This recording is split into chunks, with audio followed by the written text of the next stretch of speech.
இயற்கையான டேட்ஸ், பாதாம், பிஸ்தா, cashew and honey கொண்டு தயாரிக்கப்பட்ட Lion Date Nut Bites. Slate today, slate tomorrow. Next phase. Next is now. No compromise. Unga side liya, enga side liya. GT Holidays, South India's #1 travel brand. Peers, in terms of his driving peers, they go back to the garage, they may do a little bit of debrief, they try and cool off. For him, that's his business. The team, it is a family team, so yes, he's driving, but then he's got to it's a totally different mindset, Bruce, surely, because yes, you're going to debrief and you're going to talk about what's going on, but your brain is surely picking up on so many other things that a driver who's just been brought into a team to drive is going to have. So there's an extra challenge there for guys like Robert and Alfred. And yeah, do we have enough coffee in the pit garage? Elements like that. No, I jest, but only. Right, just one thing. Because the Herbert Motorsport number 91 Porsche did not serve its time penalty shortly after it was issued, has not served it now, but they have to do so within 2 hours of issuance of said time penalty, and I think it's getting pretty close towards that now. I'll have to go through various screens to get to that, but that's a figure. I'm just double-checking the 2026 regulations, just in case it has changed in that as well. You've always got to keep on top of the sporting regulations, but bear with as I scroll. That was handed out at 4:18 local time. It's coming up to 10 to 6. So if that rule still stands, yeah. So I'll just double check. Then that is that would be a very un-Herbert mistake to incur further penalty, unless they are arguing it. But if it's track limits, I doubt it, because it's fairly absolute, isn't it? Yeah, because when Robert came in, he didn't seem to, and John was interviewing him, he didn't seem to really bat an eyelid that he hadn't served the penalty, but I thought it had only been issued in the previous 10 minutes, so maybe the message hadn't got through. But he's always poker faced. Yeah, no, he is. He's very, very good at keeping shrewd in certain scenarios, particularly when it comes to strategy. He's always a wonderful interview to do, because it puts you under the cosh as a journalist to try and figure out what they're up to. And yeah, he's got a pretty good record of being able to swat that away, his Robert, and indeed his brother Alfred. So actually it's Ralph Bone, not Robert Renauer. So okay, so Ralph Bone has jumped into the Herbert Motorsport car. I honestly thought that was Robert Renauer who'd jumped back in with so they're all with a very similar helmet design. They're really messing with us. Ralph Bone leading the way at the moment, having taken that stop. So that's pretty critical as well, that they've pitted and continued to lead the race. Okay, let's just compare where the Absolute Racing Porsche is. It's in 4th place at the moment. But it's only 18 laps into its stint. So expect, as Ralph Bone picks up the pace, having gone back out from the lead into 2nd place in the Herbert Motorsport Porsche, 18 laps, 19 laps difference between their tyre life, so clearly running to different strategies for various reasons. But we've got to look at the relative pace, and at the moment just under 2 minutes 7 second lap last time around for Luke Hartog, so he's halfway through his stint. They're already falling away. They started in the 2:05, went to the 2:06. He's just at the top end of the 2:06s per lap at the moment, so that performance will be dropping away. However, he, for the moment, doesn't have a time penalty to serve, but certainly the race-leading 87 Porsche for Origin Motorsport, they've got a 10-second penalty to serve. Herbert Motorsport just out of the pits in 2nd. They've still got a 10-second penalty to serve, and having had a very quick scout through the rules, to my eye, it's still saying has to be served within 2 hours. And those penalties, respectively, for the 87 Origin crew, their penalty was served at 5:07. That's about 40 minutes away ago. That's fine, but certainly for 91 for Herbert Motorsport, it was served at 4:18. So it's just over half an hour from now. So that's just under half an hour from now. Because we do sometimes see penalties added on at the end of the race, but only if that penalty is applied within that 2 hours of the final 2 hours of the race. Yeah, well, that would make sense. So it would be, I have to say, it would be very, very unlikely for Herbert to make that error. There's got to be a story there. That's definitely one for our pit lane reporting team, Ben Constanduros and John Hindhoff, to follow up on, to see, do Herbert Is there something that we're not aware of? I'm sure there is. I would be amazed if it's out of negligence, because that's just not their style at all. While we consider that, let's get down to Ben for another interview. Thank you very much, Peter. Yeah, I'm here in the Origin garage with Leo Ye, who has been fixed to this screen and these chairs all the way through the race. Most of the drivers, I can't find them, Leo, because they're hiding in their driver room, but you have been here. You are following this intently. No, I was in the back, actually, but now my team is driving and he's doing a great job, so it's pleasant to watch. Now, you've done one stint so far? Yeah. I did one in the afternoon, and somehow put us in the front, so it's good. Yeah, I mean, we've been talking a lot about the absolute guys and Herbert, but you seem to be there and thereabouts, and with a lot of drive time still left for you, are you confident? No, actually, for our strategy, for our group, I can only drive 3 hours max. And with our strategy, probably I could drive 2 stints, so there's one more stint left for me. And you are one of a few drivers, a handful of drivers in this paddock here next weekend. How much experience are you gaining, bearing in mind these Michelin tyres are exactly the same as what you're going to use? I'm really not used to the Michelin tyres. It's a good opportunity to test and to get some mileage. Yeah, next week we have a big race, so it's nice to have some experience. Champion of Asia on a Pirelli. Explain what you feel as a driver that's different with the Michelin. Well, with the Michelin, you have to take care of the tire more carefully. With the Pirelli, because we do mostly sprint race, so you can take most out of the tire, and you can just push like a monster. And with the Michelin, you really need to be friendly to the tires all the way through. But you must be quite surprised, having also run here the 12 hours over the years in March, that the longevity of the tyre, it seems to last. Sorry, I can't hear you. The Michelin tyre seems to be able to last a long way despite this heat. Yeah. Also, the Prairie was actually last very long. Yeah, and the Michelin, if you do it right, and it's probably, but it's difficult to get into the window. Is this place a place you like to race? I know you've taken victories here before. Sorry, I can't. Is this a place you like to race? You've taken victories in different championships before? Yeah, many good memories here in Sepang. I mean, I started my career pretty much here, and I even came here the last time before COVID, and also the first time after COVID.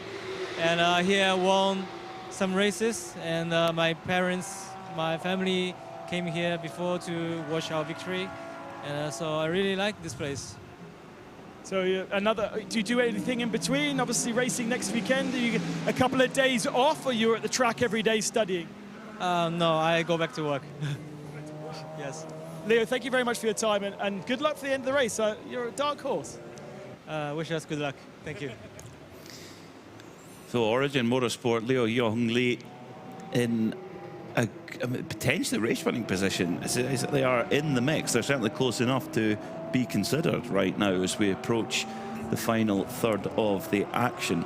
Yeah, you do start looking around at this point going, okay, it's all been pretty smooth running for most teams through, you know, what curveballs are coming. Yes, lots of people, as Ben mentioned earlier, are constantly holding onto a phone, looking at the weather map, what's coming in. There is a big storm off the western edge of Malaysia, very much at our level at the moment, so it could be coming in. But Leo, he's a tip-top racer.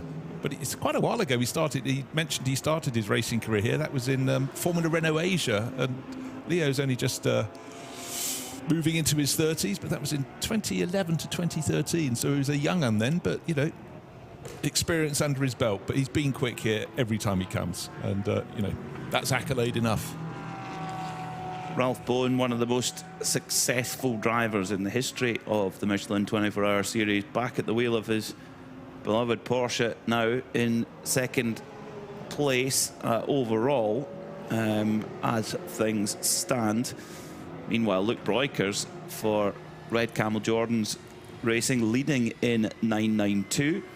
They've had a fairly strong day, it has to be said. Pace has been good. The only slight hiccup has been a detached splitter after a bit of light contact with the Be Quick Absolute Racing Porsche, but Rick Breukers managed that well. They got that replaced and seems to be back on form. 2:12 last time by for Luke Breukers after 11 laps of that stint, and they're looking good. Look like they've got about a lap in hand over Modena Motorsports right now, being chased down by Benny Simonson at this moment in time. They lead also in the 992 AM subcategory.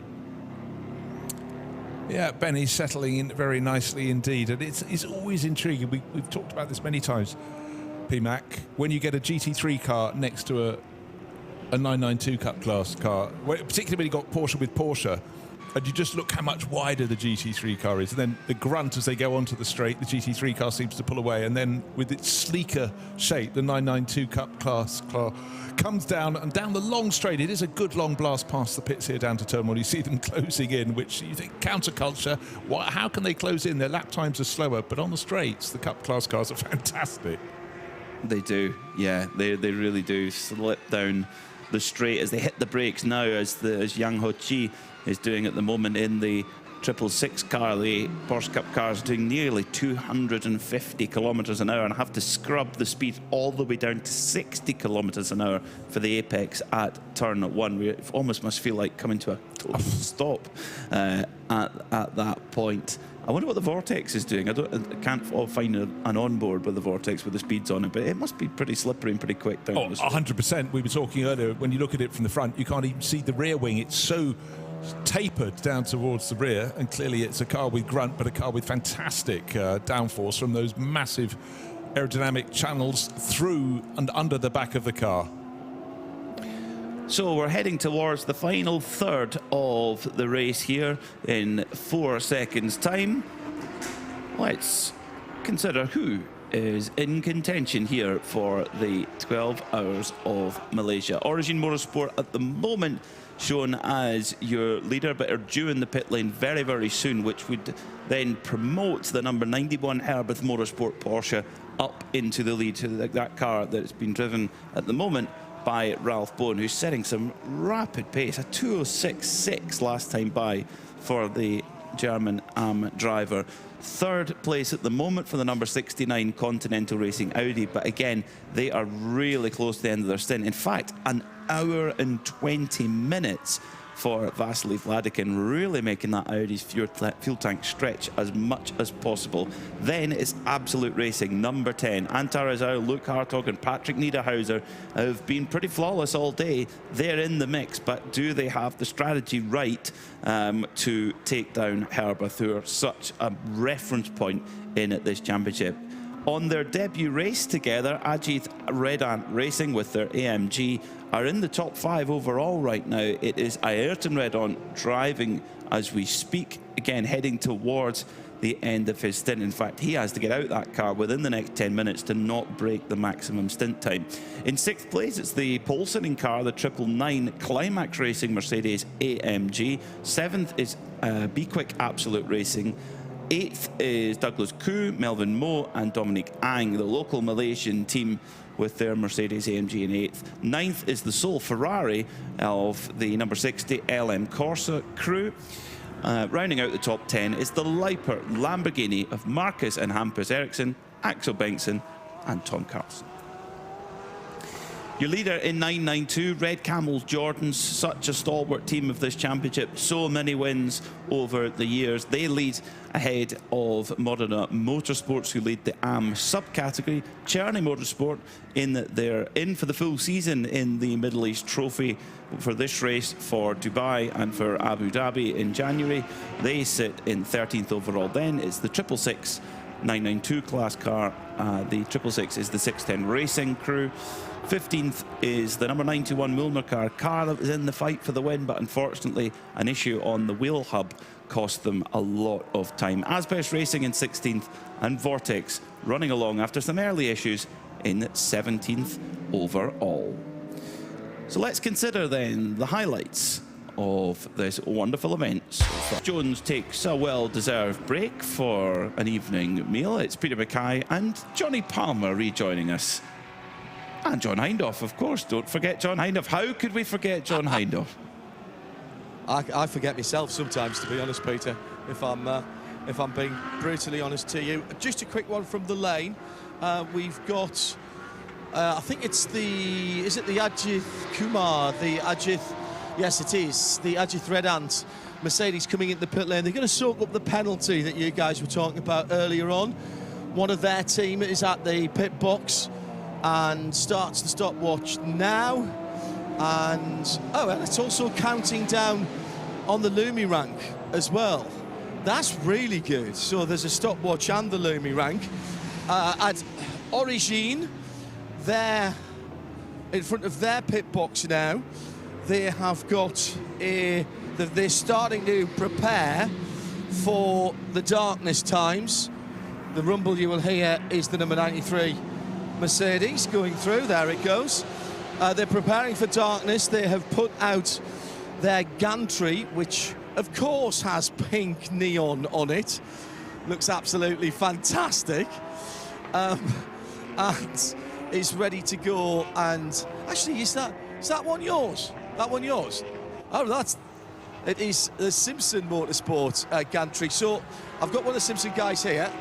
You're not going to miss the pink on that, although it might confuse the Origine guys in pink.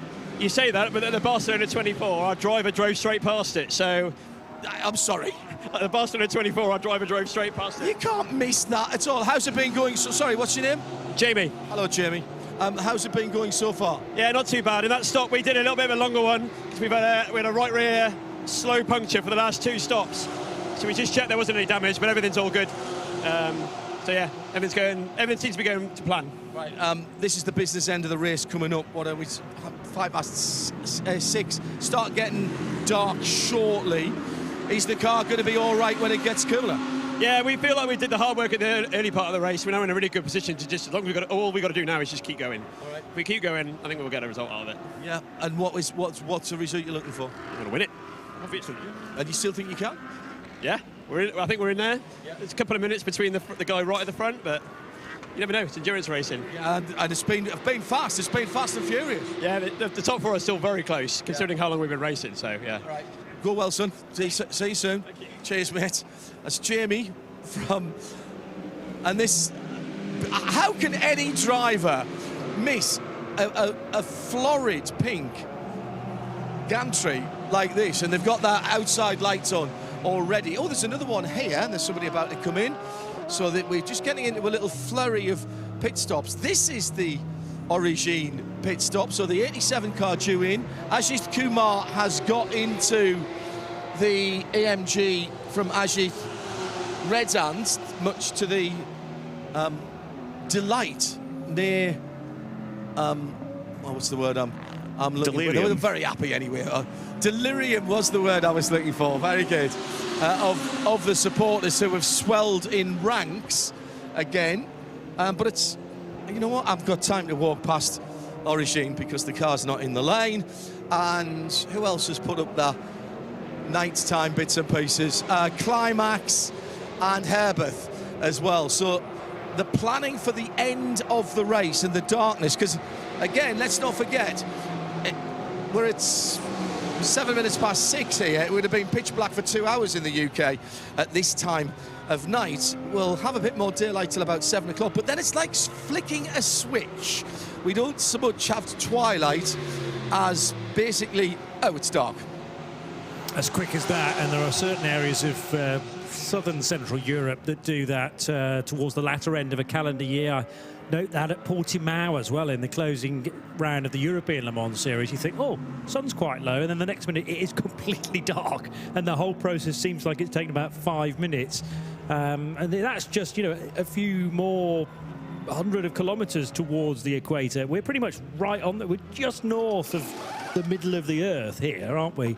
I was, for some reason, before coming to Malaysia, I always thought we were just slightly south of the equator, but I've corrected that in my mind now after much research. Jerez, you get a very fast sunset as well. Very nice. For the same reason. Yeah. Yeah. That is somewhere where we need to lobby the team at Creventic to take us, is to have a 12 hours or even better, 24 hours of Jerez. Jerez, okay. Because we'll dine well. there's no denying that whatsoever. Stop taking a bit long for Origin. Have we ever had a Creventic race in Spain? Is the next question. Barcelona. Oh, of course. Barcelona. Yeah, but that's Catalonia. It's not steady. JP, steady. I'll Steady. start that argument if you won't. Okay, so the sort of the more where am I going to go with this, John? I'll tell you where I'm going to go. I'm going to go to the pit lane and John Hindhaugh. I've got the United Nations on the line now in case they need to step in there, Palmer. That was a little bit of a longer stop for Origin. Louis getting out, and it was the installation of the new driver that took a little bit longer. Had the driver assistant from the right-hand side helping out, and the outgoing driver helping as well.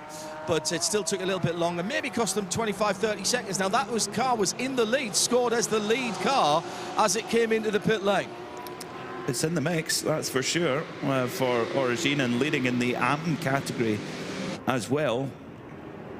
It's going to be tight, and I think it's going to be down to who's got it right in terms of the way that the pit stops are working. I mean, we've had 2 Code 60s, but quite short ones. The second one was very, very short. Just 2 minutes. Is that what it was? Yeah, not even a green flag lap. I know, guys, I know this is sounding ridiculous with still so much time to go in the race, but how long are the GT3 cars doing between fuel stops, typically? To an hour and 20, depending on the car. Right, and we've got then just under 4 hours to go. So we're already into just 3 more pit stops to go. For that Origin car, just 3 more pit stops to go. Maybe even, three pit stops to go. Yeah. So who out of the top 4 pits last in the sequence and potentially saves a pit stop? Because that's what we're looking at here, aren't we? That could be the difference. Are they all on roughly the same sort of pit visiting strategy?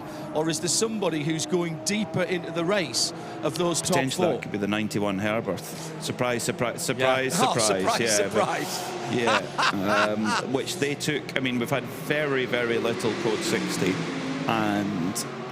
But when we have had Code 60, that Herberth have taken their opportunity and took a wee splash. Which, has that put them ahead or has that put them behind? That will only really become clear as the next couple of hours unwind. And looking at the lap times of Ralph Bowen in this stint, he's 10 laps into his stint now, and he has been metronomically consistent, lapping in the low 2-minute 7s, which for an AM-graded driver is incredible. And right now, Luke Hartog, yes, he's heading towards the end of this tyre stint, 28 laps on those tyres. He's just done a 2:07.2 seconds. But the Absolute Racing car will need to pit in the next, probably in about 15 minutes' time, whereas the Herberth car will probably pit in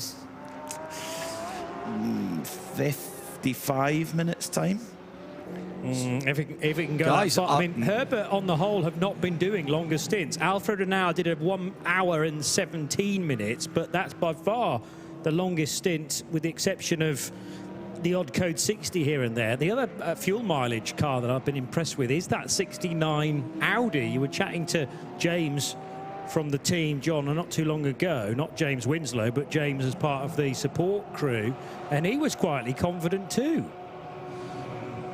Yeah, it's interesting, isn't it, that I've just sort of done a bit of back of an envelope, except in my head, which is always worrying. So it was 6:10 when that Origin car came in.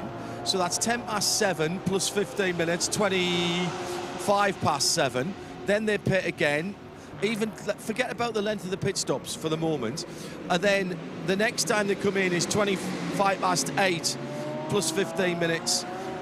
Which is 8:40, and that could be their last pit stop. By the time you add it in, from 8:40, 8:45, they could almost get to 10 o'clock, couldn't they, from there? So Origin might be actually looking at their pit stops counting back now. Could be just 2 more pit stops. Wait, no, that can't be right. Yes, it would be right, because it would be an hour and a half, and an hour and maybe 20 minutes, depending on how long the fuel fills are. They're right in the window. And as I say, that is unofficial, and it's me working with far too little caffeine this today. Oh yeah, excellent. I only talk for a living today.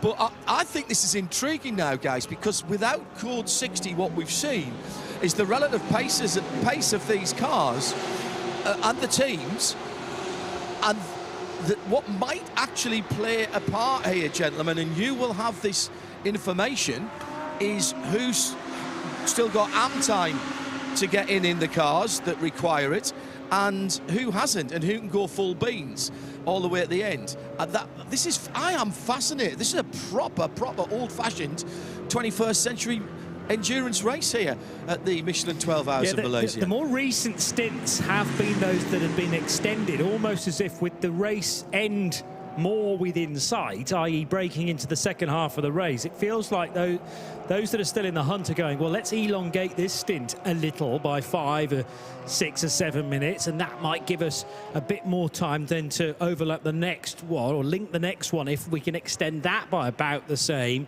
And is the end possible by shortcutting one of the stints? So yes. Leo Ye has just done 2 stints ago. He did an hour and 17 minutes. Lu Wei, his teammates, done an hour and 20 minutes. They're massively extending the stints. Surely, in terms of lap performance, or as PMAC and I would joke, as far as our Australian friends are concerned, car speed across the piece. Yeah, car speed, mate. You will just dip that a little bit in order to favour a longer stint to try and get to the end. So you're right that it's absolutely fascinating. Sheer speed throughout this race isn't necessarily going to win it for you. No. And how long are the typically? So let's say an hour and 15, an hour and 20. I'm down at Cherry, by the way, at the BMW's having some front brake work and hub work done. I'll jump in a second with one of the team. How long typically are they spending in the pit lane by the time they're fueled? That's got to be three and a half 3 minutes for like a full fuel fill for most of the cars. So they'll spend 3 minutes and a bit of change in the fuel area. Wow. The other bit of the pit stop takes, what, maybe a minute and a half? So for those guys, Johnny, who are stretching the time between pit outs back to pit in again, that's getting on for an hour and a half, actually. In terms of race time, I'm really interested. What's going on? Listen, I'll have a quick jump in here. Bryce Fullwood, what's going on? This is what we don't want to see at any time in the race. The brake calipers are off, they're messing on with the hub. What's going on? Yeah, we've had a wheel bearing failure in the left front. No. Yeah, so they were new for the weekend. Alec was driving the car and yeah, he said he could feel it, and the brake pedal was going long, obviously, because the rotor's flopping around. And then, obviously, with the car having so many smart systems and stuff like that, it's had some issues with I think it's taken out the wheel speed sensor, and that's thrown the car into a limp mode. So they've got to put a new wheel speed sensor and new wheel bearing in it, and then, which they're not too far off being done, and then hopefully we'll be back in action. Is that because that is the side of the car that gets all the work? Front left is getting a pounding round it. I mean, yeah. I've never seen this before on one of these GT4 cars. Yeah, and it was new to start the weekend too, so it's never happened to the race team. They've never seen this problem before. But obviously with so many long loaded right-hand corners here, that left front is copping or hiding. So logically that's not helped anything here, but it's a shame. The team have done a really good job, and anyway, they're just about to get it all back together and we can punch on and finish the race. Nothing like having to do running repairs during a race, and I love the way you and the rest of the team's gone about this. You might have no competition in terms of other cars in the class, but you are making that competition yourself, and you're competing against the hardest competitor of anything, which is time. Yeah, and ourselves. You know, the team are working really hard to try and do the best they can for us. I know we're not racing anyone this weekend, but the team are really treating it like we're going to try and win a championship here this weekend. Really well, they work really hard. You know, they've not taken long at all. It's been probably 15 minutes, and the brake rotor's going back on now. Without racing someone, we probably could have been blasé about this and not had the pressure on, but Alec's ready to go. He's kitted up, and they're going to see how we go and get to the end of the race. Cheers, mate. Thanks for talking to us. Well, there you go. There's the story there. Left front wheel bearing problem. It's taken out the wheel speed sensor. All kinds of clever sensors in these cars, even the GT4 cars, so that'll be ABS and all kinds of things. And the car has gone, don't want to do that. But anyway, they couldn't have driven it like that. They've got it back, 15 minutes, and they're back out on the track. Excellent work by Cheney. I really like that attitude. We're not racing anyone except time and ourselves, says Bryce Fullwood. Yeah, Good that's on you, after lads. 17 minutes of an Alec Udell stint. But little did they know that it was possibly very second-hand, that part, as Alec left the pit lane. And unfortunately, he was at the wheel when it finally gave up the ghost. But they are keen to get that car fixed as quickly as possible. Bear in mind, they are a crew that were up till 4:30 this morning anyway, fixing the damage done to the BMW at this corner, turn 15, the final corner on the track, which happens to be a left-hand hairpin in the nearly parallel long straights here. The Penang straight, which is the run towards the final corner, and the Kuala Lumpur straight, which starts and begins the next lap. Now we're trying to work out, Peter Mackay, who will be the next car to pit. That's surely going to be the 10 Absolute Racing Porsche in about 10 minutes time, I'd say. No, they're John. early. Or are they in now? Well, that's interesting, early. because that's only 1 hour and 10 minutes for Loic Hartog. To me now, shows us second place as he comes in the blue machine with the Rutronic sponsorship and the Scorpy sponsorship as well on this immaculately turned out car. We're into brand new tyres for this team. They got rid of their roaded qualifying. That was incredibly quick. Incredibly quick, that pit stop. Remember, only 2 rattle guns and 4 guys over the wall to do, over the line, if you see what I mean, to do that. I mean, I know the centre lock nuts, but what was that? Was that 25, 30 seconds stationary? It couldn't have been much more than that, lads. We'll get the full data on the individual segments of the pit stop at the end of the pit stop completely. But yeah, if you're doing 45 seconds or so on pit road before the fueling area, you're doing incredibly well. And they are, I mean, well versed in that situation anyway, but have been probably getting quicker and quicker all day, PMAC. I think that has made Absolute Racing's fuel strategy a little bit less comfortable, because they should really have had another 5 minutes left of fuel, I would say. They pitted after 1 minute, 1 hour and 9 minutes of Luke Hartog's stint. I would say that is short. But they're maybe doing the calculations that they feel it's fine. We've got 3 hours and 37 minutes to go. So that's pretty. I mean, suppose when you bring into account the pit stops as well, I think Luke Hartog might have to do a little bit of fuel saving, and indeed Patrick Niederhauser as well. The bigger question is Herberth, because as things stand, it looks like they will be pitting with around 2 hours and 55 minutes to go, but they have a 3-minute pit stop, 2 hours 52 minutes to go, then another hour and 50 minutes stint and a 3-minute pit stop. That would bring them out with around 1 hour and 34 minutes to go.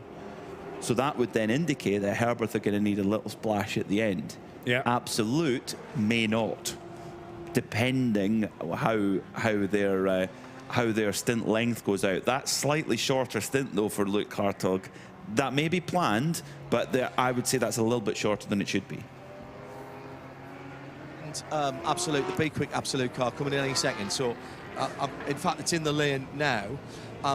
I've just been talking to the team. I'll give you the result of that chat in a moment once we've called this pit stop. This will be a slightly longer stop than you've just seen for Luke Hartog, because they are going to change the driver. The headlights flashing, or at least the daytime running lights flashing on the 992. This is the yellow and black car, the Be Quick sponsor. Be Quick, effectively like a Motor Factors, for those of you in the UK, like a quick fit type of thing. And they are massive. They are absolutely massive. 4 new Michelins going on there. Driver's already in, even given the fact that there was a a driver change. There's going to be a windscreen being wiped down as well. That's still quick. Right, let's go back to the number 10 car, Absolute Racing. Just talked to the team manager, who's been feeding me some good information. Chief engineer, I should say, by the way.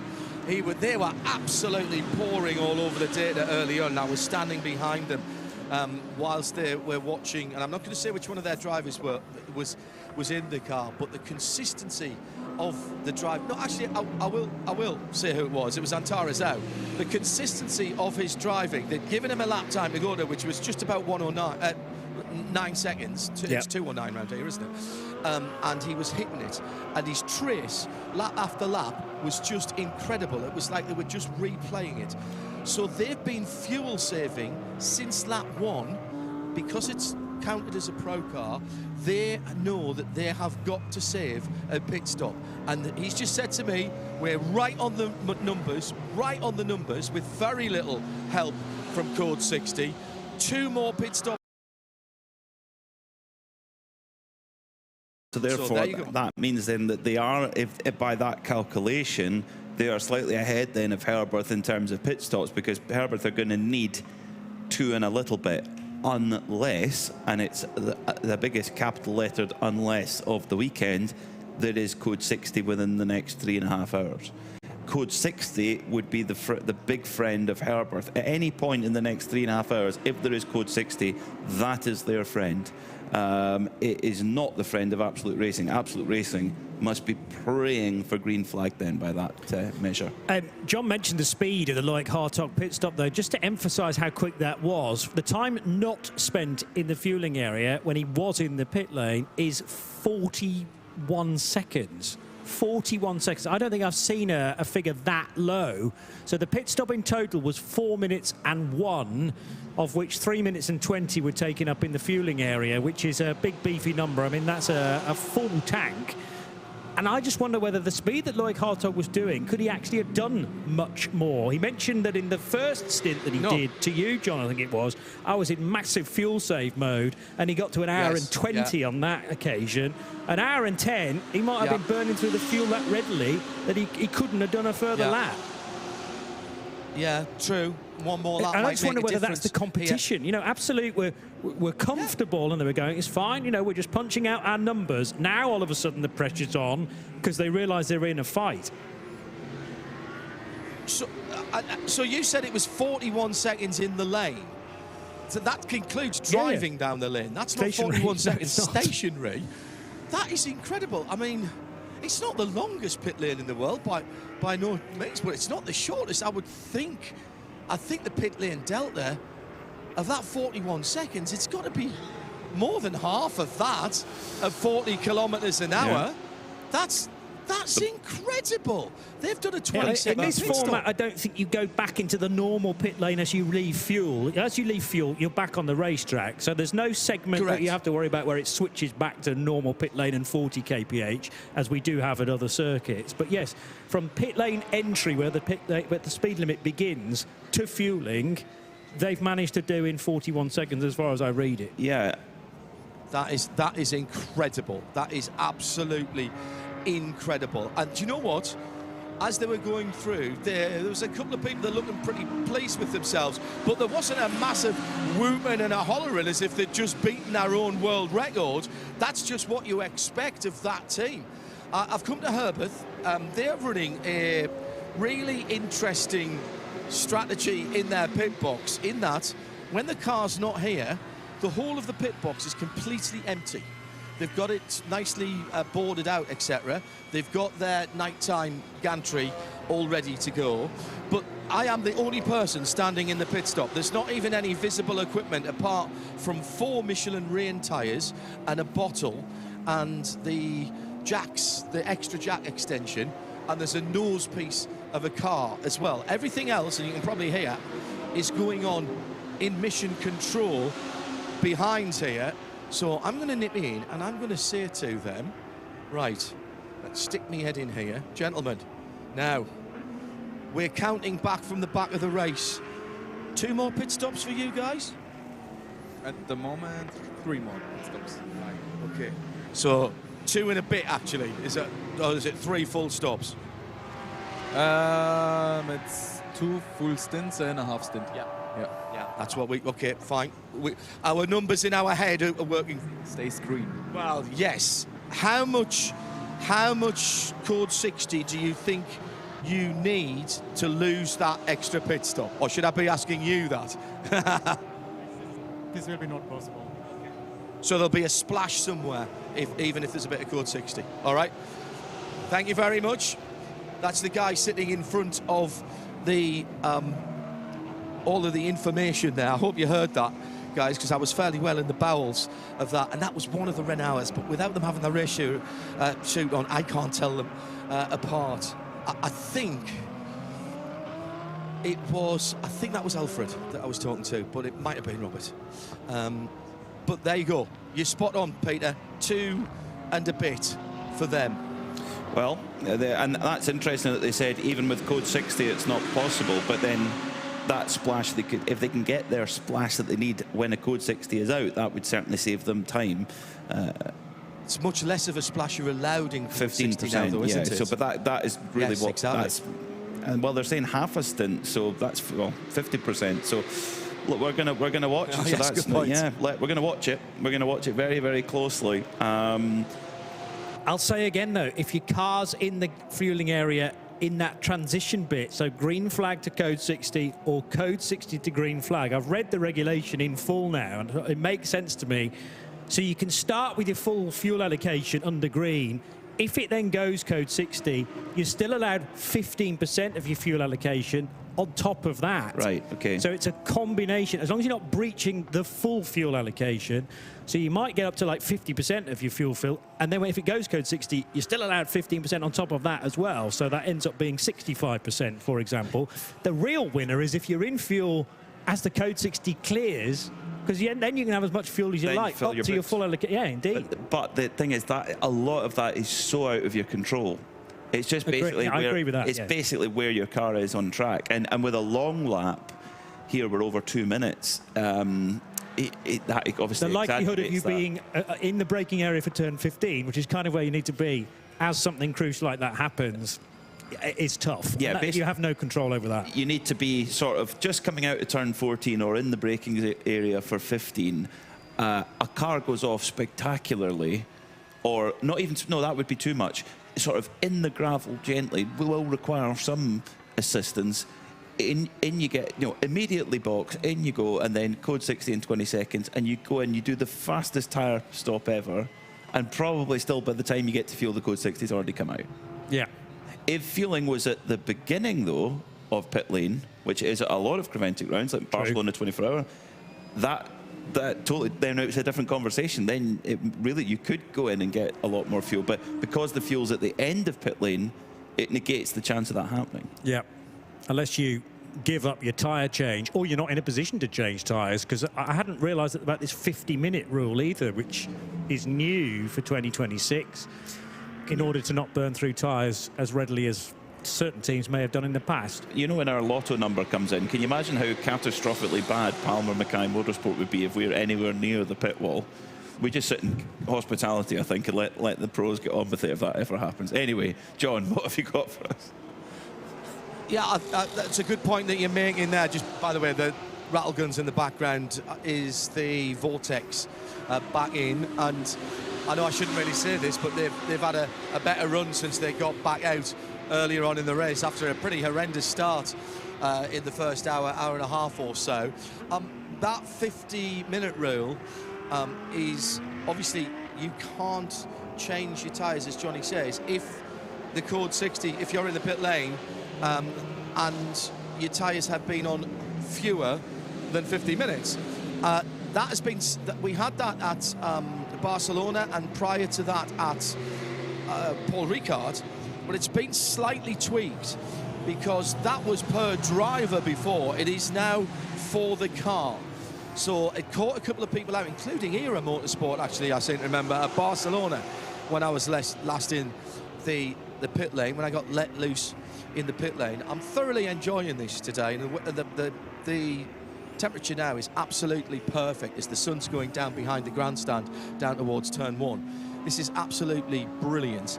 And I'm going to say this again, if you've just joined us at, what time is it? Just after 10:30 in the UK, 11:30 Central European Central European time, sorry, as we're off the daylight savings, onto the daylight savings, sorry, back in Europe. We've got a cracking 3.5 hours to go here, where it's not all about speed. It really isn't all about speed, and that's why I said before, guys, it's a good old-fashioned endurance race, because there's all kinds of calculations. I've got down at Herbert there all of the drivers who aren't in the car, all of the techs working it out and working backwards. Exactly the same was going on further down the pit lane as well, down at Absolute. Two of the huge, the biggest, most competitive and most successful teams from their area of the world in Porsche, in Herbert and Absolute, are absolutely, going at it hammer and tongue. Origine not out of it either, and the guys at Simpson and Continental, they think they're still in with the shout as well. And you know what? Right now, I'm not counting any of those. There's only 10 seconds between James Winslow's Audi and Loic Hartog, who's, as I say, 10 seconds up the road from the chasing Audi. Hartog doing better on the lap times currently because he's got, well, part of the reason will be newer tyres, just 5 laps on this set of Michelins, whereas there's 3 times that amount for Jamie Winslow in number 69. Then the 2 Mercedes, who probably are just that bit too far away to be involved in the podium positions, for Elias Seppanen and Ajith Kumar as well. Cue the cheer down out at the grandstand opposite us in number 93, Ajith Red Ant Racing's Mercedes. But yes, certainly the guys associated with the 69 Continental racing car reckon it's a 4-horse race, and the distance between the 3rd place car and the 4th place car is enough to be closed upon if the fuel mileage goes the right way. And it's a question about how far you, or how hard you push in the effort to try and get quicker lap times. You might give up your opportunity to get to the end. So it's a fine balance between the two, John. But here's the thing, JP, and I think you were winding up to this, so apologies if I've just stolen your thunder, but with Herbert needing half a stop or thereabouts, you know what I mean? Whereas Origine, I've just spoken to them, definitely only 2 more pit stops. We heard from Herbert 2 more pit stops. I've come to Simpson, Continental Simpson Motorsport. I'm going to have a word with them. Maybe there has to be a point at Herbert where you've got to say, right, you've got to take them off the bridle, as it were, and let them run, because they need to get up the road. They need to get time rather than fuel save, because they don't think they can fuel save enough to save the full pit stop. And this is where this is absolutely crucial. Remember what the chief engineer told me at Absolute: we've been saving since lap 1 because we expected the race to run like this. Man, that's a whole 12 hours of planning.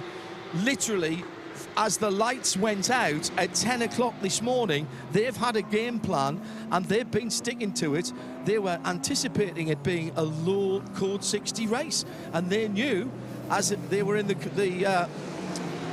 pro class with the fuel flow, etc., they knew that they had to do something that would involve not just speed. My goodness me, there's so much going on here. There's so much going on. I suppose when you plan out with a big old spreadsheet where you might likely get, if it were to stay green throughout the 12 hours and you were hustling on without too much fuel save, even that pattern might have meant a blast of fuel in the final half an hour. So you might think, right, well, we can make up that 30 minutes if you start to fuel save very early on, rendering that final pit stop not necessary if you can start. But you don't know, or you also don't know the sort of speed that your competitors are going to go at. And if they're also playing the fuel save game, somebody going off strategy might win the race as well. It's not until you're in the event and you know exactly what everyone else is up to that you can fully decide which way you're going to attack it. Origin are definitely in the hunt for this. They've over the last couple of hours, they've hauled themselves into the conversation. It looked a couple of hours ago that it was Herbert versus Absolute, but definitely Origin are in the mix. Porsche 1, 2, 3 at the moment. Yes, Porsche the most numerate manufacturer in the GT3 class by one car over the 3 Mercedes AMGs, but they've been a very strong package straight out of the gate. And when you look at the form guide of the GT World Challenge Asia races that have been held here every year for the last 4 years, it's been a Porsche that's been the fastest car in category in the race. So it seems that package seems to work around here at Sepang. Just who set them up the best? That's the question. Yeah. Looking at the stint lengths, though, I just wonder whether there's been an internal decision at Origin to extend these stints. I made this point to John because you compare Bob Yuan's opening stint, which was about an hour, and Leo Hung Chung's stint, which was 65 minutes, and then much more latterly, we've seen an hour and 17 from Leo Ye, and Lu Wei did an hour and 20. So they started to think, right, longer stints, lower fuel burn, it's going to be conducive to getting us to the finish nearest to our rivals, with a chance maybe to jump ahead of a couple of them as well, namely Herbert. Oof, this is what we like. This is why we love endurance racing, and this is why some people say, why would you sit and watch a race for 12 hours? It's like reading one of those really, you get a novel and it's like 500-600 pages. You think, oh, I'm never going to manage this, and then you think, just one more chapter. And as you get closer, the chapter speed increases. And same in an endurance race, it's just chapter after chapter. And Herbert, they had work to do. That whole opening stint was basically recovering from the financial, I'm sure financial also, the technical setback that they had, not being able to qualify because of the issues that they had, electronic issues. They basically needed a grade A Robert Renauer stint to get back kind of on the same as everybody else. So that was chapter 1, getting back in the game where they normally would have been had they qualified. But it's the attraction of the final few pages that makes you keep reading. You know, you want to know how it's all going to unfold and pan out towards that, in this case, final stint, or the final minutes of the final stint. It just so happens that we've got 3 hours and 18 minutes to endure, and I mean that in the best possible sense, to get us there. But we are being shown little bits here and there as this narrative unfolds.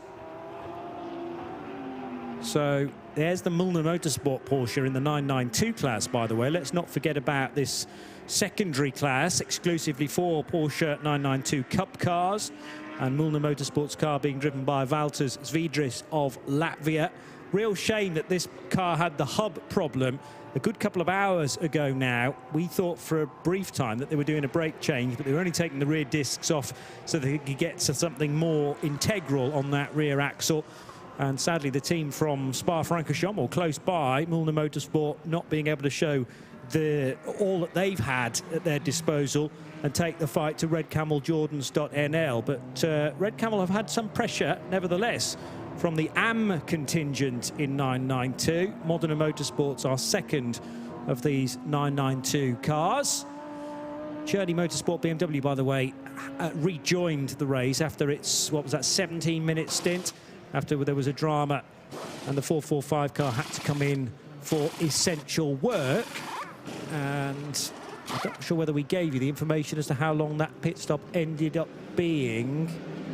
It was half an hour or so. Yeah, in fact, exactly half an hour. 29 minutes and 59 seconds for the 445 BMW to be repaired, that Bryce Fullwood was explaining to John about that. Here's the 610 Racing, treble 6 numbered car in pit road, John. Yeah, standard pit stop. As usual, it's the driver change that is the determining factor. And indeed, I've just been talking to the guys at Simpson again. I've had to go into the bowels of their pits to get the news from them. They're good on 2 more pit stops. And I said, oh, right, OK. And they said, if you'd asked me 3 hours ago, I wouldn't have been able to do it. But been massive fuel saving from that car. So they've slightly modified their tactics through the race, but from pretty early on. So maybe just a couple or 3 hours into the race, they realised that they had the opportunity They reckon they can do a 4-tyre stop in 14 seconds if you don't have to change the driver. He said nobody can do that if there's a driver change as well, but without a driver, 14, 15 seconds. So that one that I saw from Absolute, that was right on that kind of number. Right on that kind of number. But so it's at the moment, Herbert have got to do something different. Herbert are the guys who've got to come one more time down the pit lane. And as you've said, Johnny, you know, that is somewhere in the region of 30, probably 28, 30 seconds, just the delta down the pit lane before they put the half a tank of fuel in. And that's a lot of time to make up in the next, what, just over 3 hours. So if they're thinking half a tank, half a stint, then that's closer to 90 seconds rather than the full fuel fill, which tends to take 3 minutes and a few extra seconds, actually, 3 minutes 10 on some occasions. So even a half fuel fill is not a quick process, which they will have worked into the calculation as well. We're back to three Porsches leading the race, first, second, third, and the Audi is the interloper, now 17 seconds adrift of Loic Hartog. So Hartog and Winslow about a second apart, a second and a half that time, as Hartog's trying to make inroads to Bob Yuan's lead in the Origin Motorsport car that's actually second, but Hartog needs to catch that car first and then maybe dream of reeling in the Herbert Motorsport car. But remember, Hartog can stay out for longer now. 25 laps completed for Ralph Bone, which equates to 55.5 minutes on the stint time, whereas Loic Hartog's been at the wheel for longer than that, but he's only 10 laps into this current stint. Interestingly, the Absolute Racing Porsche of Loic Hartog is just on a lap behind Herbert Motorsport, but Loic Hartog is right behind Ralph Bone on track, and I doubt Ralph will be in a particular mood to jump out the way, and maybe could actually be a little bit obstructive potentially to Hartog's process, because Hartog, he kind of needs to be, yes, he needs to be fuel efficient, but he needs to be on that consistent pace, running fast laps all the way. It was a 2:06.5 last time by, nearly a second quicker than the Origin car of Bob Yuan. So, but he needs to be doing that every lap to try and bring that down. Origin are even potentially moving into the possible favourite for the win here all of a sudden. They've had such a good last few hours of this race. Stall briefly for the 63 Lamborghini. Thomas Carlson's just brought that in for its latest pit stop. That'll be 8 pit stops in total for this Lamborghini. One was very long though, 7 and a bit minutes in order to repair that rear wing a number of hours ago. But yeah, this is going to be fascinating now for Loic Hartog. I mean, strictly speaking, Ralph Bone should step out of the way. No, he shouldn't, actually. He's leading the race. And that's Absolute Racing trying to unlap itself. Were it the other way around and Herbert were catching Absolute, then it would be Loic Hartog's job. But, yeah, politically, this is an interesting decision now for Ralph Bone, because he can... No, he's got to stay ahead. He has got to stay ahead, because if they've got to do that pit stop, that extra pit stop will cost them a lap. Because Hartog's already got by. So Ralph Bone didn't, if he is intending to hold up the young Dutchman, it didn't last too many corners. You can choose to just slow a car behind you down by just being a little slower through the middle section of the corners and preventing then the chasing car from accelerating too early.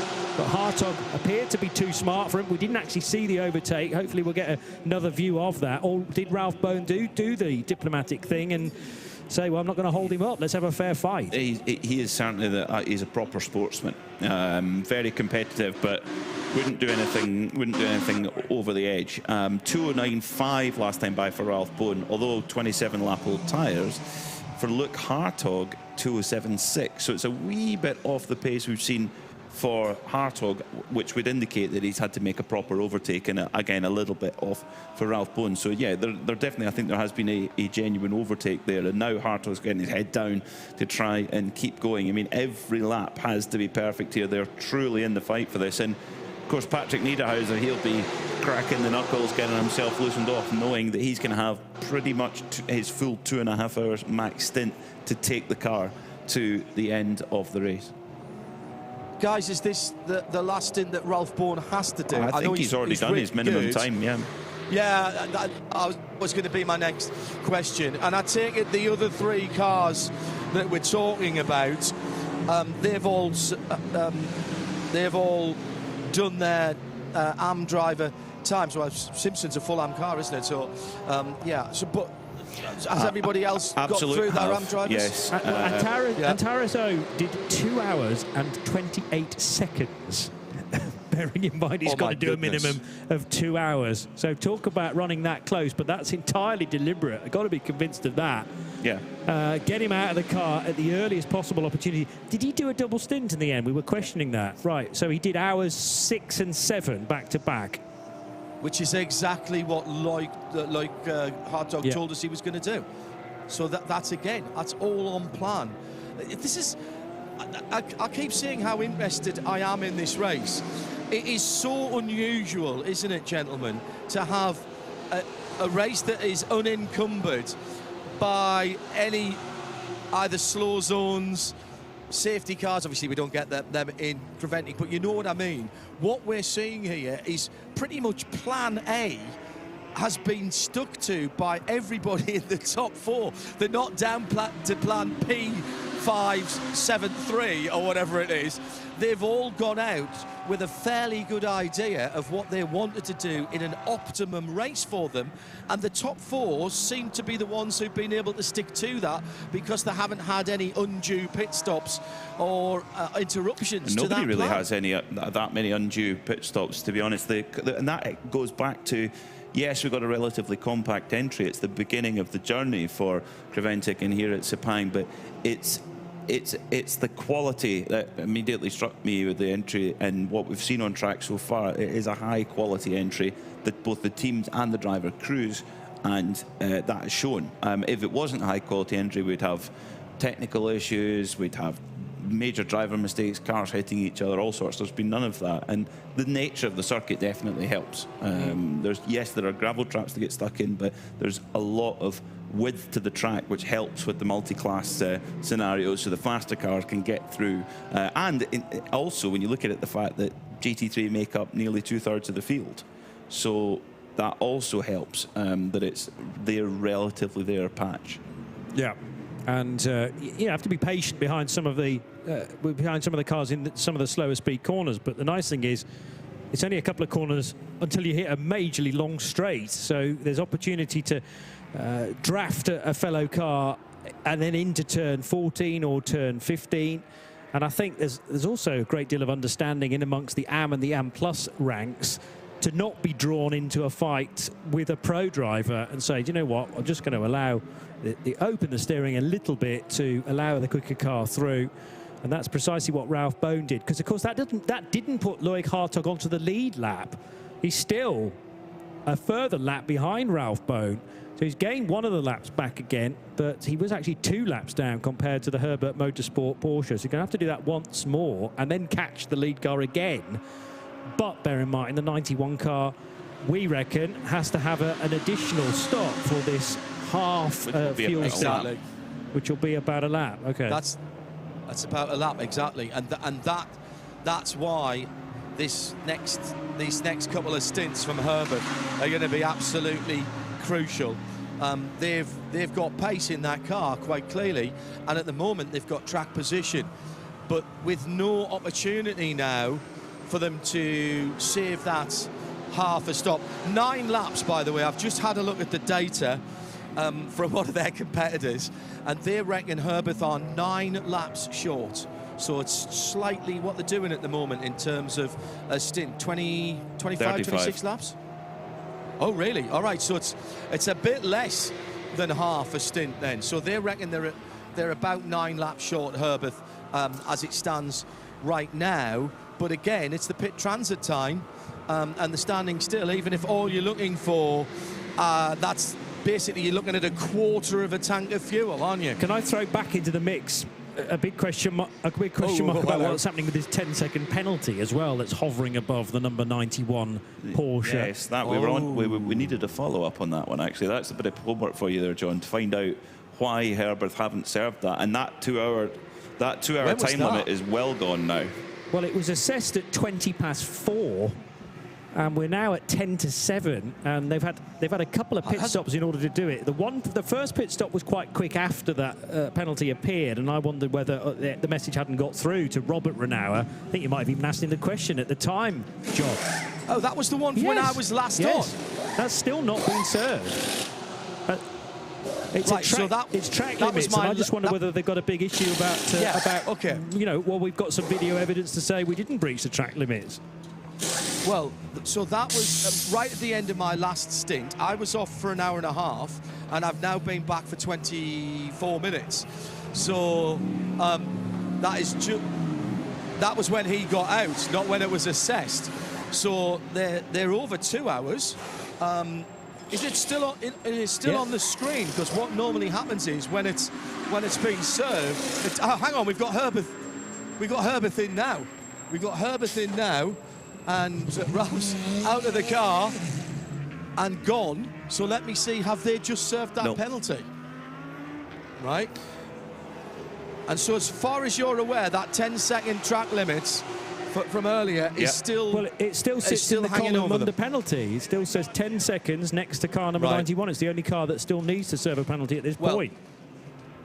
Once it goes over the time that they have to serve it, it will come up again as an additional penalty, and it will start then to get multiplied. So if it hasn't done that yet, then that means that they're still within the time. But I'll check that out for you. I have a memory that there used to be a rule that said any outstanding penalties that had been issued in the main bulk of the race had to be served before the 2 hours to go marker, but I might just be making that up in truth. I thought there was a time limit from the assessment point moving forwards, which could be 2 hours. 2 hours, yeah. It is 2 hours. Yeah. Bruce checked it earlier on. Oh, right, so that would mean that, if you get a penalty within the final 2 hours, you can just add it to your race time at the end.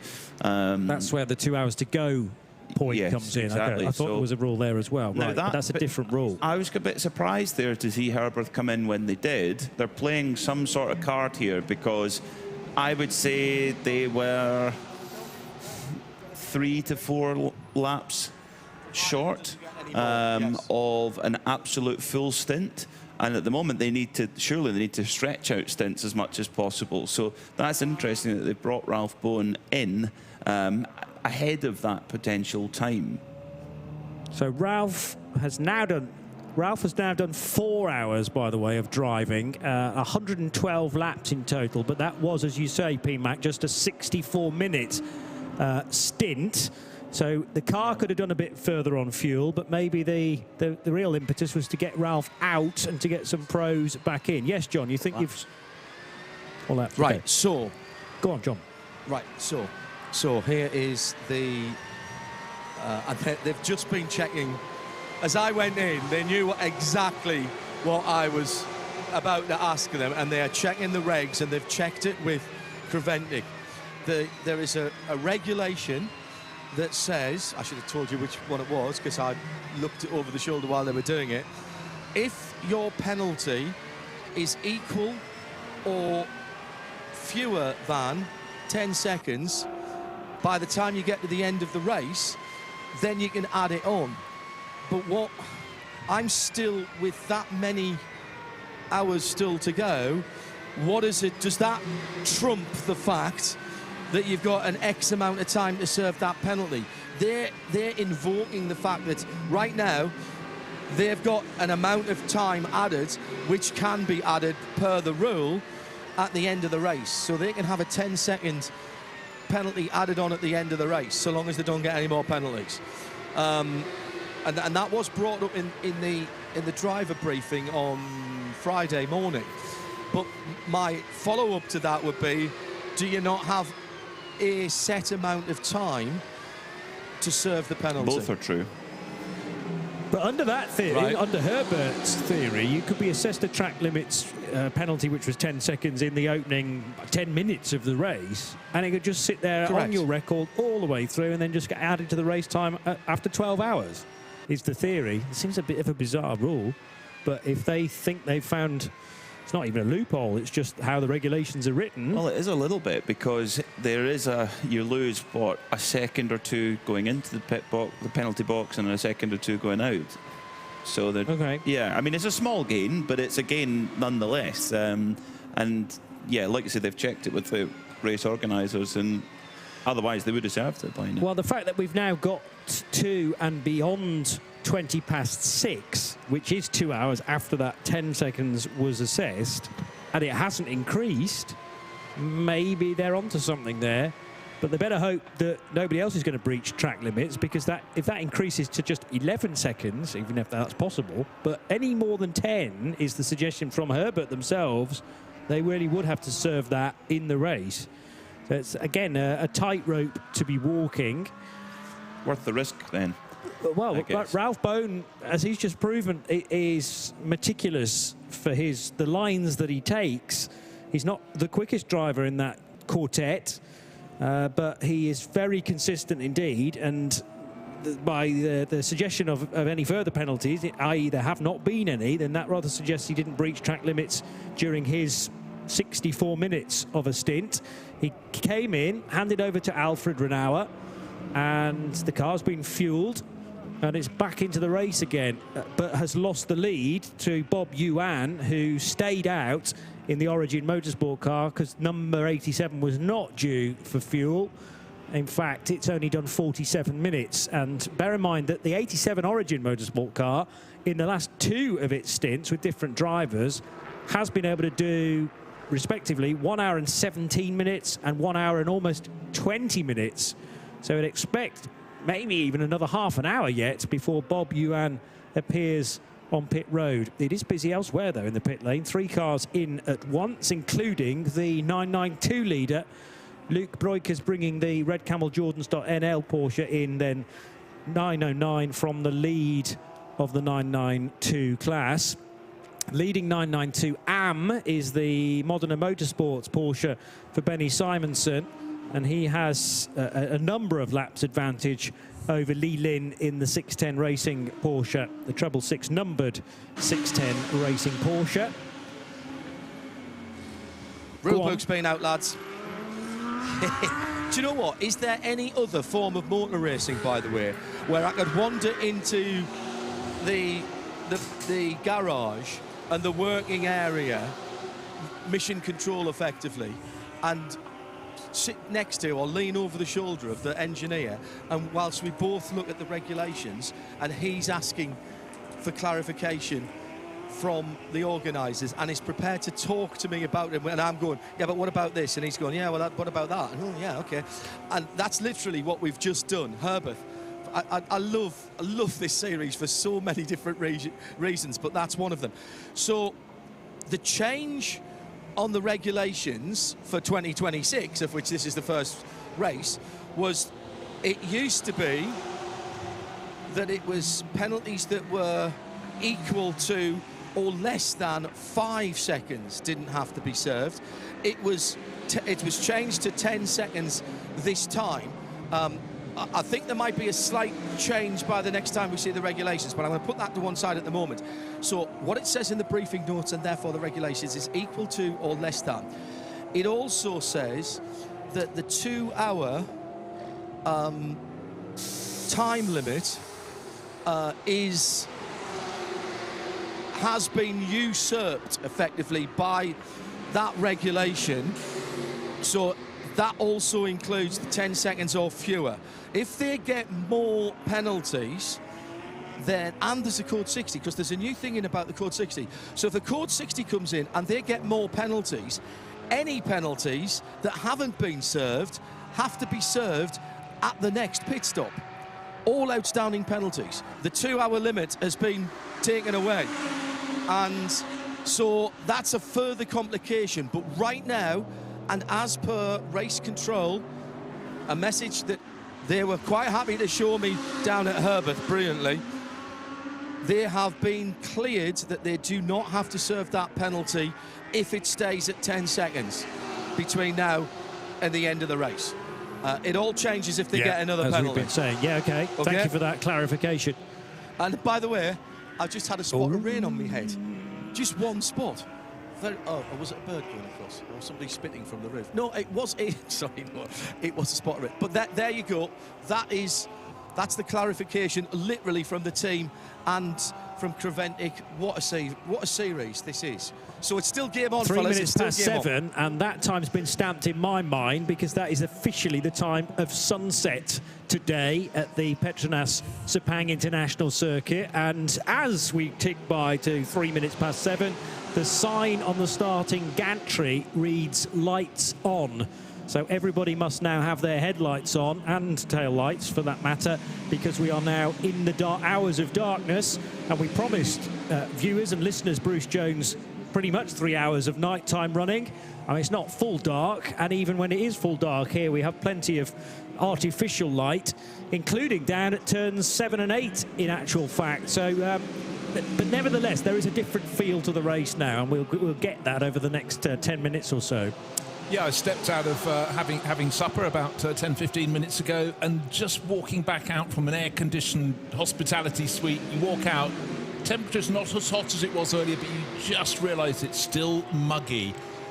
Wind has dropped considerably from how it was about an hour or so ago, so things are changing all the time, but I think we're set pretty fair here. But the humidity is riding. Of course, as temperature falls, humidity tends to rise. Yeah. Come what may, but there's a certain mugginess. But I am super impressed. I've never seen a race here under the lights. I've only ever been here for daytimes racing. That is powerful lighting out around the circuit. Yeah, it's and the cameras around on our coverage are particularly good, by the way, at picking cars out. Far better than the human eye in this level of darkness. But as I say, we're not at full darkness yet. The sun may have set, but there's still plenty of light in the sky above our commentary position. The 63 Lamborghini from Lippert Motorsport back in the hands of Hampus Eriksson. That car has found the rest of the GT3s on the timing screen at least, so that solid bank of 10 GT3 cars now to the sharp end of our timing system. 231 laps though completed, so it's 10 fewer than the race leader Bob Yuan in his Origin Motorsport Porsche. How prescient you're talking about the Lippert Motorsport Lamborghini, because they've just gathered the largest penalty so far, 30 seconds for exceeding speed, not on the circuit, but in the pit lane. That was issued just 1.5 minutes ago. So they had the setback right in the opening hour of the race when the rear wing on their Lippert Lamborghini hung down on one side. I know why that happened. John knows how it happened. How did it happen? And Johnny's going to work this out as well. Do you remember when Hampus got into that car and it stalled, it restarted? I reckon it reset the pit lane speed limiter when it restarted. Yeah, I'd go with that. Oh, good call. And I was trying to work out which bit of the pit lane it's been pinged, but I would imagine before it's got to the fueling area, because actually when you exceed the 20 kph in the fueling area, you get an additional message on the penalty assessment, and that's not included. So exceeding speed limit in pit lane, and it's an automatic 30-second time penalty. That is one that you cannot delay upon, i.e. do it in your next pit stop. Herbert Motorsport reckon they're okay to continue to run for the time being, as long as their penalty sits at 10 seconds, or less than 10 seconds, but it's exactly 10 at this stage for Alfred Renauer and the Herbert Motorsport crew. But they say, we'll just add that on at the end. But one thing about going through the rule book, you actually need, if there's a rule you think is slightly contentious, discuss it with someone else. They might read the same words and come out with a different conclusion. And I think this one, for me, is quite marginal. Is 10 seconds above or below 10 seconds? Think about that for a moment. It does say 10 seconds or less than 10 seconds, or as John prefers to say, equal to or less. Equal to or fewer, yeah. I think that might change for the next time we see those regulations. I think it will be fewer than, rather than equal to or fewer. But that's not what it says right now. Christian Chia just jumping into the 216 Modena car with the skull and the flames on the side. That's a pretty good stop. It was only a couple of seconds longer than the tyre stop to get Christian installed, and he's quite a tall fella, so that's pretty good. The tyres that have come off are looking good. There was a new set of Cup GT H2 Michelin slicks went onto that, and that car is heading into the fuel stop. And talking about getting dark, Twilight's finished now. That was, how long twilight did we had? Around about 8 minutes, 6 minutes. 6 minutes of twilight. That's great. Love it out here. Well, that's the beauty of being very close to the equator, I suppose. Short, sharp sunset, and now get used to this level of light, which will have decreased in certain areas where there's less artificial lighting. Clearly, the Kuala Lumpur International Airport think it's safe to be sending planes into the sky. So again, a thunderstorm is not just around the corner. Might be getting the odd spot of moisture in pit lane, but unlikely to get worse than that in the next, let's say, 15, 20 minutes, as other cars appear on pit road, including the number 93 Ajith Kumar, or Ajith Racing Mercedes, with Mr. Kumar driving it. Benny Simonson's also appearing on pit lane. Being cycled to the front of the 992 pack, I noticed, because Ivo Broikers has recently made a pit stop. There's the cheer right on cue. I turned the mic on so you could hear that. I'm miles away from it. Listen to this. It's incredible. Absolutely incredible. Slightly masked by a flat 6 going down the front straight, but only slightly. Ajith has done a single stint there, guys.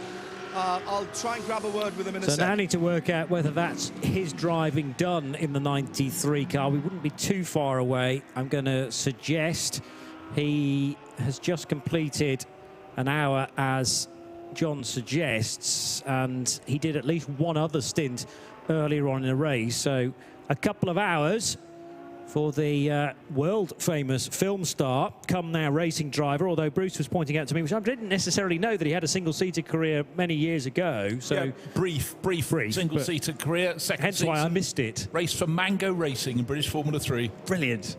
Nicely tropical name to go with. But yeah, so he at least has those bones to build on. Yeah, indeed. But a re-education of the racing mind to work out precisely how to hustle a two-seater sports car around a track as physical as the Sepang International Circuit. Raced at Dubai at the start of the year as well, and has had plenty of other 24H Series events to get his teeth into. There was a couple of, well, an overtake taking place there, not for position, but Alessandro Giretti clearing the James Winslow-driven Audi into turn 9, the Berjaya Tiaman corner, and that will give the 26 Be Quick Porsche a further lap back again. So Giretti's working lap 240, whereas the Audi is on lap 243. And you can add another lap onto that for Bob Yuan, who is now working lap 244. Let's head back to John. Another cheer, I reckon, is imminent. There's going to be a big cheer when the next voice is heard on the public address system here at Sepang for the Michelin 12H of Malaysia. Ajith Kumar, that's you finished, we reckon, there. How do you feel? Really pleased with my team. I'd like to thank our sponsors for believing in us, supporting us, Campa Energy and Nova Lifespace. I hope we can build on this for the rest of the season, be it Asia or even Europe, and try and be the best team on the grid. He refused to stay sitting down, gentlemen, to speak to me. He stood up next to me, proper racing driver. He's ready to, I reckon if he needs to do the last hour, he'd get back in and do it. Tell me about the difference then, driving a GT3 car, and particularly this GT3 car, the AMG, from what you've done in the past here in Coventry. No, obviously a lot of downforce, good braking. You know, you can wait till you can brake late, very stable. The ABS kicks in, and in case you overdo anything, it's kind of a very forgiving car, and yeah, I'm loving this, loving driving the AMG GT3. And there's a big smile on Ajith Kumar's face. Thank you for being with us, mate. Hope to see you again. Yeah, I'd just love to convey my thanks and gratitude to all the fans who've come here to Malaysia and back home who've been supporting us. Thank you all. Love you all. See you all soon. Enjoy the rest of the race, and we'll see you later on. And there's the cheer, and you can hear it even more at the moment because the car engines on the front straight here, JP, aren't revving as they should do. And as I emerge from Ajith's garage, the Ajith Racing Garage, the panels are bright purple. For the third time in the race, and it's not likely to be a long code 60, but everyone is restricted to 60 kilometres per hour, having had the warning that it would happen in 20 seconds, and right on cue. This is all because of debris at turn 3, so the debris has been cleared very quickly. It's not another splitter, is it? It is a Porsche. It is a front splitter by the looks of things, or two halves of a front splitter, picked up by different marshals, tells you a story. And I think, and I'm guessing here, it's off the Mulner Motorsport 921 entry. We had a shot of it running slowly, or that might have been immediately at the start of the Code 60, but very clear message. The message got to the teams, Code 60 in 60 seconds. And as John said, they very kindly turned the engine notes down so Ajith's fan could scream at him, scream their support at him as he's having that interview. But I do think it looked, well, what does one splitter look like as opposed to another when it's in the gravel? Guys, it's another, I think it's another Red Camel, because they've got a splitter out there. This will be their third of the race. Yeah, nod. So this is the third one. It is their splitter. I mean, it doesn't help them because by the time they get back to the pit lane, Code 60 would have cleared. So they can't even take advantage of their own disadvantage, if you see what I mean, as we go back to green flag racing. So it is the third Code 60, only the third Code 60 that we have had in the race to this point. The second of which was very quick at exactly 2 minutes. And that one can't be too far away from the same amount of time. The most lengthy was 7.5 minutes, much earlier on in the race. But I'll get you an exact time of that one in a moment or two. But it didn't provide any real opportunity for a car to dive into the pits and get just 15% worth of fuel. Everyone was either not in a position to take advantage or would prefer not to. Yeah, it was about 2 minutes 15 seconds. And when you're running at Code 60 pace, a sort of benchmark, it's about a 5-minute lap around here. So it really gave them a very small window to come in. But for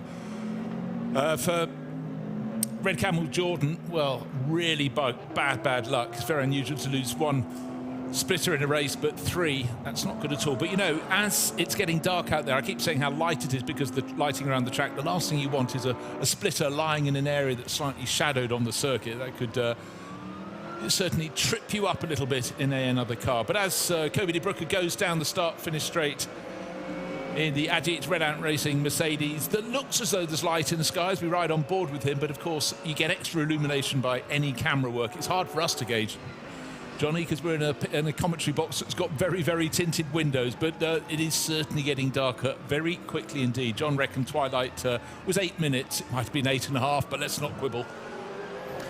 Those cars that would love a little bit of extra fuel mileage, well, pick one of any of the top 4, but the 69 James Winslow driven Audi was due in probably in the next couple of laps and might be able to extend its fuel window by a further 5 minutes. This stint began at 6:05. We're now at 7:15, so it's already done 1 hour and 10. And I'm just going to look up to see how long that car has managed at any point today, car number 69. Actually, we remarked at the time when Alexander Bukantsov was at the wheel that was a particularly long stint, 1 hour and 19 on that occasion. And then Vasily Ladikin got on board and did north of 1 hour and 21 minutes. So could be another 10 minutes yet before we see James Winslow on pit lane from the 4th placed Audi. They're going to have to try something very special to jump ahead of all 3 Porsches, but a podium result is definitely possible, and that's certainly what the team are targeting by the mood of the camp after John went up to one of the team members, who I think coincidentally was also called James, much like their current pilot, and they were like, oh no, we're going for the win here in their Audi, which was less fancied at the start of the race, but they've been there or thereabouts and ready to usurp at least one of the Porsches from the podium. Yeah, keep clear of the penalty box and things will come your way. But of course, it had to come their way because they started stone last from pit exit. And that didn't help them because the first 2 laps were really quite busy for Alexander Bukuntsov, but he was patient as he worked his way forward. But actually, it's once you cycle through all the drivers, you realise that the overall balance of a crew of drivers, and clearly there's nobody who's the weak link in that chain. And James Winslow, who's been racing with Alexander Bukuntsov, coaching him for about 5 years now, you know, has clearly done a really good job. But he'll be back in fairly soon. It'd be great when he comes in to try and catch a word with him, because he's a busy guy. A couple of weekends ago, he was racing and winning a championship at Paul Ricard. Last weekend at Dubai Autodrome. Here this weekend, have a few weeks off, and he'll go back to his lives in Dubai now. He'll go back there to do Abu Dhabi and Dubai, and then start all over again for the rest of the season. But that is what a lot of top drivers do now. It used to be a very clear closed season. Now, not so much. Looking at Kei Nakanishi in the LM Corsa Ferrari now, running 9th for car number 60, 5th placed in Pro-Am. The Pro-Am GT3s are the most numerous in this segment of the quickest cars. So Pro-Am was definitely one that was tough to predict at the start of the race. That's the one that Herbert could also win if they win the race as well, but they don't have to finish top of the pile to win Pro-Am. They are significantly ahead of the next car within that subcategory, the Climax Racing Mercedes. Let's get another word with 2 hours and 40 minutes to go with John.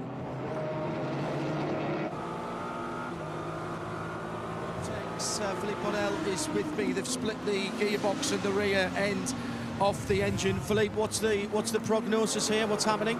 We don't know yet exactly. It's between the clutch and the gearbox. I don't know exactly what's happened. Well, it's apart now, at least. At least you can have a look at it. Works on it. Listen, we love this car. We love your enthusiasm and what's happened with this car down through the years and how you've developed it. Let's put the problem aside. How have you enjoyed coming out to Malaysia and being part of this historic Creventic Michelin 12H Malaysia? Can you repeat, sorry? Have you enjoyed being part of this historic event? Yes, of course. As all the other meeting of Creventic, but especially this one because for us it's the first time here. So we think that we can do the race normally. Well, we wish you well. Let's get this one back out before 10 o'clock and see it take the checkered flag. Yes, we're working on it. We think that they probably can repair in 1 hour.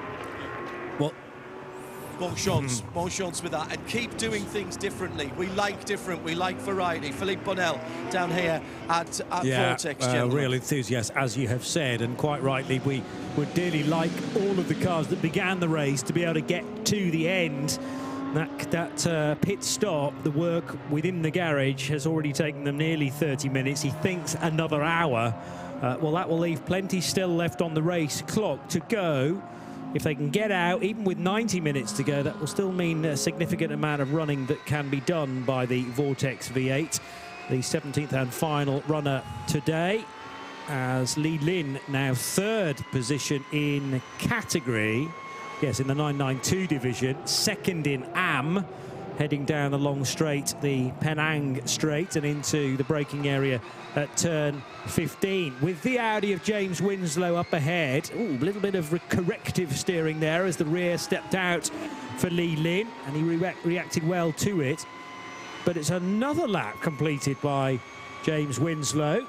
So the stint that remains in progress is up to 1 hour and nearly 17 minutes now, bearing in mind that the car is capable of doing 1 hour and 20, and we've had a couple of laps, or the end of one lap, the start of the next lap, affected by code 60, and a total of, what, 2.5 minutes or so. But it's amazing what sort of difference that makes to the fuel mileage of said Audi or the Porsches or the Mercedes. And somebody far cleverer than I is working out the calculation to say, no, James, go on to another lap. You will have enough fuel. Well, as long as they don't suddenly go, oh, sorry. But what's intriguing, here we've still got, just over 2.5 hours remaining. It's a night race now. It has changed so quickly from evening, twilight, gone, and riding around a lap. It's a very good opportunity, riding with Li Lin in the 610 Racing 992 Cup Porsche, 3rd in class. just to see where the light falls. That's why they have night practice for events like this, because they do lots of daytime running.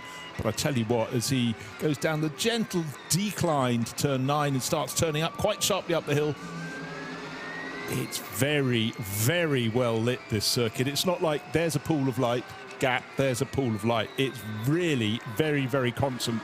And I can see Sepang becoming more and more popular for this time of year, December, January, races that go into the night, because it's a fantastic circuit, but also it seems very kind in night-time conditions. Gentleman here from down in the pit lane, our camera operator is off having his evening meal at the moment. If I look down towards turn 1, of course, there's still a bit of vestigial light in the sky as the sun is still reflecting from well below the horizon. But if I look down to turn 15 to my left, it is blackety black on a black day. It is really dark. And actually, what's interesting, and I've seen some of the pictures from around the circuit, I think the front straight, rather unusually, is the least well lit. Normally, you have this big blast of light, don't you, down the front straight, but actually, it's sort of half light here in the pit lane. Our camera's probably making it look a lot better than it is, and to the point where, depending on what the big screen is showing above my head, I can see that light changing on the far side, the track driver's left. So really interesting. Actually, the reason I turned my mic on, other than to wax lyrical about how gorgeous it is, and I've just tweeted _ studio from which is where you can get in contact with us as usual. We have a pit stop impending, should I say, for Simpson Motorsport.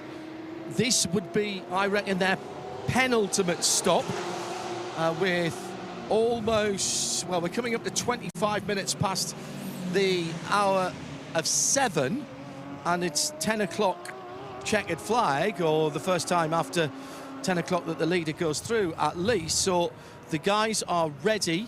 The pink fluorescent strip is illuminated, and they know what they've got to do here. What am I looking at? I think we're looking at just tyres.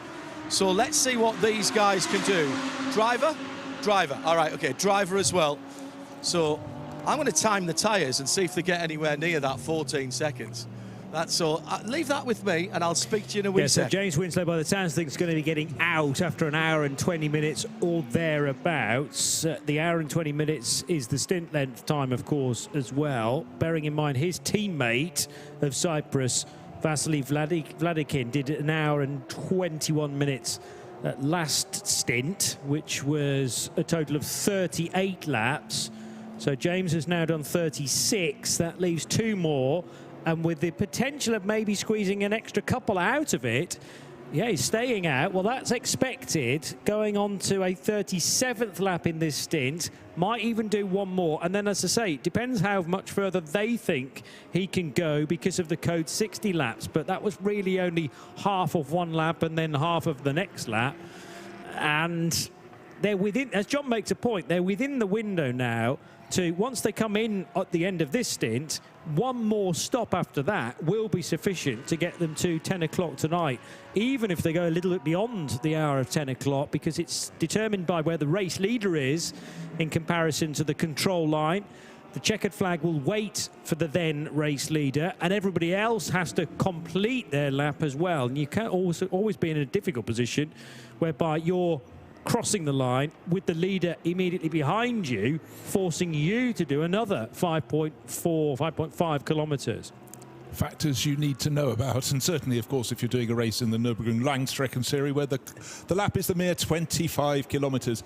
Just wondering, John will be waiting a driver change coming up for Continental Racing by Simpson Motorsport.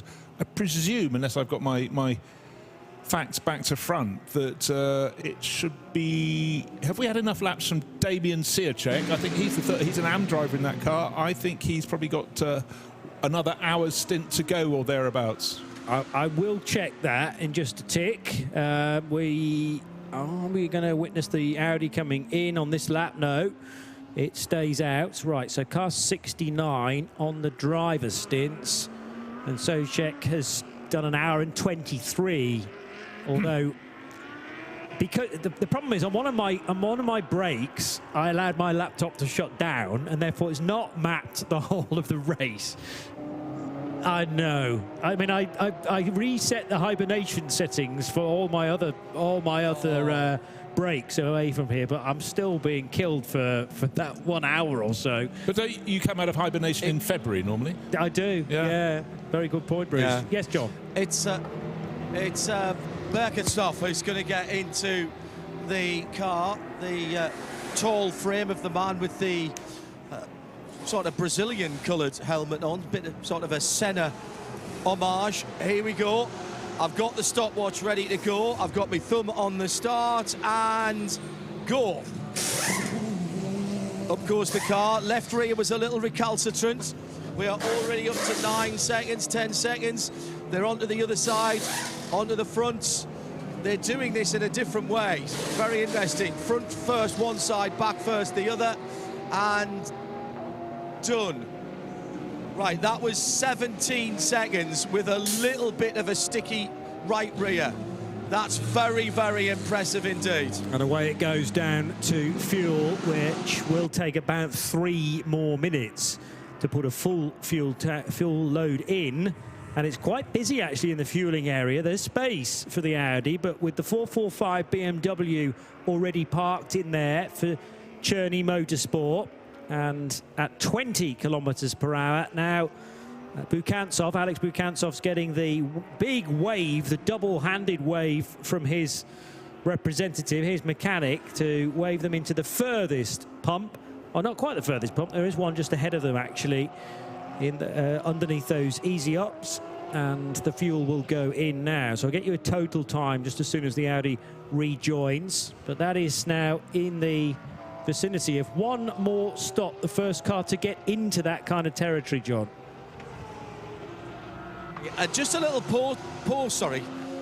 That's my one and only, absolutely, for the race. Just a little postscript on that. I mentioned that they had the gantry out, and the gantry has the air hose on for the jacks, the pneumatic jacks, but they'd also be using air-powered Pauli guns. One of the hoses to that broke earlier on, about an hour ago, and so they've had to go to their backup, which is battery-powered guns rather than the air guns. And they simply aren't as quick. You can tune up your Paulis a little bit as well, and all of the teams do. They take them apart and put them back together again. They are industry standard. But they reckon that loses them 3 seconds per tyre stop. So we're talking fine margins, but that was a 17-second stop with the electrics, not with the air. They can do it. They reckon they can do it at 14. And I said, well, even with that fumble, you did it in 17. And they went, oh, that must have been a good stop then, because we lost 3 seconds by not having the air. That's the fine margins, gentlemen, that we are talking about here down at Simpson, that is keeping that Audi right in the hunt for the win here at the Michelin 12H of Malaysia, and proving that that car and this team running that car is still a force to be reckoned with. And whilst we were drawn into the pit stop for the number 69 Audi, what I'd partly missed was that Bob Yuan from the race lead came in for Origin Motorsport. He didn't quite do the same number of laps on the stint as the Audi, 35 it was, but that's right in the ballpark for Bob Yuan, who may well have bailed out of the 87 car in the process. It was a stint length of an hour and 16 minutes, and the 87 Porsche is also in the fueling area now, so it becomes a fight in the fuel quadrant, and the Porsche is away first. Feels like it's not quite got up to full momentum, but that's okay, because remember, it's 20 kilometers per hour, then briefly 40 kilometers per hour, and then you unlatch the pit speed limiter entirely to go back up to full speed, and but only briefly, because then you've got to slow down into turns 1 and 2, which are frustratingly slow in that left-hander particularly.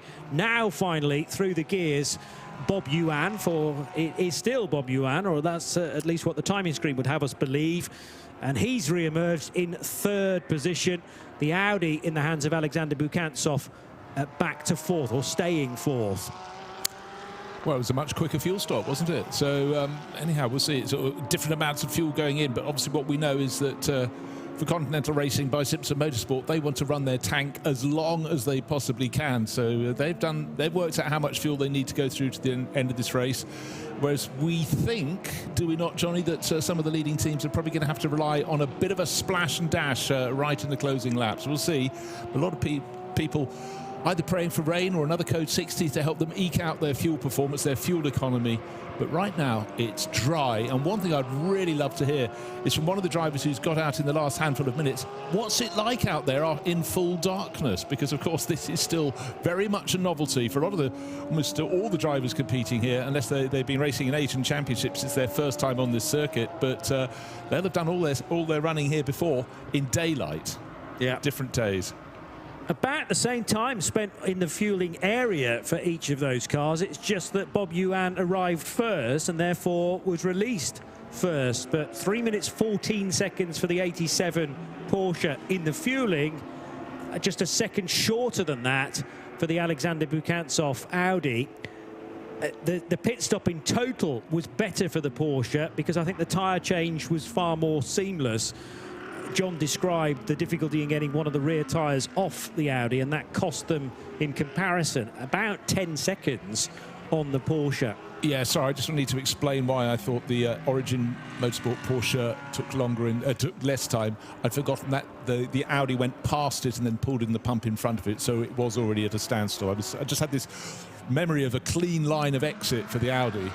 Yes. With the Porsche pulling ahead. So there we are. It was actually, and thank you for proving that with the stats. They switched around in the fueling area, yeah, which can often play tricks with one's mind.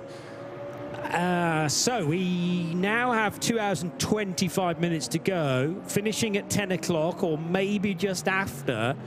And back to the lead of the race goes the Herbert Motorsport Porsche on lap 254. In fact, that car sweeps across the control line as I utter that sentence.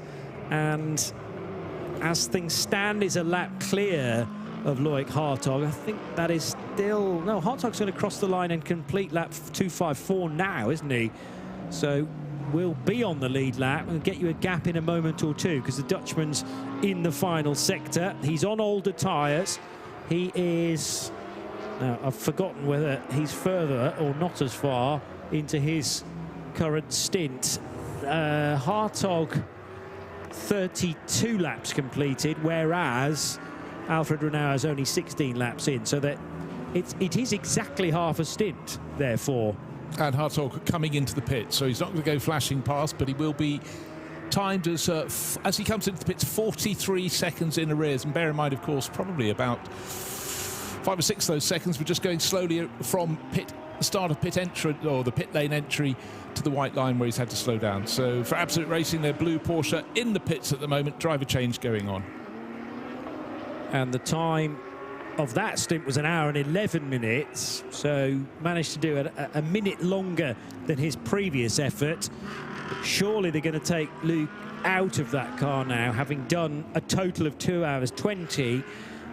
Remember, you can't do more than 2 hours 30 in one go in that car, say in one go, across a double stint. So Loic Hartog heading now, or the new driver heading towards the fueling area, making sure that the belts are done up. It still says HAR on the Lumirac system. That will only be reset once the car exits pit lane. Well, it looks like Patrick Niederhauser to me, and I think we had the conversation earlier that those two could both do double stints and take it through to the end of the race. Antar Ezau had crossed the minimum time he was allowed to have by 28 seconds. Yes. Yeah, but he did it. Yep, well, it's all maths. That's all that matters. And it was impressive that Antares did those stints back to back as well, because I'm not sure whether that was fully decided as he began the first. And they may well have had a little bit of a radio conversation to say, are you all set for the second hour, which would have been going into hour 7 of the race? And he said, yeah, all good. Let's tick it off in one go because it's just cleaner that way. 100%. He's conversant with exactly how if you do a double stint, when you go back out for the second part of that stint, you're conversant with exactly how the car was behaving before you brought it in. Yeah, and the current track conditions. Yeah. Don't have to worry about Nightfall because it was well clear of that. And that's the great thing about how they've assembled that combination. It's it looks great on paper. I mean, they've gone with the absolute bare minimum in terms of 1 AM, 1 semi-pro, 1 pro. Let's not add a 4th driver into the mix. Keep the driver changes to a minimum, therefore, and the AM segment falls exactly in the middle of the race. Yeah, they've ticked every box to this point. And I hope that I'm not putting the commentator's curse on that, because Loic Hartog's been mightily impressive both in the car and also, you know, he came up and spent some time with us in the media centre yesterday and was mightily impressive out of the car as well. Not least because he brought some pre-Christmas treats, because it was a special day in the Netherlands, Sinterklaas. Sinterklaas, and the little treat we had was gratefully received, of course, and you don't have to bribe us, but it's quite nice. Little gingerbread biscuits. Very nice. And very addictive as well. That bag was considerably smaller after he'd handed it over to me. Sorry, Loic. But I hope that I was amongst many other people tucking in. And very grateful indeed of you bringing some snacks up, because that kept us going for the remainder of what was qualifying. Night practice was after that. And night practice hugely valuable, considering this 3 hours now being run in inverted commas darkness.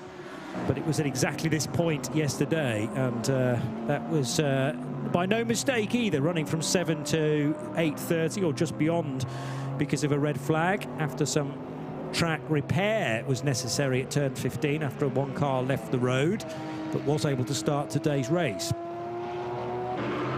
So Alfred Renauer now back to the front. Patrick Niederhauser hasn't yet rejoined, but that's okay, because about 3 minutes or so needing to be spent in the fueling area. And this is giving this car, the pink and white Origin Motorsport Porsche, the chance to gather up a bit more, a few more seconds on the rejoining Patrick Niederhauser car. And you were spot on with that, Bruce.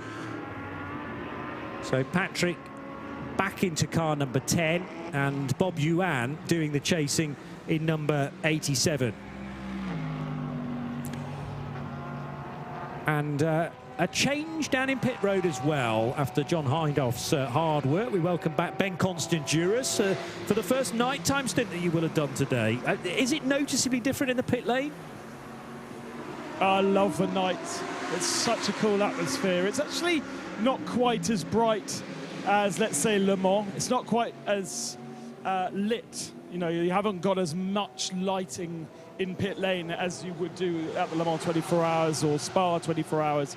But the circuit is well lit, and it's interesting to note that this is a circuit where you can test all 24 hours of the day. So you can book to come here and do a test session from midnight until 6 in the morning. And in fact, it's something that various teams do because it's cooler in the night. So they prefer to come testing in the night than in the day.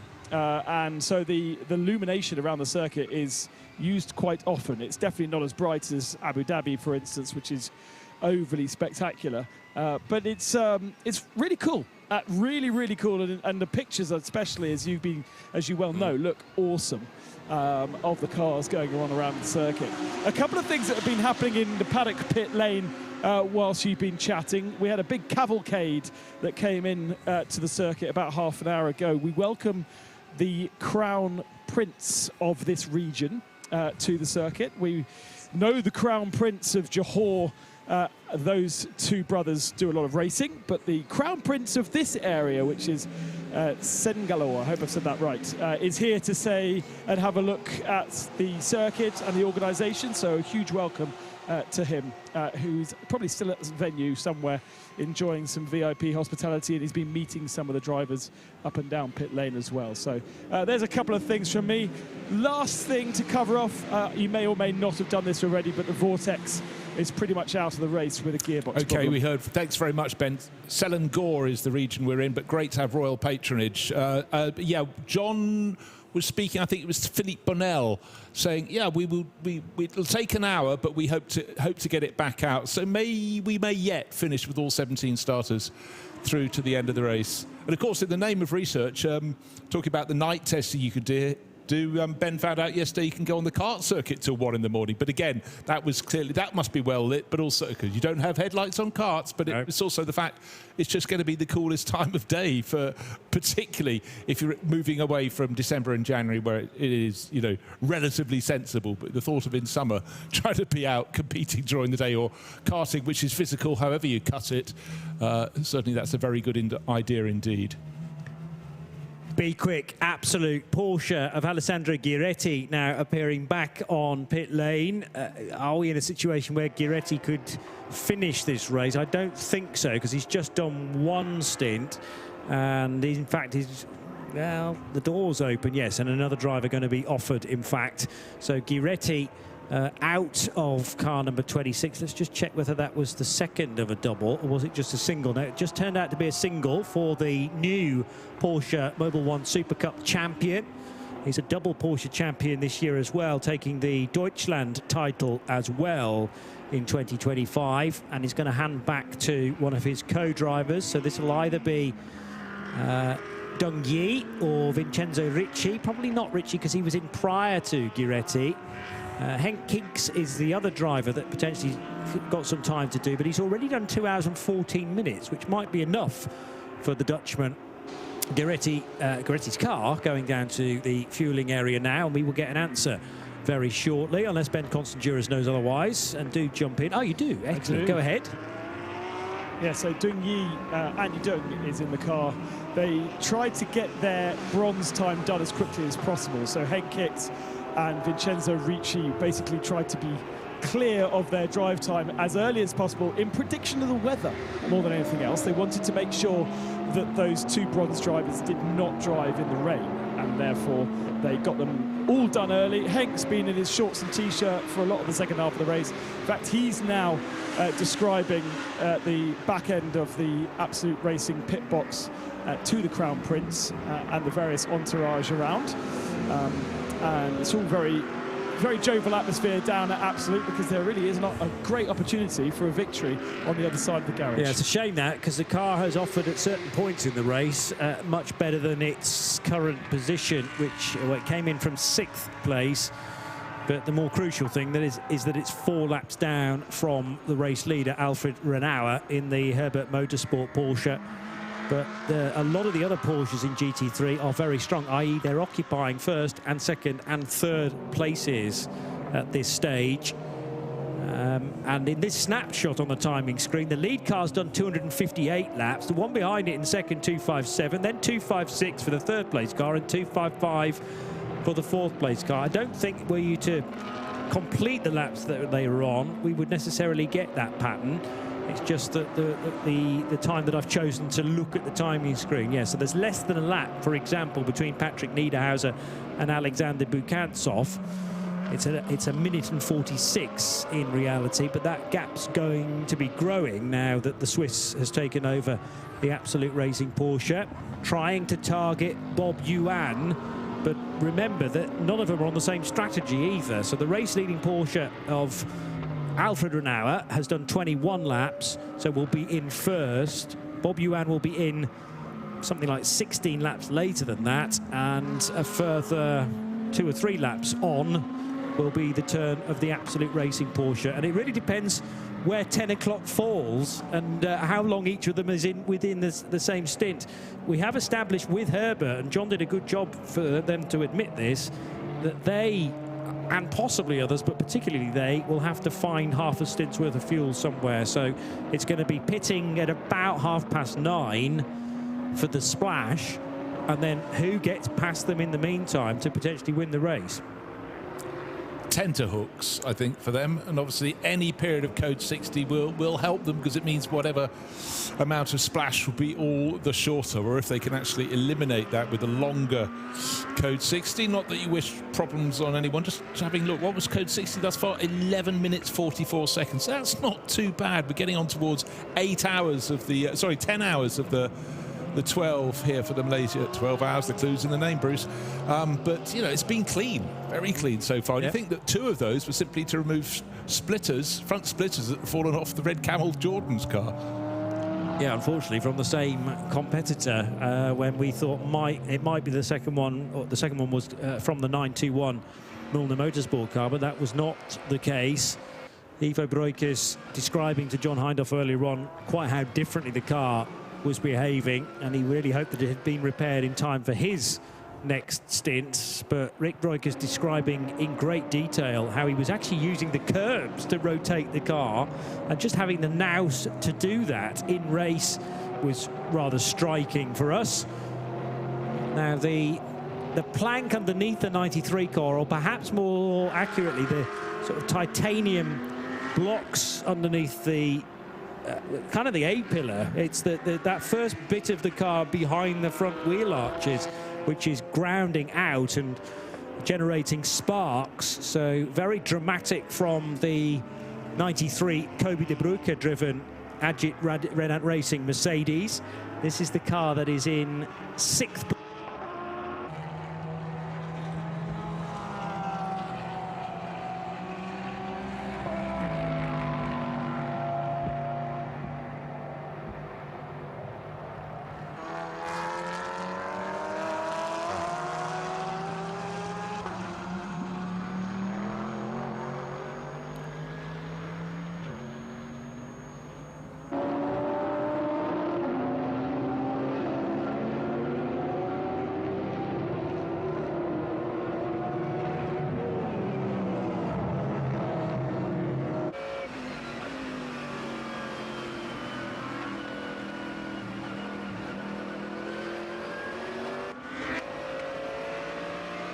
Lane right now after a 34-35 lap stint and about an hour and 20 minutes. So again, good fuel mileage for the red and white Mercedes on this occasion, Bruce.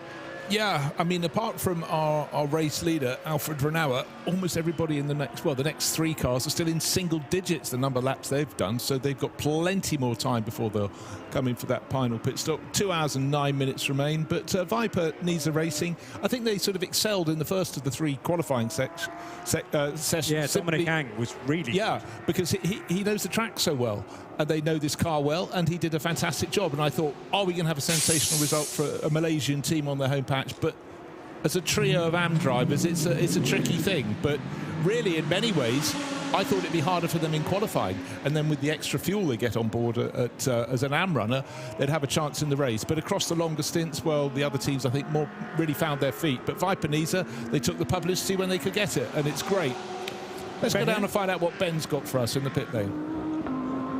Well, watching the Viper Nisa pit stop, and they've got them fitted some tidied up, not new tyres. And I mean tidied up by the fact they've scraped off all of the pickup so that the car won't have any vibrations when it goes back out on circuit.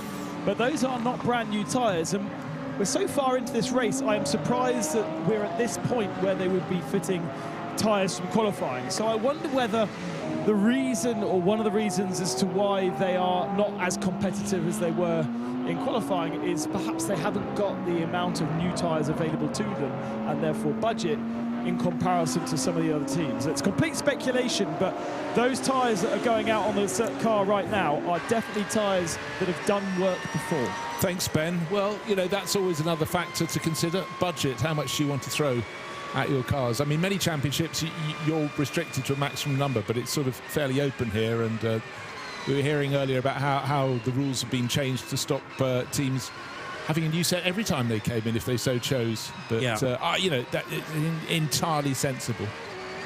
Yeah, a new rule for this next calendar year, in which this race actually sort of fits into 2026, because it's the first of a trio for the Middle East Championship, is that if there's a code 60 and the tyres have been on the car for less than 50 minutes, you're not then allowed to change them in a code 60 pit stop.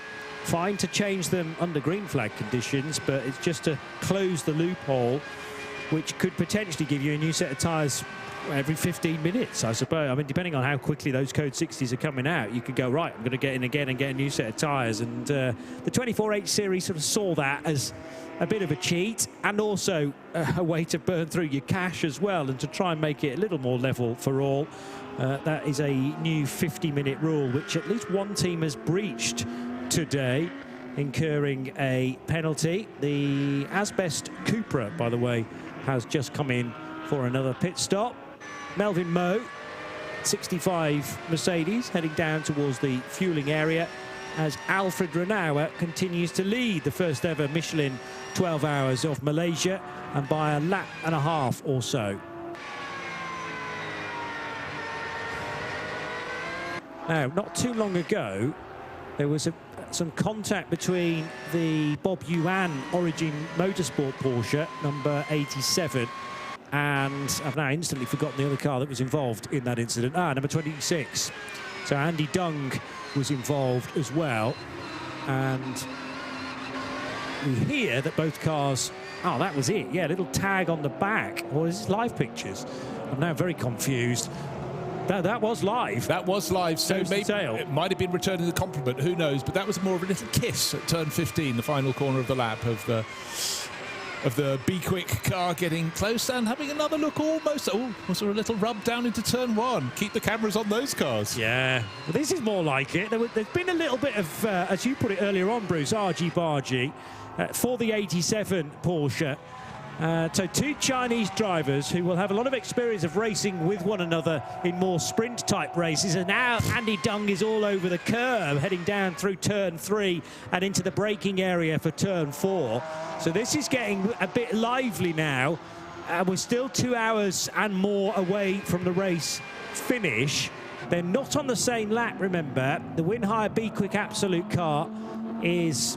how many laps back? Several, actually. 4, maybe 4.5. Yeah, 3.5. Anywhere between 3.5 and 4.5 laps. But the car that's leading the duo is second overall. Does not want to be tipped off. But I tell you what, by running a little wide at turn 3, really kicking between these two cars. So keep your eyes peeled, because as you say, there may be a revenge attack. And clearly, Andy Dung is quick coming out of turn 14. The Lagoon Corner, Sunway Lagoon Corner to give it its full name, and down into turn 15. He's not quite as close this time to Bob Yuan, and so a collection then of the various incidents that have happened over the last few laps. Was there a tag at turn 15? Yes, there definitely was. And a big snap to the right from Bob Yuan. He was halfway round the corner and he wanted to go left. The car did not. Now, what happens once can happen twice. That's turn 3, running wide, and that was so quite a compression there. You definitely want to be on the track, but it rages on, is all I can tell you. Well, I'm impressed with how readily these Porsches stick to the ground, because, you know, you keep that right foot buried and the downforce of a modern-day GT3 car rather takes over against any other science that I learned as a kid. But somehow the cars stay planted to the track, even though there were a couple of tyres off into the gravel there for Andy Dung. And Bob Yuan was well aware of the unconventional lines being taken by his fellow Chinese, and they were nose to tail as if fighting for second and third, but actually Dung Yi's car is down in 7th position. Nevertheless, he's keen to get one of those laps back to make it 3 that he trails the 87 crew. Origin Motorsport, I'm sure a lot of the mechanical crew and the engineers were taking a deep breath there to make sure the 87 car stayed on the straight and narrow, because they could still win this, but not if they're off in the scenery. Yeah, and for Andy Dung, you know, he's early in his stint. He's only completed 4 laps. So he's going well. He's on fresher tyres than the car he's chasing. Origin Motorsports, Bob Yuan has done 7 laps more. But what he wants to do now, Bob Yuan's about maybe a second clear, but he wants a bit more than that, because certainly Andy Dung has been prepared to just attack from anywhere to try and get past. And when you're holding down second place, you've done nigh on 10 hours this 12-hour race. You just don't want to be assaulted. Yeah. But that is key as well, as you made the point, Bruce. You know, it's on younger tyres. It's very early on in the stint, so heavier with fuel, but keen to make this performance that isn't going to last forever pay. So therefore, that's the impetus to try and get ahead of Bob Yuan's car. But might have just missed out on that window now and tried several different ways of doing it. a little bit of a headbutt into turn 15, then running very rapidly through turns 3 and up towards the potential overtaking point at turn 4 as the front brake discs on Bob Yuan's car are very deep red, kind of akin to how cars appear at the Daytona 24 Hours in the middle of the night going into the back straight bus stop, the Le Mans chicane as it's called these days. Still enjoying this scrap, but the big difference is Bob Yuan is keeping his car between the white lines, i.e. on the circuit, but if there's any corner that could be cut, the tighter corners, the chasing Be Quick Porsche, oh yes, I'm going to dip my tyres over there, kick up the dirt, carry on, carry on. Now, I suppose one element that could change this battle, sort of a false battle, but it's incredibly entertaining. What's up ahead? Are any of the slower, lower class cars going to be up in front and across their nose? Not as far as I can see for a few moments, but for Bob Yuan, who'll be going, just leave me alone. The other thing is that Herbert Motorsport will be very interested in this fight. They will desperately be wanting Bob Yuan's car to be losing time as the Asbest Cupra is just a bit further up the road and actually has been cleared by these two Porsches very quickly indeed. So that was an efficient bit of lappery from both Chinese drivers. Yeah, but I tell you, the driver, clearly in the Cupra, you're going to be travelling considerably more slowly, but Junichi Iwamoto spotted them in his mirrors and he all but stopped. He stayed off the racing line, did exactly what he needed to do, because bear in mind, in that Cupra, you're going to be lapped frequently. Every lap, pretty much, someone is going to be lapping you. And again, it becomes harder when you get to night time. The full glare of those lights coming up behind you, you're just getting accustomed. And he's very early in his stint, I think, Umamoto. No, he isn't. The tyres are 82, is that right? 82 laps on those tyres. So, obviously, cost saving, share it across all your drivers. But it's almost as though the break from Bob Yuan has been just hauled back in. We've crossed the 10-hour mark, and still Bob Yuan in second place is under attack. Leo Ye in there, sort of enjoying it, but lightly concerned that his car could be off the track at any moment. Bob Yuan, though, really experienced driver, but certainly Andy Dung, well, he's just having fun, isn't he? He is, and as I say, wants to clear this pink and white Porsche as early as possible so he can then show his true potential in the Be Quick Absolute Racing Porsche. But Herbert will be loving this because it is slowing down one of their near rivals, Bob Yuan, needing to be in defensive mode. That is not something he would want to be doing ordinarily. And maybe Origin Motorsport have to have a little bit of a think about this. Compare the amount of time being lost by Bob Yuan and put that alongside letting the Be Quick car go. And could the 87 car be a tad faster because of that, without the headache of Bob Yuan in the door mirrors? 207.8 last time around for Bob Yuan. Actually quicker than Alfred Renauer, but we don't know what sort of traffic the Herbert Motorsport Porsche is caught up in at this stage. The big winner in all of it might actually be Patrick Niederhauser in the 207s. So he was 0.8 of a second quicker than Bob Yuan in the last lap and 1.9 seconds faster than Alfred Renauer. So Patrick Niederhauser not in frame at this point, but the Swiss is pushing like crazy, because the 10 crew from Absolute Racing still think that they can win this race as well. And the other thing is, Peter Mackay, we're mapping everything to the Herbert Motorsport car. We can't forget that that car's likely to have to come into the pits at about 9:30 tonight for that fuel necessary for the final half an hour. That's right, that's what they believe, that they don't think there's much way around that. Is off track slightly for the 666 number Michelin 610 Racing. That's at the double right-hander, turns 7 and 8, getting into it with one of, was that the Herbert 91 they were getting into a little disagreement with? I think it may well have been. Yes, it was. Yeah, so Alfred Renauer really pushing hard, making no friends on the way through the field. On the flashers, the quite aggressive flashers of the Porsche GT3R through the the 992 Porsche going off on its own. Apologies, Alfred, of course, a gentleman as always. Yeah, but there we are in the space of a handful of laps. We've had the car in second place being harried by which is the Origin Motorsport Porsche being harried by one that's down in 7th place, the Be Quick Absolute Racing car. And our race leader, Alfred Renauer, he got close to the 610 Racing Porsche that just left its braking too late and it's turning over the edge of the circuit at turn 13. The last thing that Alfred Renauer wanted was that to spin in front of it. But I must say, well held there for the 610 Racing driver. That was a tricky moment, but just suddenly this race is coming under cover of darkness. It's coming alive. Maybe incidents just seem magnified in the dark, but so we've been talking about Patrick Niederhauser. Well, we haven't for a while, because he's just out there getting on with his stint for the Absolute Racing number 10 Porsche. He's lapping faster than those ahead. No surprise, because he's on younger tyres, considerably younger tyres than our race leader Alfred Renard, but he's just keeping out of trouble. You could maybe argue, is Patrick Niederhauser going quick enough considering the age of his tyres? They're 11 laps old. 207.1 the previous lap before that, 207 flat. So it's certainly consistent. But do you, at this stage of the tyre life, do you need to be in the 206s, or is that time not in the track? I mean, I just stepped outside, and the temperature is just dreamy. Is it glorious? Oh, it's absolutely. How about, is it soft to touch because it's humid, or is it just? It's like a cuddle, an invisible cuddle. It's great. In Welsh. Yes, exactly. It's lovely. It's not too hot, not too cold. It's Goldilocks porridge outside. I knew you were going to try and knit that phrase in at some point in the race. Well I done. do like porridge this time of year. Maybe not if I was riding in Malaysia, but at home in Scotland, yes, it's great. So for Patrick, so the reason why I bring that up, not just for, I don't know why I would bring it up otherwise, is because surely that should mean that the track will cool. And usually when tracks cool, they get quicker, not slower.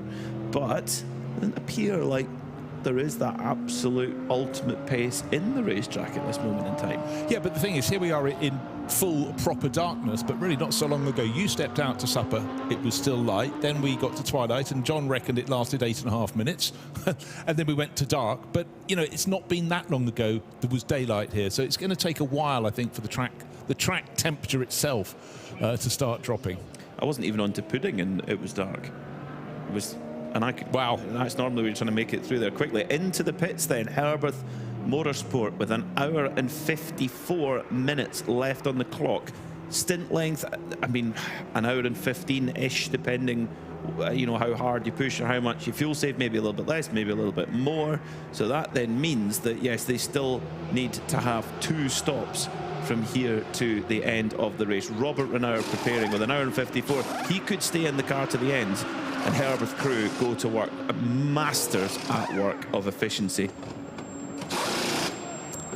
Yeah, it's a number that doesn't divide very easily, does it? 1 hour and 54 minutes, when your longest stint can normally be about 1:15, 1:20 with a red flag, with a code 60. But of course, some of this time is going to be eaten up gaining a full tank of fuel. Perfection as usual from Herbert Motorsport. Tyre change, well, critically the driver change done before the tyre change was, and that is where you are. That is your base level. Any driver change that takes longer than that tyre change, you're giving away time. Now, there is lots of reasons why sometimes you'll have driver changes that take longer than others. But if you're at that very sharp end to win overall, of course we have classes for various categories, but if you want to win overall, that's how efficient you need to be. It is, and sometimes you have to go, I'm slightly concerned about something, I'm going to use 2 or 3 seconds just checking it out, because at this point in the race, doubt starts to come in your mind. But I must say, all these top teams, they've been running super smoothly. I love the fact that whenever Alfred Renard or Robert Renard gets out of the car, Ralph Bowen is right there, ready for the debrief. Like, tell us. A sponge for facts. Yeah. Well, that's why Ralph has come on in leaps and bounds, working with a pair of the Renards. And the thing I always like to see is, as well, is that Ralph Bowen, successful businessman, could go and kind of race with whichever team he wanted to. But I love when you see drivers like that show loyalty to the team, and a team looks after them, they look after a team. That I really like those stories where you see a bond between the customer driver and the team themselves, because they've both got big parts to play. No, absolutely they do. But if you felt you've learnt well with people, you look up and down the pit lane, it's a risk going to someone else. We all, different groups of people gel in different ways, and you might think someone's very quick, but they might just rub you up the wrong way, and that's not going to be productive. Well, I was speaking to, I won't say who it was, but I was speaking to a very, very big customer race team in America, and they were saying that, they... Oh, who was that? They're in the luxurious position where they have to... They've got more drivers than they have seats, but even if they didn't, they said there are certain drivers, if they come in and don't behave, and are the main thing was, they said, if they're rude to our team, we don't take their business. Which is good, which is a very good long-term strategy. If you've got a good team, look after it. Funny enough, our production manager Leah and I were talking about that at dinner, actually, how important it is to look after good people. Yeah, definitely. It could be, if you're running a TV setup to run this, you want to be able to trust all your camera crew. They've got to be able to, go through the protocol of what you need to get things right. And all of those of us who've enjoyed good working relationships, you treasure them, because sometimes you get somebody who's brought in without your advice, and the big I am, and that starts to break things down. I'm sure there's lots of people with their own businesses nodding at the television right now. I hope so. Yeah. If not, we're lost. An hour and 50 minutes to go then. Herberth Motorsport into what will be their penultimate stint. Will it be? No, not quite. It will be their one away from penultimate. Yeah. Yes. A wee bit of code. Do you know, an hour and 50 minutes, what's that? What's that now if you add that all together? What are you going to do, 110 seconds? What are you saying? So 55 minutes each. Yeah, so they do have one stop. Yeah, one more stop. One more stop, yes. Okay, to go. And then if you look at Absolute Racing number 10, they could go for the next 45 minutes, yeah, which then opens up the pit window. Yes, okay, I'm back in the game now. Back in the saddle. Back in the saddle, yeah. Yeah, no further thought of supper. That is done and dusted. For a lot of these drivers, actually, they get out the cars, the last thing they want to do is eat, because they're hot, chock full of adrenaline. It takes a while to subside. You just need to sit quietly, but you're quite right. Yeah, temperature's lovely. Sounds like Mike's open in the pit lane. Have we news? Yeah, sorry, Bruce, just organising a quick interview and deciding which side of the garage to stand with Henk Kicks of the Be Quick Absolute Racing team. Henk, first of all, thank you for being here, because I know a lot of your racing is in the TSS. The company supports that, supports the car. You must have been very excited when you heard that Creventic were taking over Malaysia 12. Yes, I mean, I'm doing 12 hours in Malaysia since 2015 or something like that.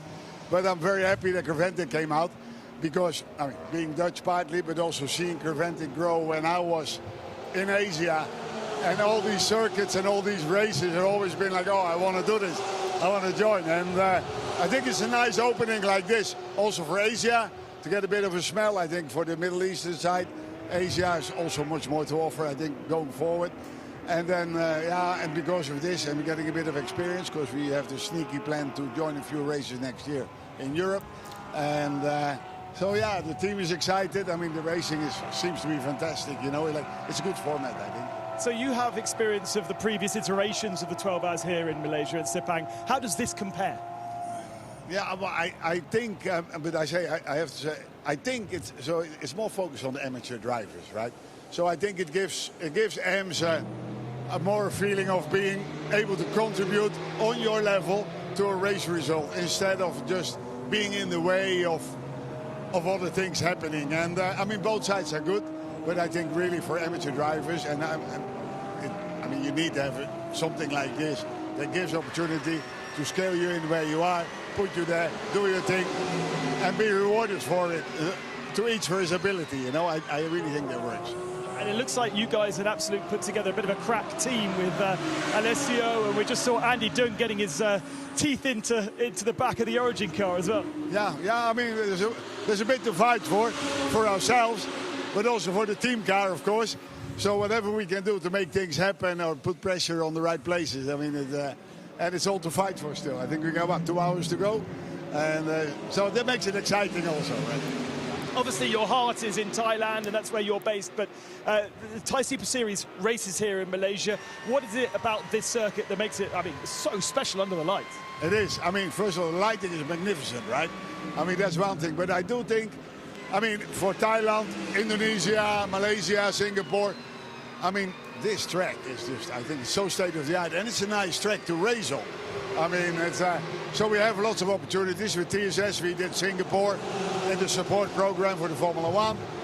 But, I mean, this is like I mean, this is like a kind of home base for everybody in Southeast Asia, I think. So this is also why this is a good opportunity, a good option for Creventic to start here and get everybody in. And I think it will grow. I think this will work out, you know. It's like it can grow a lot. It's very exciting to hear that you might be coming over to Asia, to the Europe for a bit. We have a few clashes. We have a few clashes with Thailand Super Series. But we're looking at, I'm looking at Mugello and Spa and Paul Ricard, I think. Nice places to race. Yeah, should be, especially with you guys. Absolutely. Well, we welcome you with open arms, Hank. Thank you for talking to us. Hank Keeks there for Be Quick Absolute Racing. That's wonderful news. Hank's going to come and join us for a few European rounds. Look, I mean, if it was just another car coming, but look at Hank. Bottle that enthusiasm. That is what it's about, and I think he absolutely hit the nail on the head as his car goes completely off the out all the way out around the outside of the Cerny Motorsport BMW, the GT4 runner, all four wheels out beyond, kicking up the dust and carrying on. So it's been really quite a ride so far for Andy Dung. Round the outside, there's not much outside left, over the curbs, out and beyond, on the grass, beyond the rumble strip, and continuing on his way. But again, the right foot never lifted. Plant the throttle, keep going. So talk about the enthusiasm from the man that makes it happen, from Henk Kicks, who puts the whole Be Quick package together. He is Mr. Be Quick. But wow, his drivers are certainly doing him proud. But his point about, just remember these two words, absolute racing. Win here, Be Quick, Absolute Racing Porsche. There's an Absolute Racing Porsche further ahead. That's in third place. And what was the number 26 car, the Be Quick car, doing? Pressure on the car, putting pressure on the car in second place. I was sitting having my dinner and watching that, and I was thinking exactly what you were thinking. I was thinking, if you've got a sister car that's happy to play ball, make the life difficult for the rivals, definitely. Yeah, definitely. But Andy Dung's not long in terms of experience. He's looking a very quick number. Definitely agree. Yeah, Patrick Niederhauser now is, we mentioned he was maybe a little bit off what the pace he maybe needed, and the pace that he needs is red hot, but that was about 5 laps ago. His tyres are now 16 laps old, but he's gone back down again into the 206. He's got quicker. So the track may be coming back again as whoops. A little bit of a disagreement there with the Modern Motorsports 992 having to just leap out the way of the 87 Origin Porsche of Bob Yuan. And for Modena, I mean, what a day they've had. I mean, they're in a dominant position in the 992 AM class and are keeping the reference team in 992 Pro honest in terms of Red Camel Jordans.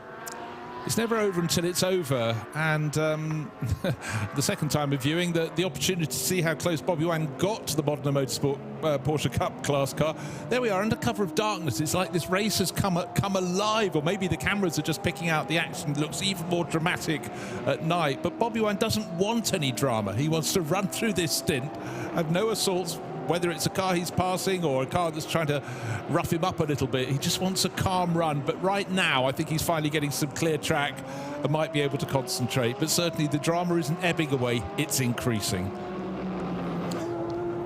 Last lap, Bob Yuan, 209 flat, 206.5 for Niederhauser, and their tyres are not that different. So that is effectively a real gap. So Bob Yuan not quite able to match the red hot pace of Patrick Niederhauser. And the thing is, that's it for us. We can cheat a little bit, because if you've got somebody like Patrick Niederhauser, one of these typical plug-and-play factory drivers, if he's doing a 206.5 on 17-lap old tyres, you know that's probably what the racetrack's going to give at that in those circumstances right now. You know that there isn't much to factor in beyond that. No, absolutely so. But what you have to play at this point of the game, it's not like the opening stints the race. As Patrick Niederhauser also been told, if you can, save a bit of fuel. But then again, they might have reappraised the mathematical equation as he's gradually catching Bob Yuan. They're saying, actually, no, I tell you what, just go after him. And he's certainly been taking, you know, a couple of seconds a lap or thereabouts of Bob Yuan. As we've seen, Bob Yuan's been slightly compromised by traffic and the attacks from the Be Quick Racing Porsche. But right now, I think the equation can change by tiny amounts in either direction. and then there's suddenly a different game to play for. So we're going through a transitional phase, but what we are seeing is Patrick Niederhauser, third place, Absolute Racing Porsche, car number 10, lovely blue livery on that, and I think he's being told, right, go for it, get on the pace. I think he's, what is it, green for hot, or whatever they say in the military, to get full rich to the end, 2:06.5 last time by. So he's 37 minutes into his stint. I would say then he's got at least half an hour left at full push. That would put to an hour and 11 minutes to the end, 3-4 minutes of pit stop. That means he's full push from now all the way to the checkout. Yeah, you'd certainly think that, but the fastest lap last time around, well, our race leader, 2 minutes 5.8 seconds for Robert Renard, but he's only 4 laps into his into the stint of those tyres, so that you should be at the start of your stint lapping the 2-minute 5s for about half a dozen laps, then for 2-minute 6. Tell you what, Viper Nisa, home race for them, and Ben has caught up with Douglas Koo. Yes, Bruce, thank you. Down in Viper Nisa, because yesterday we were able to talk to them with Dominic Ang being fastest in the first session to celebrate our Creventic team that are having their home race for the first time. And we haven't spoken to you today, Douglas, so I thought I'd come and catch up and see, what's going on. Well, the race is still going on. We've got about an hour and a bit left. So far, it's been good. We had a couple of mistakes in a pit lane, but yeah, the car is running well, so we're quite happy. Hopefully, we'll finish the race. I mean, you guys must have so much experience of this Malaysia circuit. It showed in qualifying, but you've seen your rivals from China, from Germany. They're really catching up and getting that experience as well. Yeah, we thought we'll have home ground advantage, given that we've raced here, I don't know, millions of times. And we were actually expecting the weather to be a bit more wet, but fortunately it's all been dry. Had it been wet, I think we would have a bit more advantage, and the heat today was not as hot as yesterday. So you know the Michelin tyre from being in Europe. How different is it being here in the heat of Malaysia? I think it's been night and day. So yeah, we raced in Creventic, Europe this year with the same tyres, and we were adjusted to it very well. I think when the tyre comes over here with the weather and the heat, it's good for a couple of laps and then it just degrades very quickly, but it sort of plateaus out after that. So it's a matter of just adjusting your driving style. And is it usual that this circuit offers so little grip? Speaking to the pro drivers, say it's very slippery. We can't understand why it is as well, because whenever we practice here, there's a lot of grip, but somehow this week there hasn't been any grip. It's been just slippery. So and on these tyres, it's a double whammy. But you must be very proud and very happy that Creventic have brought this championship into their fold. A race that existed for many years in different promoters, but we know that Creventic could do great things with it. We've been very happy with Creventic. I think the first time we raced with Creventic was the TCR 500 in Spa, and we felt that the organization was really good. That's why we actually made this conscious effort this year to actually race in Europe. And we've been very happy with them, and we were very happy when they said, we know Douglas, we're going to come to Malaysia. Say, sign me up. We'll definitely do it. We'll definitely do it. Because in Asia, we don't have that many endurance races. So, and for my team now, we're actually looking to do more endurance races rather than sprint races. So we more than welcome the Creventic coming to Malaysia. Maybe add another Asian country to that before the Middle East. That would be great. Well, we've just been speaking to Henk next door, so he's got some plans. Yes, yeah. And Hank will be joining us next year as well in Europe, so it'll be good. So your plans to come back to Europe next year? Oh, definitely. Yeah, definitely. So this year, unfortunately, we missed 1 out of 5 races, the Mugello race. Next year, it's full on, 5 races. Just make sure you bring lots of jackets to Mugello, because it says that it's nice and beautiful and wine country, so it's really cold. Yes. Especially for the boys, they tend to get a bit cold coming from Malaysia, right? So yes, we will bring jackets. Thank you very much for your time. Thank Douglas Koo, the man behind Viper Nisa Racing. What a joy it is to have them part of the Michelin 24-hour series. And it's a great point there. We see drivers coming from all around the world to race in the Michelin 24-hour series in Europe, but often go to a European-based team and brand the effort as such.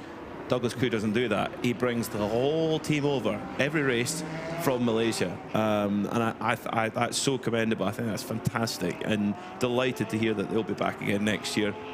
We're breaking news at every report here. Ben Constantinos, he's on fire. Yeah, he gives them all a packet of crisps. They can give him a news story. It's an old trick. It always works. But no, but it's great. But it's also, you know, it's not just Douglas and the gang learning about racing in Europe. It's the mechanics getting to, and the engineers learning how cars handle in cold conditions. You know, we talked about Mugello just there, and it certainly was cold and wet this spring. There have been landslides. Remember the weeks before? We took, I think, 3 different routes to get to the circuit one morning with road closures. But it's a learning process that the engineers certainly would go, wow, it's very different setting up a car for conditions like that. So it works all the way around. But also, just to give a cosmopolitan flavour, it's great to have the Asian cars coming to Europe, much as is vice versa coming over here. I'd forgotten about going around all those back roads in Mugello. I think we must have gone on the old Mugello road circuit a few times. Yeah, overtaken by Sterling Moss and Jenks in their Mercedes. So it's Robert Renauer who leads the race by 15 seconds at the moment from Bob Yuan, who will have, I'd say, 11 or 12 laps left on the tyres, which is, I call it 25 minutes, but actually that would put him over his maximum stint time. So actually we need to look at his stint time at the moment, which is 2 hours 7 minutes and 26 seconds. So call it, you know, he's got to come in within the next 22 minutes, which will bring him in around 1 hour and 13 to go. So with the pits, once they have 3 or 4 minutes of pit stop, that would bring them out around 1 hour and 9, which means they can go full rich pretty much absolutely perfectly one stint there. So Origin strategists, they've totally nailed this. It's impossible. You can't come into a championship and get it right from the first attempt. They seem to be doing very, very well indeed, and certainly been super impressive in GT World Challenge Asia over the last handful of years. R&B Racing became Origin Motorsport, and the change of name did nothing to stop their burgeoning form. But wow. But then again, as we know with these events, all it takes is a code 60 to run for us 3 or 4 laps, and it could completely move the fulcrum under the bridge and cause it to tip away from you. So you can't just go, okay, we fuel saved in the first couple of stints, we got that in the bag, got that in, because the equation changes all the time. So you've got to be able to just keep on reacting. The best race engineers, not just technical people, they've also got to be very, very good strategists as well. At the moment, 50 seconds between the number 87 Origin Porsche and the number 10 Absolute Racing Porsche. And that, I think, is our race for the race. That is for the race win at the moment. I think with Herbert, with the pit stop they have to take, if all things are equal, that's maybe going to drop them down to a kind of net third. Maybe they can always pull out a handful of aces. We've seen them do that before, but that's what it's leaning towards, I would say, at the moment. But what that means, with only 4 laps difference in terms of tyre stint length in the favour of Absolute Racing's Patrick Niederhauser, that does mean that Niederhauser has 50 seconds of on-track time that he needs to find in the next hour and 33 minutes. Not impossible. So what we're talking laps-wise then? Are we talking 40 laps or so? Maybe a little bit longer? Ish, I'll do the maths in a second. So but one thing the lap he needs. Yeah, but one thing that was, just coming to my mind is the fact that when we had that first code 60, remember it was at the end of the opening hour, it went for 7.5 minutes. Everybody of the front runners, with the exception of the number 10 Absolute Racing Porsche and the treble 9 Climax Racing Mercedes, came in and took a little bit of a splash of fuel. They did not. They stayed out. We kept saying the longer it went on, why don't they come in? Obviously, you don't want to be caught in the pits taking a code 60, limited amount of fuel if it's suddenly the green flags are waved and you're back to full speed racing. And we thought, come in fairly soon, but they didn't. And for a while, we started doing the maths, PMAC, Johnny and I, and John down in the pits, and you draw a conclusion. But then when you know there are another 9, well, probably 10.5 hours at that point left in the race, other things can make it swing back the other way. But it may be the thing that's cost the Absolute Racing number 10 Porsche potential victory in this, because certainly when it's been on track, which is obviously most of the time, it's been very, very quick indeed. But it's how you work the code 60s. Also, how you don't get driver penalties if you can. Have a quick check on the penalty screen, because one element that was causing great excitement about 3 hours ago now, was why the Herbeth Motorsport car, the Porsche that's leading the race, car number 91, was not coming in to serve its penalty. It had a 10-second penalty to serve.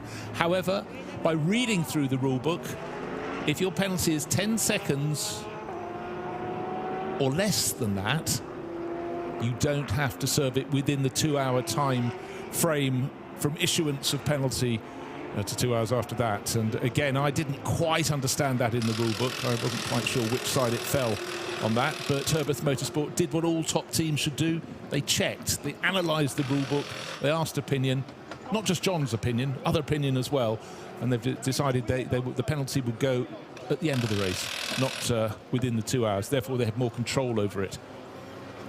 We'll have to watch really closely to the Origin Motorsports last pit stop, how long that actually takes, and the Absolute Racing last pit stop as well, because that could be a big difference too. Meanwhile, come back to that in a moment, Ajith Red Ant Racing, Kobe de Broekers just brought that machine in, and the gaffer tape going on to the bonnet of that car, trying to lock it in place. It's actually, they're working on the front splitter by the looks of things, on the front. Oh, well, let's find out from Ben. He's down there. Yeah, Bruce is right. The front splitter has split itself in half. We'll try and stay away from the mechanics. But as that, don't know how tight our cameraman is on the splitter, you can see a black line right in the center. That should not be there. So the black tape is to hold the splitter from flapping, and actually it's something we see quite often with these GT3 cars. When you damage the splitter, obviously at high speed, it starts to chatter like your lower lip would quiver.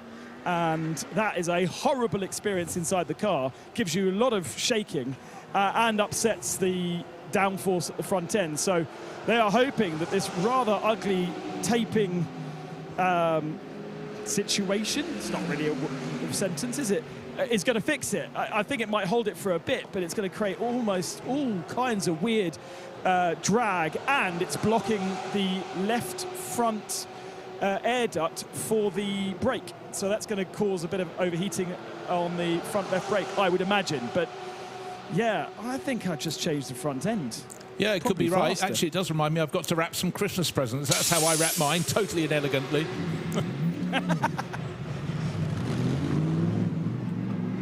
So rumbling away, as long as it does the job, it doesn't matter how it looks, quite frankly. Oh my, yeah, that might even be worse than my Christmas present wrapping, which is no, it's not. No, it can't be. If it works, like you say, it works. Both Yannick and Ayrton there, their dad Bert, the team owner. Now, one other little element, just whisper in my ear, I was wondering this as well. It's covering some of that front left headlight. How much of the light it's actually reducing, but certainly two of the straps of stickiness are right across the headlight. How is that going to affect the front aerodynamics as well? Because there's a little aero wing flick just on the front left of the car, just above where the splitter is, which is going to disturb the way that the air goes into that. So it might well change just a slight feeling of how the car works. But cooling as well, they've tried to leave it as open as they can. But is that going to affect the cooling of that front left brake a little bit? Well, you do wonder, just don't tell the driver and see what they report back to at some point. All the data's great. Looking at zero data. Yeah, it looks great. Yeah, but will it last the remaining 90 minutes of the race? Because again, when things are strapped up, there is a lot of stress going through that point of the car. And if it then starts moving up and down or side to side, as Ben was perhaps suggesting, it's going to be very, very tricky indeed. So down to Ben, what's happening? I'm going to try and show you on the spare car that they have here inside the Ajith Kumar Racing Red Ants. Hopefully they're coming down to us. They are now. So just show you exactly what has broken. There is actually two elements to this front splitter, top and bottom. So there should be this line, which, to be fair, it's the first time I've ever noticed that. It is that line which has come unbonded, which has split. And if you just look to the right there is a whole element ready to go, but there's a lot of different bits and pieces that needs to be bolted and strapped, and this late on into the race, they may not want to use that brand new bumper there, or this one here, or this car. So instead, they are hoping the black tape works, and fingers crossed, but still got a good 2 hours to go to make sure that that stays in one place, and I'm not sure Well, it I can will. bring some good news, Ben. Actually, it's only an hour and a half, just under that now, 1 hour 27 minutes, but I am slightly concerned. Great to see the unadorned front end, the car, Aspire World Tours, easy to see that, but you can't read it on their version, the racing version that's in the pit lane. The fueling stops seem as though they last forever, but for a lot of crews, this is very close to their final pit stop. Anyone who pits in the next few minutes will just have that one pit stop to go, but I think the Ajith Red Ant Racing Mercedes will still need to come in one more time. So if that splitter's not working, yeah, as Ben mentioned, it sort of shudders and quivers like a nervous lip.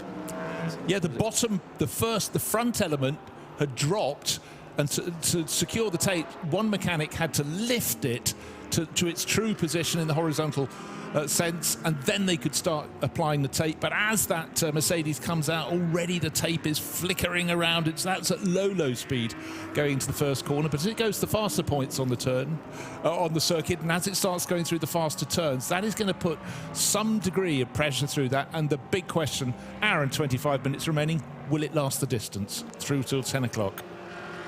So I've been scribbling some sums, which is always a dangerous prospect.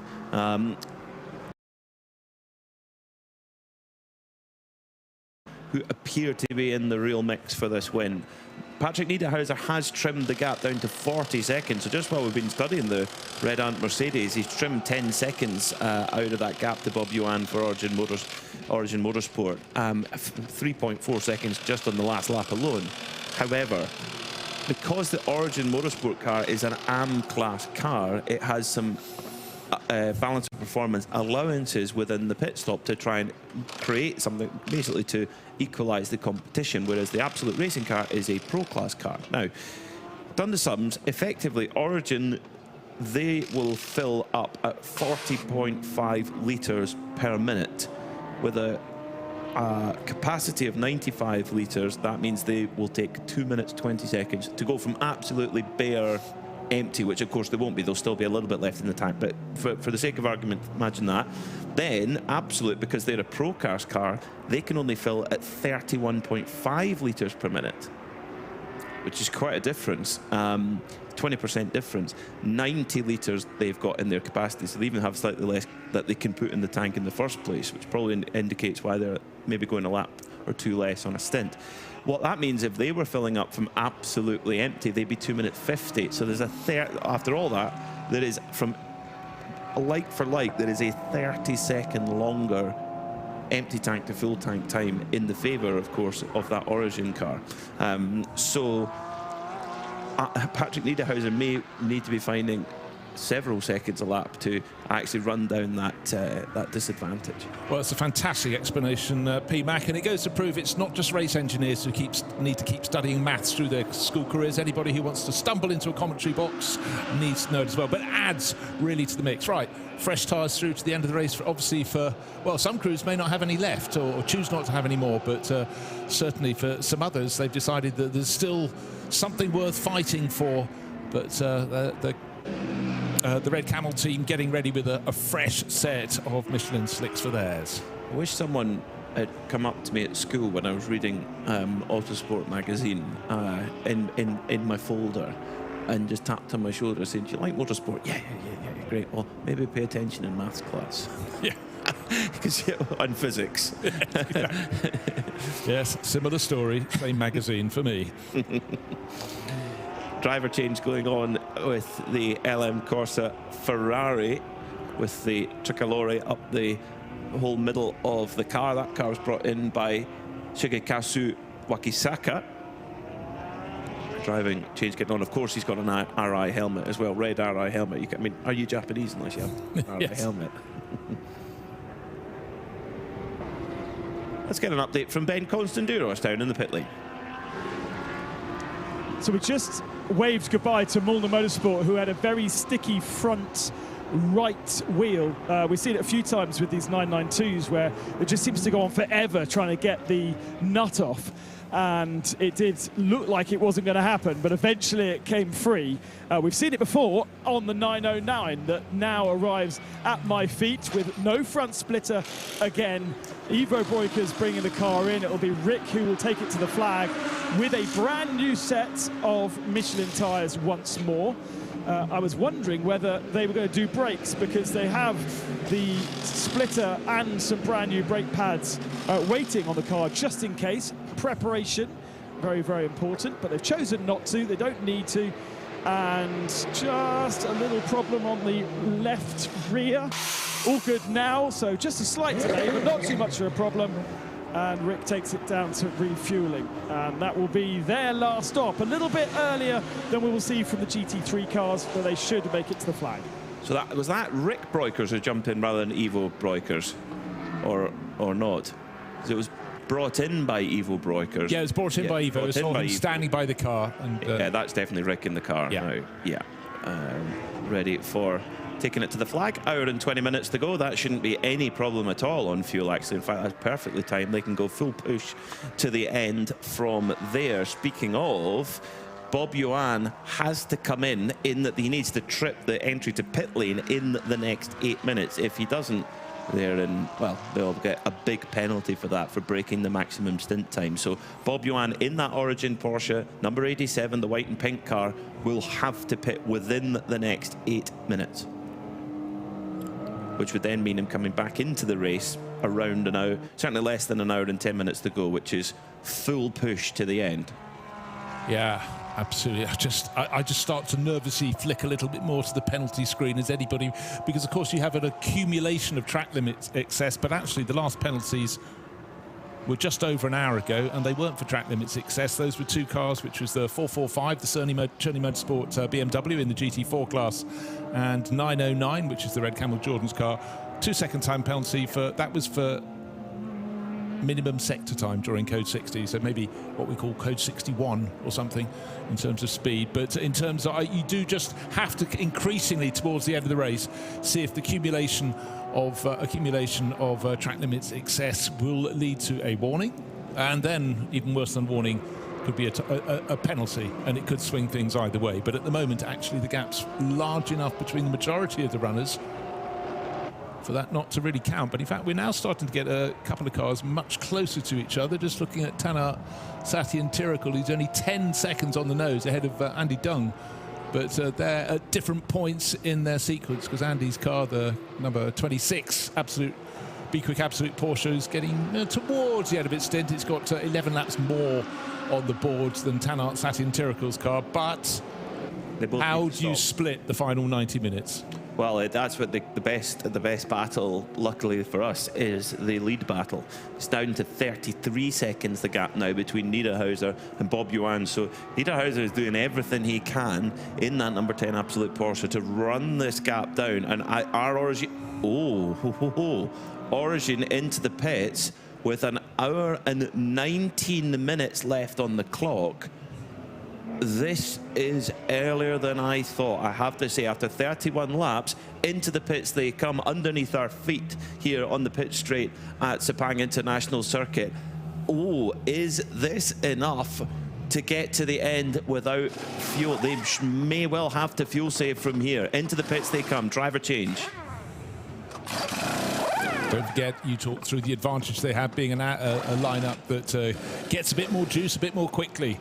That will certainly save them a little element, but I think that's very tight indeed. You talked about exceeding the maximum time. They could have done another lap to be safe, and even possibly 2 more laps, but a decision has been made by Origin Motorsport. And the thing is, if they could do it and they needed to, they would. Yeah. They obviously know something we don't, but all we can say at this point, that seems tight based on what we've seen so far today. We did see at the very first stint an hour and 20 minutes for the Absolute Racing Porsche, but that had 7.5 minutes of code 60. Well, they should know what's going on, because in their pit garage they had the largest monitor in the entire circuit. The whole one wall is just full of screens, and we heard from some of the other drivers just sitting in there.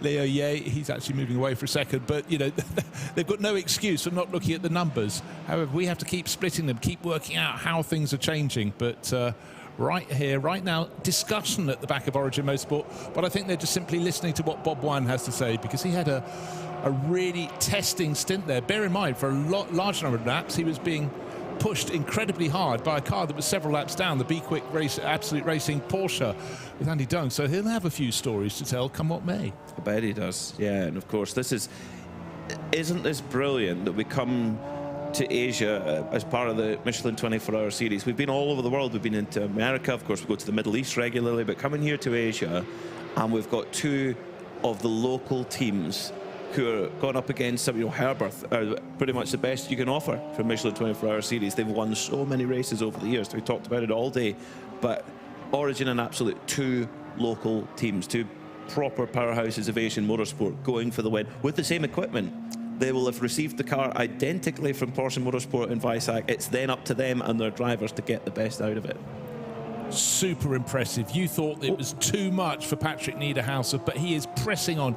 He's lapping still in the 2-minute 6s. I thought he'd have strayed to the 2-minute 7s. We've seen this fall off in the tyres. He's got 31 laps on the board, but he is cutting the corners as tight as he can. He wants the shortest line around the circuit, and the dust kicked up. That's on the inside at turn 15, the final corner coming onto the start-finish straight.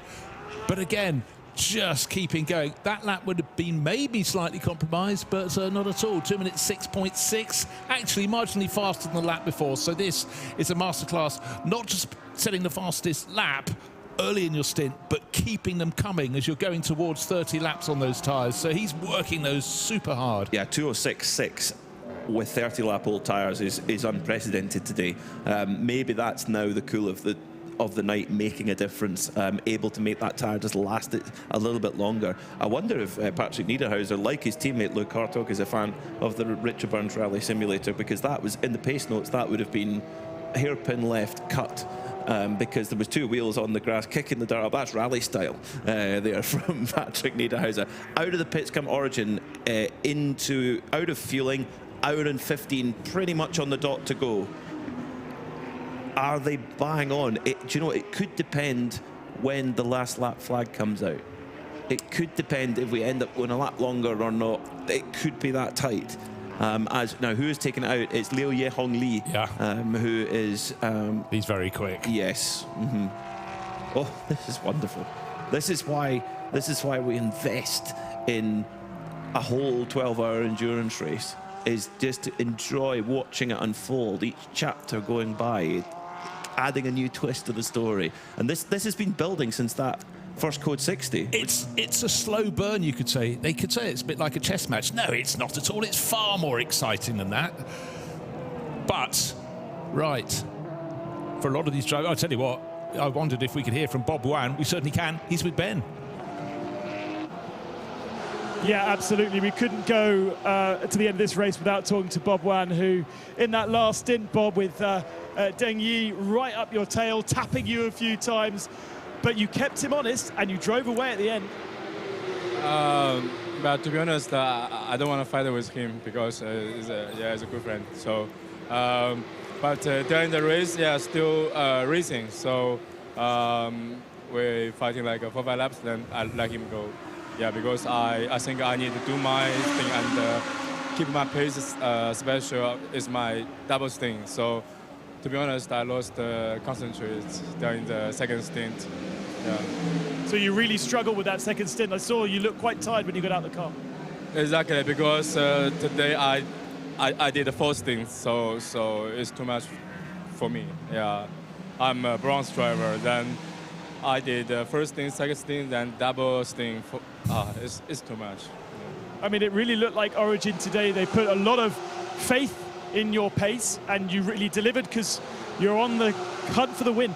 Exactly. I think all team crews, all the mechanic, engineer, team manager, like all the drivers, we try to achieve some podium. So yeah, I'm sorry about that. My second double stint is like a little bit shit with the pace, but I completely lost the feeling with the leg, with my arm, and even my brain. So yeah. But we know that Leo is super fast. Your teammate this year in GT World Challenge Asia, your champion alongside you, he's in the car now. Is he able to go full speed, or does he still need to do a bit of fuel saving to the end? I don't know, to be honest. Maybe ask engineer. What's map 1, 2, 3, 4, 5? Map 4, maybe. Yeah. Oh, you were honest. Oh, I wasn't going to say. You said it. It's okay. I mean, everybody hears that, so it's okay. So we have a genuine chance of victory, Bob. Let's see. Yeah, looking forward. Thank you very much for your time. Apologies for the language there. No doubt Origin are very much in the mix for the win. How close will the gap be when Patrick Niederhauser comes out from his last pit stop? There's an hour and 11 minutes to go. He is 32 laps on his tyre stint, so he will be coming in any minute now. But you know what that interview with Bob Wan proved to me is just how physical it is to drive these cars in this temperature. You know, he incredibly honest. He said, my hand went to sleep, my leg went to sleep, my brain went to sleep. You know, started to run out of body parts that could go to sleep. But he kept on. He kept it neat, kept it tidy. It might not have been the ultimate pace, but for a lot of these drivers, they're used to doing sprint races. As he said, he did a double stint early on and then a double stint then. It's very, very physical. Now fully into the night here, just coming up to 12 minutes to 9 o'clock here in Sepang. Now we started off at 10 o'clock this morning local time, middle of the night in the UK and in Europe, but now it's just after lunchtime, or just actually coming into lunchtime at home in the UK. If you're joining us, a very warm welcome to Carventic Motorsports TV, and if you're listening on the Radio Show Limited network of channels on RS1, also hope you're enjoying your Saturday, a super Saturday here at Sepang. What a joy it's been, what a privilege for us to be part of this coverage of the inaugural 12 hours of Malaysia. I think the start of a brilliant journey. I mean, how many big smiles have we seen up and down the pit lane in every class, loving the track, loving the racing. Yeah, well, but just bear in mind a driver who's raced here a lot, Henk Kiks. He said he's done all the 12 hours since 2015. Obviously, the whole element is raised, but he was saying, can we not get another Asian circuit as well as Sepang into the mix for future 24H series races? Well, watch this space. There's always an element of things moving around, and the number 10 Porsche comes in. Patrick Niederhauser, don't expect him to get out. Fantastic shot, the illumination on his face. He comes down the pit lane. The car looks super, super clean, but he's put in a series of very quick laps, and with 32 laps on those tyres, in for a fresh set. New tyres, please. Niederhauser, of course, been with Antares for a little while now. They won their class in the Nürburgring 24-hour together. They know what it's like to get a big race win. That's what they're going for. Niederhauser, of course, could have gone all the way to F1, race winner in GP3, quick pit stop done, and off they go. Now, the pit stop time for everything, all the service for Origin Motorsport was 3 minutes and 44. So we'll keep a close watch on what it is for Absolute Racing as the fuel's going in for that. With an hour and 9 minutes to go, do they actually need to completely brim it? No, maybe not. I think the answer is not, and certainly in Absolute Racing, they're looking at every single detail. Henk Kiks walks across from the other side of the garage. His car is, of course, also run number 26 Porsche by Absolute Racing. Pat in the back. Yeah, the mechanics are looking pretty happy. Yeah, well done, guys. They don't expect their driver until the end of the race. Thank you very much. Well, and pat in the back from Antares, who, of course, the driving force behind this project. And, yeah, big pat in the back from the mechanics. They've put together some rapid pit stops. And, of course, they've got 2 cars to look after as well. So Niederhauser in fuel at the moment. And we reckoned he was going to be, if he was absolutely empty to full, would be 2 minutes and 50. So, yeah, okay. Just want to do a little comparison. We talked about how Patrick Niederhauser did this fantastic job not to drop below 2 minutes 7 until the very end of that 32-lap stint. But our race leader, 20 laps on the board, that's Robert Renauer, already into the 2 minute 7s. And his challenge is different. He's at the front of the race. And they've obviously done some maths, but Patrick Niederhauser, all he could do in the number 10 Absolute Racing Porsche is go flat out. That's all he's left to do in this race. Alessandro Guaretti with his Porsche Works overalls on, ready to go, bright red helmet, ready to jump into the Be Quick Absolute Racing car of Dongyi, which is in 6th position at the moment. So we could see the time screen light up, because at the moment Liu Ye-Hong Lee is flying 2-minute 5.4, as you mentioned. Really, really strong pace. What can Niederhauser do? Cooler track, brand new tyres. He needs to grab every little piece of performance, every corner out of those Michelin tyres. But I think we are going to come down to a grandstand finish here between these two crews. Yeah, but we're still waiting. Niederhauser's car is still listed as being in the pit, so it's still refueling, one would suggest, and well, we'll see where he comes out. But both of these cars are going to be able to charge, are they, all the way to the finish? Certainly Patrick Niederhauser, but will Liu Ye-Hong Lee have to come in one more time for a splash? That is the million-dollar question. You're thinking not. You almost, but I think you run it out, and if you'd almost rather run out trying than pit and give it up. I think it's so close. But they left with an hour and 15 minutes to go. We've seen that should be, but then if you just the way that the timing falls, if we have to just go another lap, then that's all of a sudden that's an hour and 17 could be, and then all of a sudden that you would need fuel safe to do that. Niederhauser still in fuel with 3 minutes and 30, we'll call it 41, 42, 43. So already the pit stop is longer for Absolute. So Absolute now in the pits are losing time because of that offset with the fuel fill. Still in fueling at the moment, still going, approaching 4 minutes. So it's a really full length pit stop here for Absolute. So and now he goes. So that was 13 seconds longer to do their fuel service now, which wasn't as bad as we thought it was going to be. We thought it could have been 30 seconds. So that little fuel advantage is, they've still lost a bit, but not as much as they would have done. Yeah, also in the pits, we haven't talked about them for a while. They're doing supremely well. Continental Racing by Simpson Motorsport started the race stone last because they had to start from pit exit from the pit lane. But with the Audi, Alexander Buchenshoff brought it in. I think one of the other drivers will take it through to the finish. But their Audi were sitting there in 4th place, still in the refueling, but it's gone well.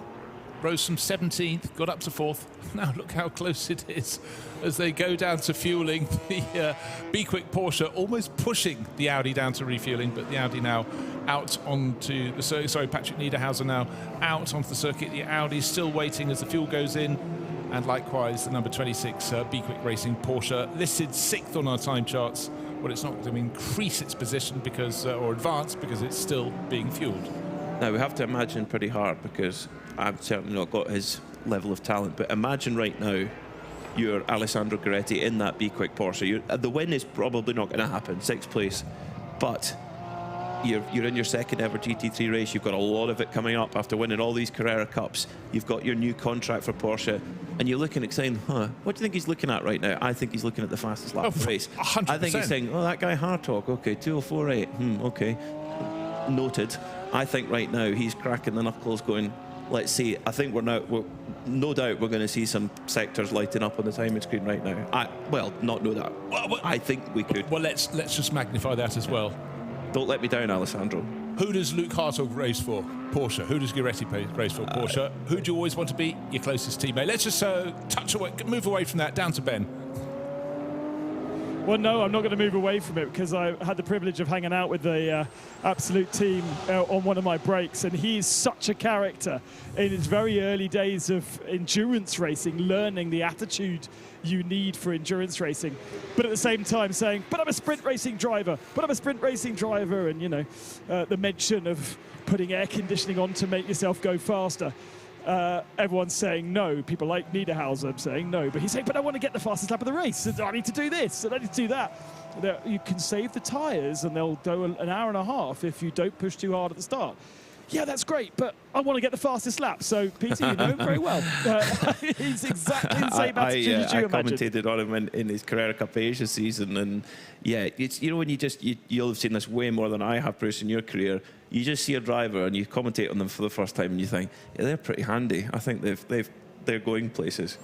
Yeah, you've seen that many times. And Guaretti, first time I watched that, I thought, wow, okay. But it's not just their pace in the car. There's so much more to it, and it's the Michael Schumacher factor. He was the first into the factory, the last to leave, because if he felt there was half a scintilla that he could gain, half a scintilla, he'd be there talking to the crew, urging them on. He was part of the crew. But it is so much more. And every now and again, you hear just a comment from a driver and go, right, got it. And also, a lot of them really do work out if you're nice to your crew, it helps. I'll tell you someone who really impressed me a long time ago, nearly 20 years ago, Philippe Albuquerque. And I thought, you'd be a fantastic sports car driver. He was in single-seaters then. And you were got right. And I was seemingly not wrong. Because he was personable, but he was really direct. He was interrogating the engineers, his rivals. This is when they were racing single-seaters in A1GP, but enjoying riding elephants. He was focusing on how he could make the car faster. Yeah, that was probably that is going to be one of your absolute best predictions, because that is exactly what he ended up doing, wasn't it? He could have gone to Formula One properly, and you're right. Look at the career he's made in America. All these races he's won, all these championships. And teams clamour to have him because he's a team player. They do. Well, we were talking about who's going to go for fastest lap of the race. We thought, well, maybe it'll be Alessandro Gueretti. Nah, Patrick Niederhauser, 2:04.6. Takes 2/10 out of Luke Hartog, his teammate's best, set all the way at the beginning of the race. But that is the pace that Niederhauser needs to find, because with an hour and 2 minutes to go, just a moment ago, he was 48 seconds behind. So that, give or take, it's going to be 30 laps, maybe something like that, give or take. So he needs to find roughly a second and a half every lap. Challenge accepted. He did it on the last lap. Leo Yong Lee 2:06 flat. So he did it on the last lap. So he needs to just keep breaking the fastest lap of the race until the end, and it'll be job done. Easy peasy, no problem. Well, they just need to explain it in a clear and concise fashion, and the drivers have to deliver, but only the best can do it, because at this stage in the race, well, in fact, ironically, you think, oh, it must get slightly harder at night. Actually, it doesn't. The lighting is so fantastic around the Sepang International Circuit. The track's becoming more, it's a dreadfully benign word, clement. It's become easier for the drivers. They've been complaining all weekend, and it was interesting hearing from Douglas Koo, who said he's raced here, jokingly, about 1 million times. But he said, just no grip this weekend, and he can't really put his finger on it. But also, almost all the teams expected rain at some point in this race. So they might have slightly set up their car for deluge conditions. They might have just thought, well, we'll have to handle it when it comes. But we've had we think there was one drop of rain. I think it landed on our pit reporter's head, and at the time that was John Hindhoff. But it does seem to have stayed away, and here we are with just an hour still to play. The only drop I've had on my head was from the air conditioning unit this morning. Niederhauser's flying again, absolute best in Sector 1 again, strong Sector 2. So this is going to be another really good lap from the 34-year-old Swiss. Up to the line he goes. What's this lap time going to be? It's another 2:04.9. So he was 1.8 seconds a lap quicker than Leo Yehong Lee last time by. So at this burn rate, it's possible. He's still 45 seconds off the race lead with 59.5 minutes to go. Can Patrick Niederhauser do it? It's a big ask, a really big ask, but possible. Well, there's a story that's unfolding, but all along there's another story that's unfolding. Herbeth Motorsport. You heard of them before. Do they win races? Yes. Do they win championships? Yes. Are they leading this one? Yes. Robert Renard at the wheel. 2 minutes 7.5, so that's appreciably slower, but he's very close. Well, in the next 8 laps or thereabouts, there'll be time for a pit visit. Or will there be time for a pit visit? It'll have to come in, but will it have him coming in and emerging still in the lead of the race? I think he will, but not by the biggest margin. Well, I'm not so sure, to be honest. Well, don't forget, when he comes in, he won't be taking a full tank of fuel. That will save him an element. I doubt he'll be going to take tyres, will he? Will there be time? Well, I tell you what, that out come the tyres onto the pit apron. Will he take tyres? Yeah, it's looking like yes. Okay, it won't be a full tank of fuel, which takes about 3 minutes. But it could be 2/3 of a tank, which takes 2 minutes, and that suddenly changes the complexion at the front of the race. Oh, this is tight. This is tight. Herbeth Motorsport, are they playing one last strategical masterstroke here with 58 minutes to go as they rumble underneath our feet in the Global Broadcast Centre here at Sepang International Circuit, hitting the marks? They are going to go for tyres. Down to Ben.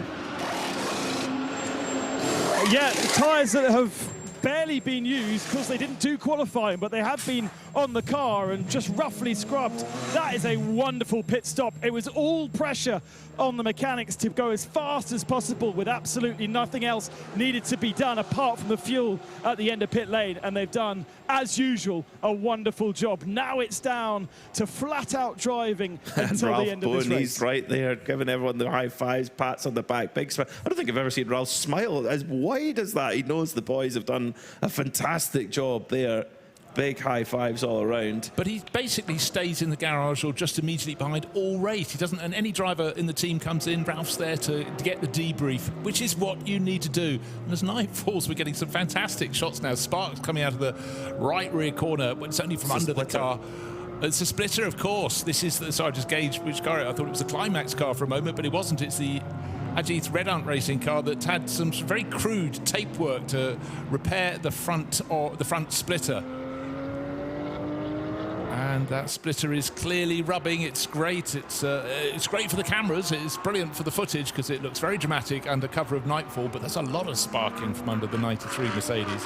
Photographers will be happy. They love night shots anyway. But yeah, with some spark and atmospheric tape. Going to crack on for another lap, are they? Or they're just coming actually up to the final corner now for Kobe De Bruyker. And is he going to pit? He's going to have to pit. I think he may well do. If not, might well get a black and orange meatball flag. No, he's cracking on. Yeah, he's cracking on. No warning flag as yet. No, not yet. The Robert Renauer still in fuel at this moment. Still going.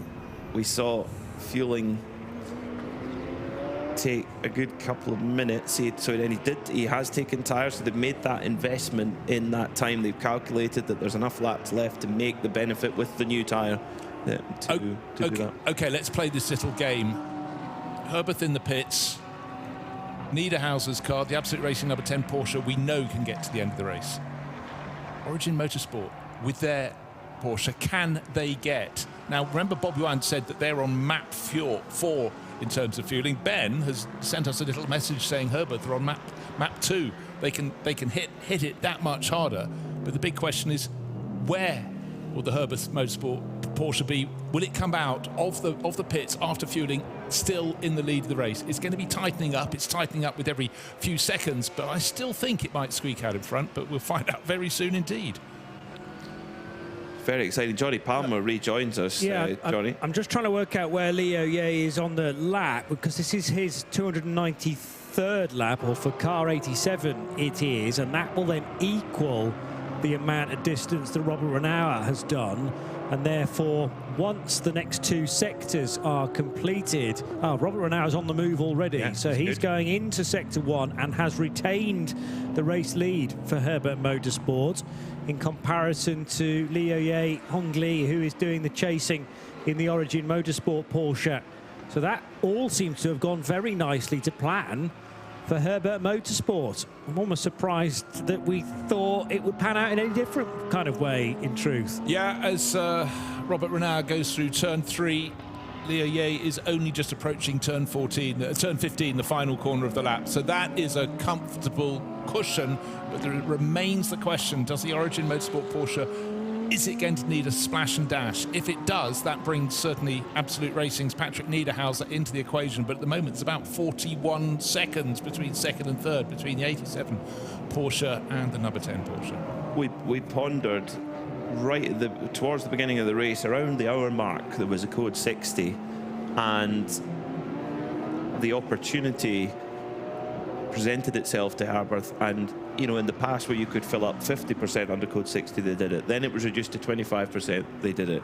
And 15% of fuel to be put in under code 60, they did it. And it would appear that even though they've taken a pit stop more than the two cars behind them now, that was the extra pit stop that they took under code 60 that the others didn't, and that appears to have been the difference. So even with it being 15% of fuel you can put under code 60, it still makes sense to come in and do it, it would appear. Yeah, which is one example. It is a new rule for the Middle East Championship, and my understanding when we get to the European segment of the 24-hour series, it'll go back to what did we say it was originally, 25%? It still says 25% in the European regulations, whereas it's 15% for here, and I don't precisely know the reason for that. But the teams don't need to know the reason, they just need to work out how best to treat each Code 60, and clearly Herbert have done the maths with this significantly reduced fuel allocation and still made it work for them. There's still the 10-second penalty, which is going to be added at the end, but at the moment with Robert Renauer sitting way more than 10 seconds clear, that shouldn't be too much of a concern for them. Great to see the Asbest Racing Cupra started in a class of its own, is still in a class of its own, and continues to circulate. So for its drivers, it would have been an experience, certainly as it fell to darkness, as they were going to be lapped, you know, constantly by the GT3 cars. But luckily for them, this track is pretty very, very well lit, so maybe the shock of having the faster cars coming through in the dark hasn't upset them too much. Looks Oberman at the meal at the moment. Let's go down and find news from the pits in the world of Vortex, perhaps. Still working. That gearbox stroke clutch issue is still stymieing those guys, but they haven't given up the ghost yet. Just want to weigh in on that situation at the front of the field. I'm going to have to sit down and have a look at the average lap times across stints and things like that next week sometime. But it would appear to me that Herbert have basically won this race as it stands right now. It looks like they're going to win the race. They are winning the race. It looks like they have sacrificed fuel burn for pace. Everybody else started saving. Now, in fairness, the guys at which one was it? The guys at Absolute, they're a pro car, so they were at a disadvantage anyway on fuel flow, etc., etc. So they decided right at the beginning of the race to ease back their pace and save the pit stop. And basically, that equation for them hasn't worked. So saving a 3-minute pit stop, 2.5-minute pit stop, because it wasn't a full pit stop, as we've been talking about for some time.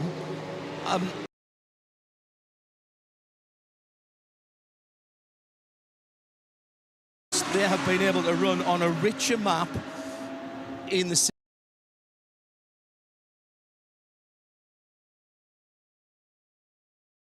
that lap time. So they've basically gained 2 minutes, nearly 3 minutes, haven't they, Johnny? Is what you were saying that run down the pit lane would be.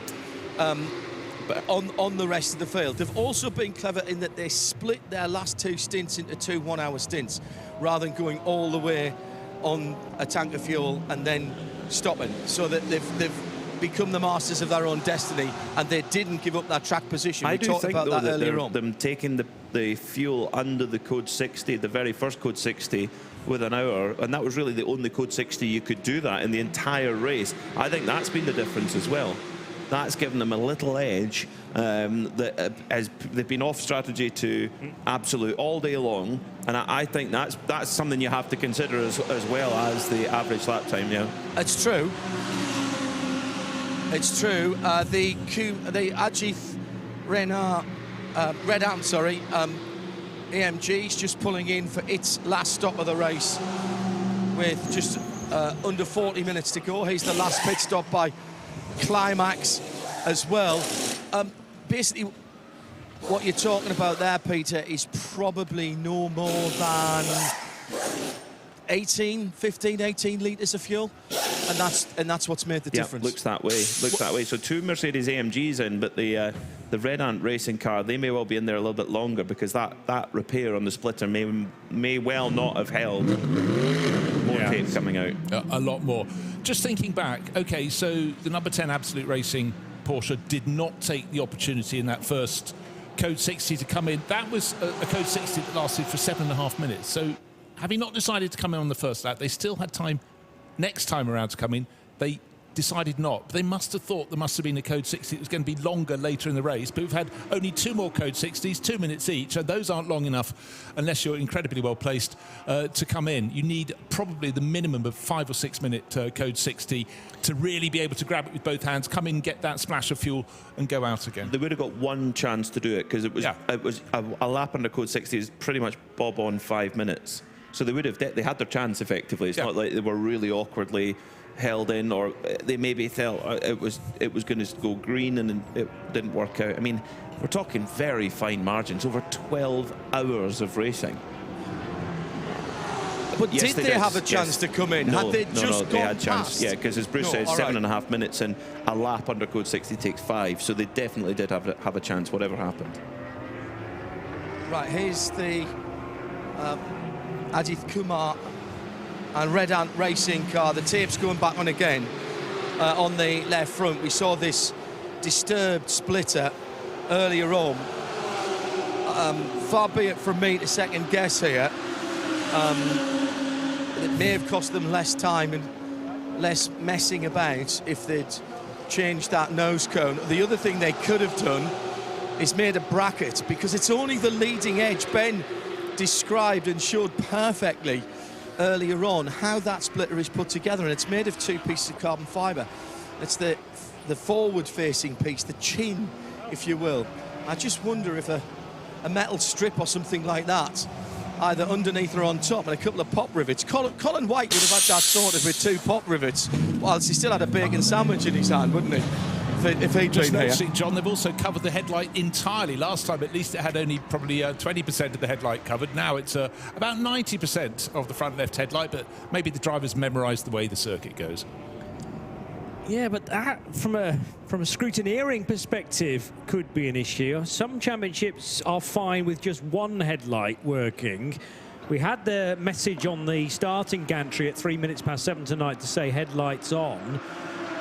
Now that we are in the darkness hours, is that more of a concern? So if we do get a message on the screen regarding that particular Mercedes, we might know the reason why, but probably the team are saying, well, one headlight still works, so from a visibility perspective, and the marshals need to know when cars are coming through, you can still see that it's a car, a race car, and even that it's a Mercedes with the rather instantly recognisable headlights on the AMG. It's just one that's covered up. I tell you what, though, I wouldn't want to do the 24-hour race at the Nürburgring with just one headlight. Imagine going around the Nordschleife, but at least here on the Sepang International Circuit, it's a clearly far shorter circuit, but it's beautifully floodlit. So in terms of driver vision, it ain't too compromised. In terms of the ability for Master to see, possibly slightly compromised. Yeah, it's more about cars that are being lapped and knowing that there is a faster car wanting to come through, and if through the mirrors or whatever the other headlight is obscured, then that's the reason for having 2 headlights anyway, isn't it? I mean, yes, you need to be able to see where you're going, but also being able to see the car as another road user is very important. So it'll be interesting to see what the race director thinks about that. There is still a little bit of the headlight that is visible when you look at the car straight on.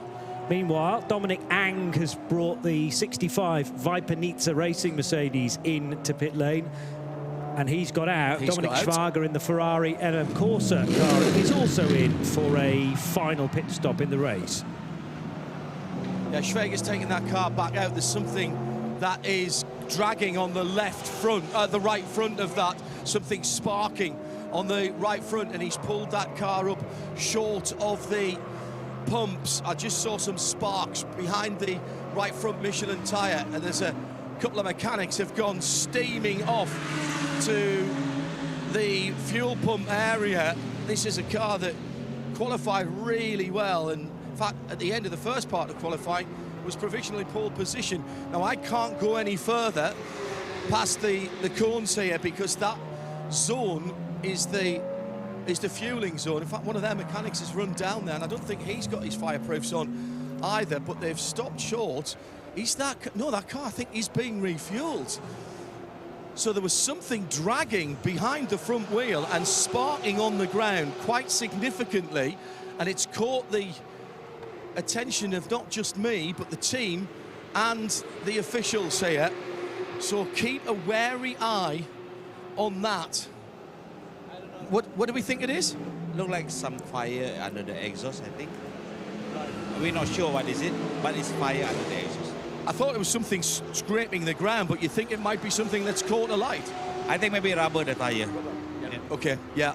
Well, we were talking about this earlier on, weren't we, with the Cupra, where they were clearing out the balls of rubber that had been thrown off the cars, and maybe there's a little bit of build-up there, but there was certainly some orange flame. Meantime, at the LM Corsa Ferrari, that car in the pit lane, and the engine, not the engine cover, the front end is off.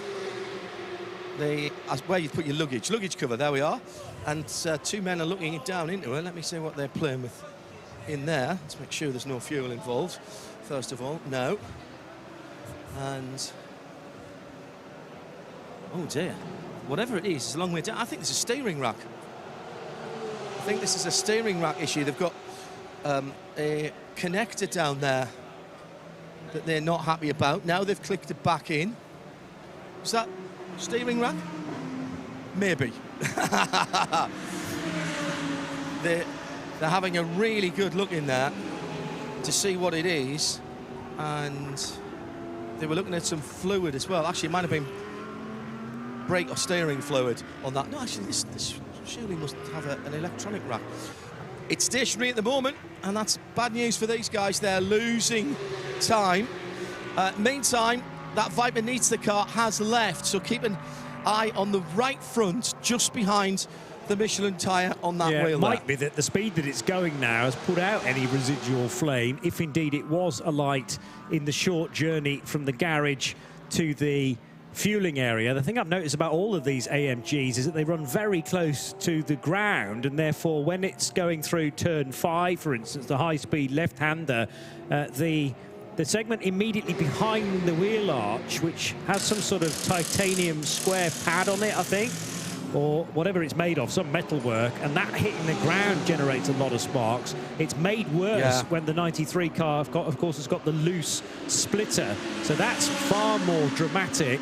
I can't see any flames, though, thankfully, John, on the 65 car now. I'm just going to have a look at the spare car from the Ajith Racing team, and because I want to work something. I think I know what it was. It was the jack hadn't retracted fully, because I'm looking now just behind the front wheel where the dollies are on this car, the spare AMG. There's also exhaust pipes under there, so yes, it could have been a build-up of rubber, but I think it might have been the jack that hadn't quite retracted properly and was just taking some time to go back into its place whilst the pressure was releasing. Now that I've seen where that dolly jack is, I think that's a possible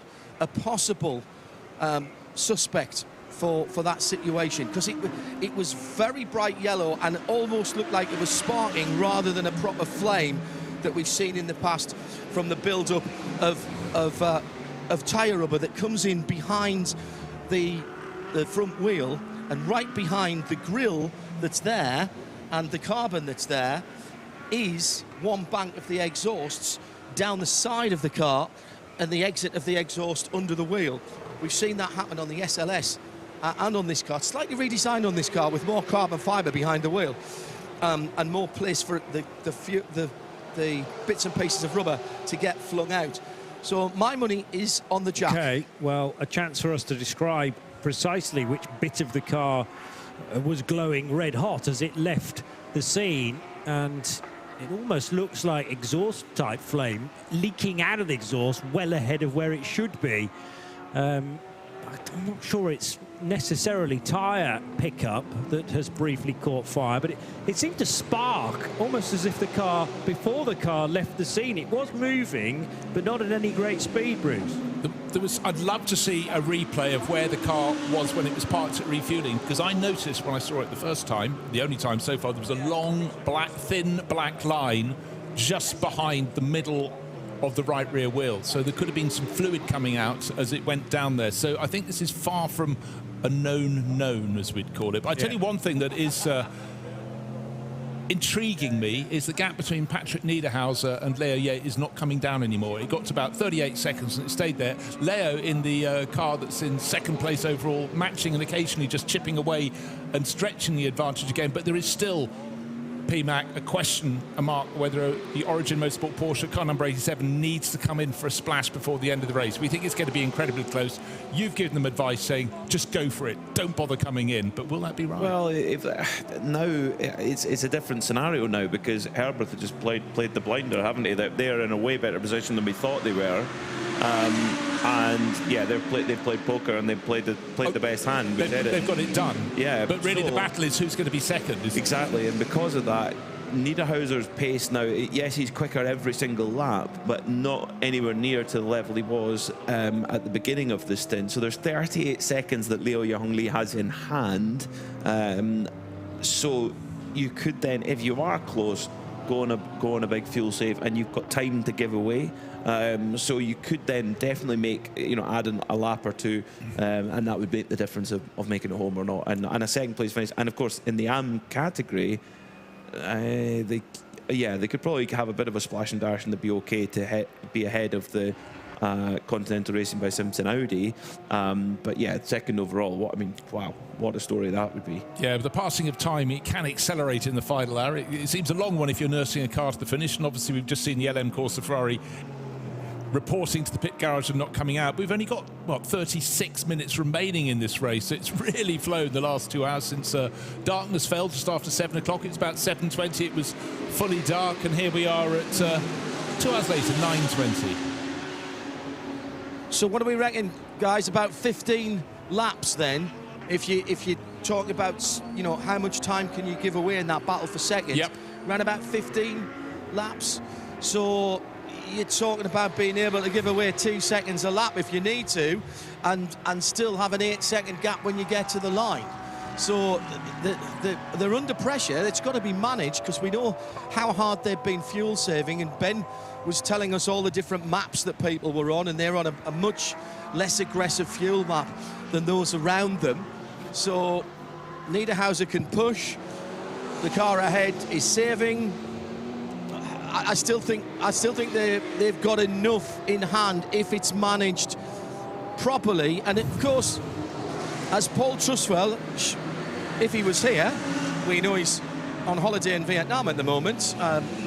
I will guarantee that he will have tuned in and may even be tuned in now. Mr. Truswell would always say, yes, John, that only applies if everything remains the same, which it seldom does in endurance racing, even with just under 40 minutes to go. Well, Leo Yates done 38, nearly 39 minutes on this stint. He's trying to eke this fuel out to give him another 36 minutes and a bit more potentially if the race runs beyond 10 o'clock, which it most likely will by a few seconds, maybe even by a few minutes.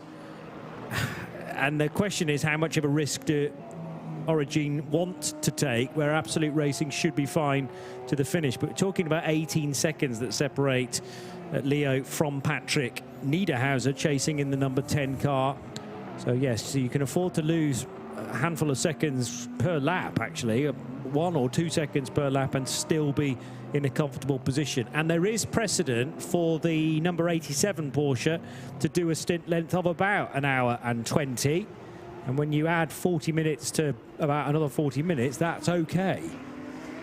But it comes with risk. But without risk, you rarely get the reward, I suppose. So Origin Motorsport may be fully invested to just keep things ticking on and go with the Peter Mackay theory. Yeah, well, we have many theories, and they evolve through the course of the race. Sometimes we might even get them right, but it's always an intellectual challenge. And as here we are, 11 and a half hours into a commentary, the intellectual facility or faculty does seem to fall away. Just thought we ought to talk about what's happening in the 992 Cup class. There are 4 of them, and it's Red Camel Jordans leading the way. So their rivals will, in turn, take their front splitters off for the following races, because clearly it's a performance tweak. Not at all. It's been a really hard run for all the drivers in that team since they started having those splitter problems, because trying to nurse a car around without the full accoutrement of elements that keep it handling very nicely and kindly. Certainly tyre wear would have been more of an issue, wouldn't it, P-Back, because Rick Breukers was explaining he was having to go out over the curbing and get the curbs to get the car around the corners sometimes. Rick Breukers as well, when that splitter went, he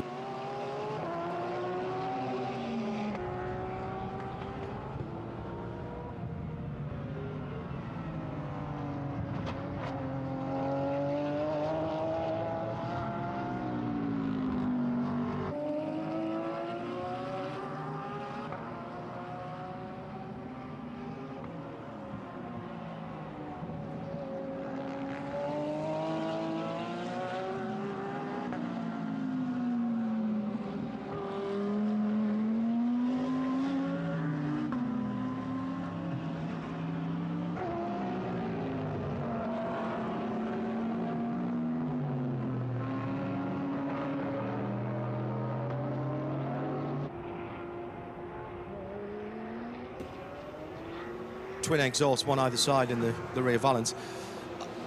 The second place battle might actually come down to whether when Herbert starts their last lap, and whether they are just coming up to the line as the time expires at 10 o'clock, or whether they've gone by with 10 seconds to go and have to do another 5 odd kilometres.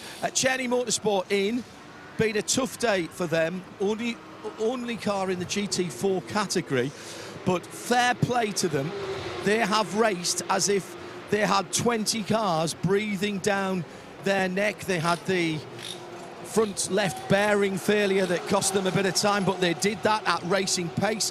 We're going to see these guys in the rest of the Middle East Cup at Abu Dhabi the second week of January, and the third week of January we go to Dubai. Those two races swap round for 2026.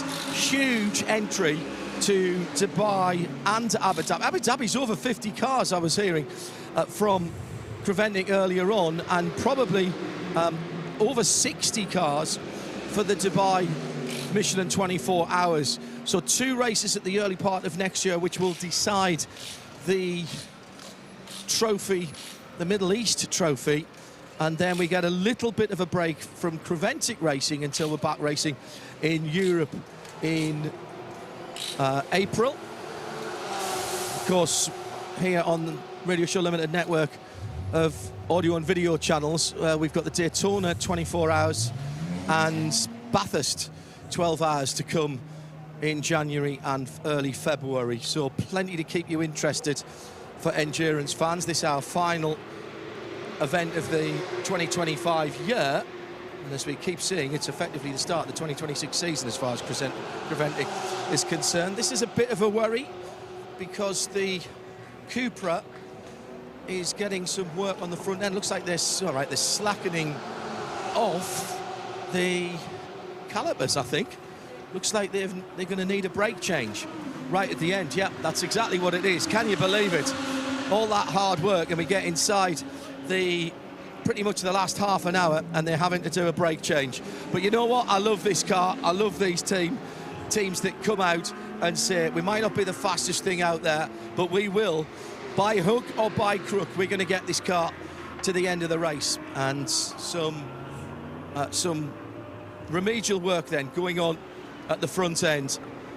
They're going to do a brake pad change right at the end there to make sure this car gets to the finish. Good practice for the 24 hours of Dubai there. Asbest telling us they've got 4 cars entered for that, which is superb. So yeah, good preparation for that, to do it in the heat of the race. And yeah, you can never get too much match fit practice for that kind of thing. The gap between Origin Motorsport number 87 and Absolute Racing number 10 Porsches is pretty stagnant now. Yeah. It's sort of hovering around 37, 38 seconds or so. It's not coming down at all. So it means then that if there is any worry on fuel, Origin have that gap behind, they have that little cushion where they can fuel save and make sure that they get to the end. I have to say, guys, given all the pace that we've seen and qualifying and everything like that, I am almost surprised to see that number 10 Stint Racing haven't actually come away with, or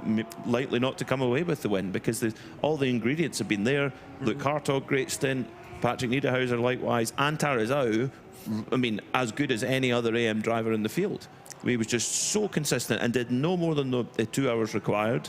So that you would think that everything's all gone to plan, but Herbert have just cracked the conundrum. Yeah, they have, but I'll just go back again to what I was saying about the fact when we had that 7.5 minute code 60 towards the end of the opening hour, which cars didn't come in from the front? The number 10 Porsche, of which we speak, from Absolute Racing, and the 999 Climax Racing Mercedes. They're not at the sharp end. They've done nothing wrong on track. Their pace, as you said, been really good, potentially race-winning pace, but come the end, be interesting to see what the margin is back to Herbert Motorsport. Herbert Motorsport still have 10 seconds to add to their finish time, because of course there was this question mark about them.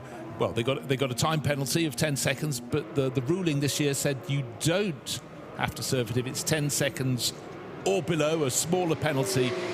If it was any bigger than that, if it was a 20-minute penalty, that'd be a disaster. 20-second penalty, 15-second penalty, you have to serve it with 2 hours. They argued their way through the rule book and appear to be correct, so they've continued towards the end of the race, and 10 seconds won't hurt them too much. I just wonder, just before John comes back in, whether the way that the Herbert car has done its stints, generally singles, so there's a bit of time lost when Ralph Bowen gets in, with the greatest respect, but then that's made up because Alfred Renauer gets in the next stint and he opens up the gap again. Then they put Dressler in, so it loses a bit of time, but it gains it when Robert Renauer gets back on board. Whereas, as quick as Absolute Racing have been, the Antares Au stints came right in the middle of the stint and they were back to back. And has that ultimately cost them? Whereas if they'd split the Antares Au stints, might they be in a better position? I'm just throwing that out there as another theory. Here's John. Right, yeah, I think you're making a very, very good point. The only issue that the Cooper has had all weekend, I'm going to be careful here because this is hot. If I just do a little bit of footwork on there and split those pads. Here's the problem. I've got a bit of a light here. That should have friction material. That brake pad should have friction material all the way across it. It's completely disintegrated and left about a third of it on. All the other three pads are fine. If I pull another one up with the mechanic's gloves here, one of the ones from the other side, and you can see, well, at least I'll tell you, that they look fine.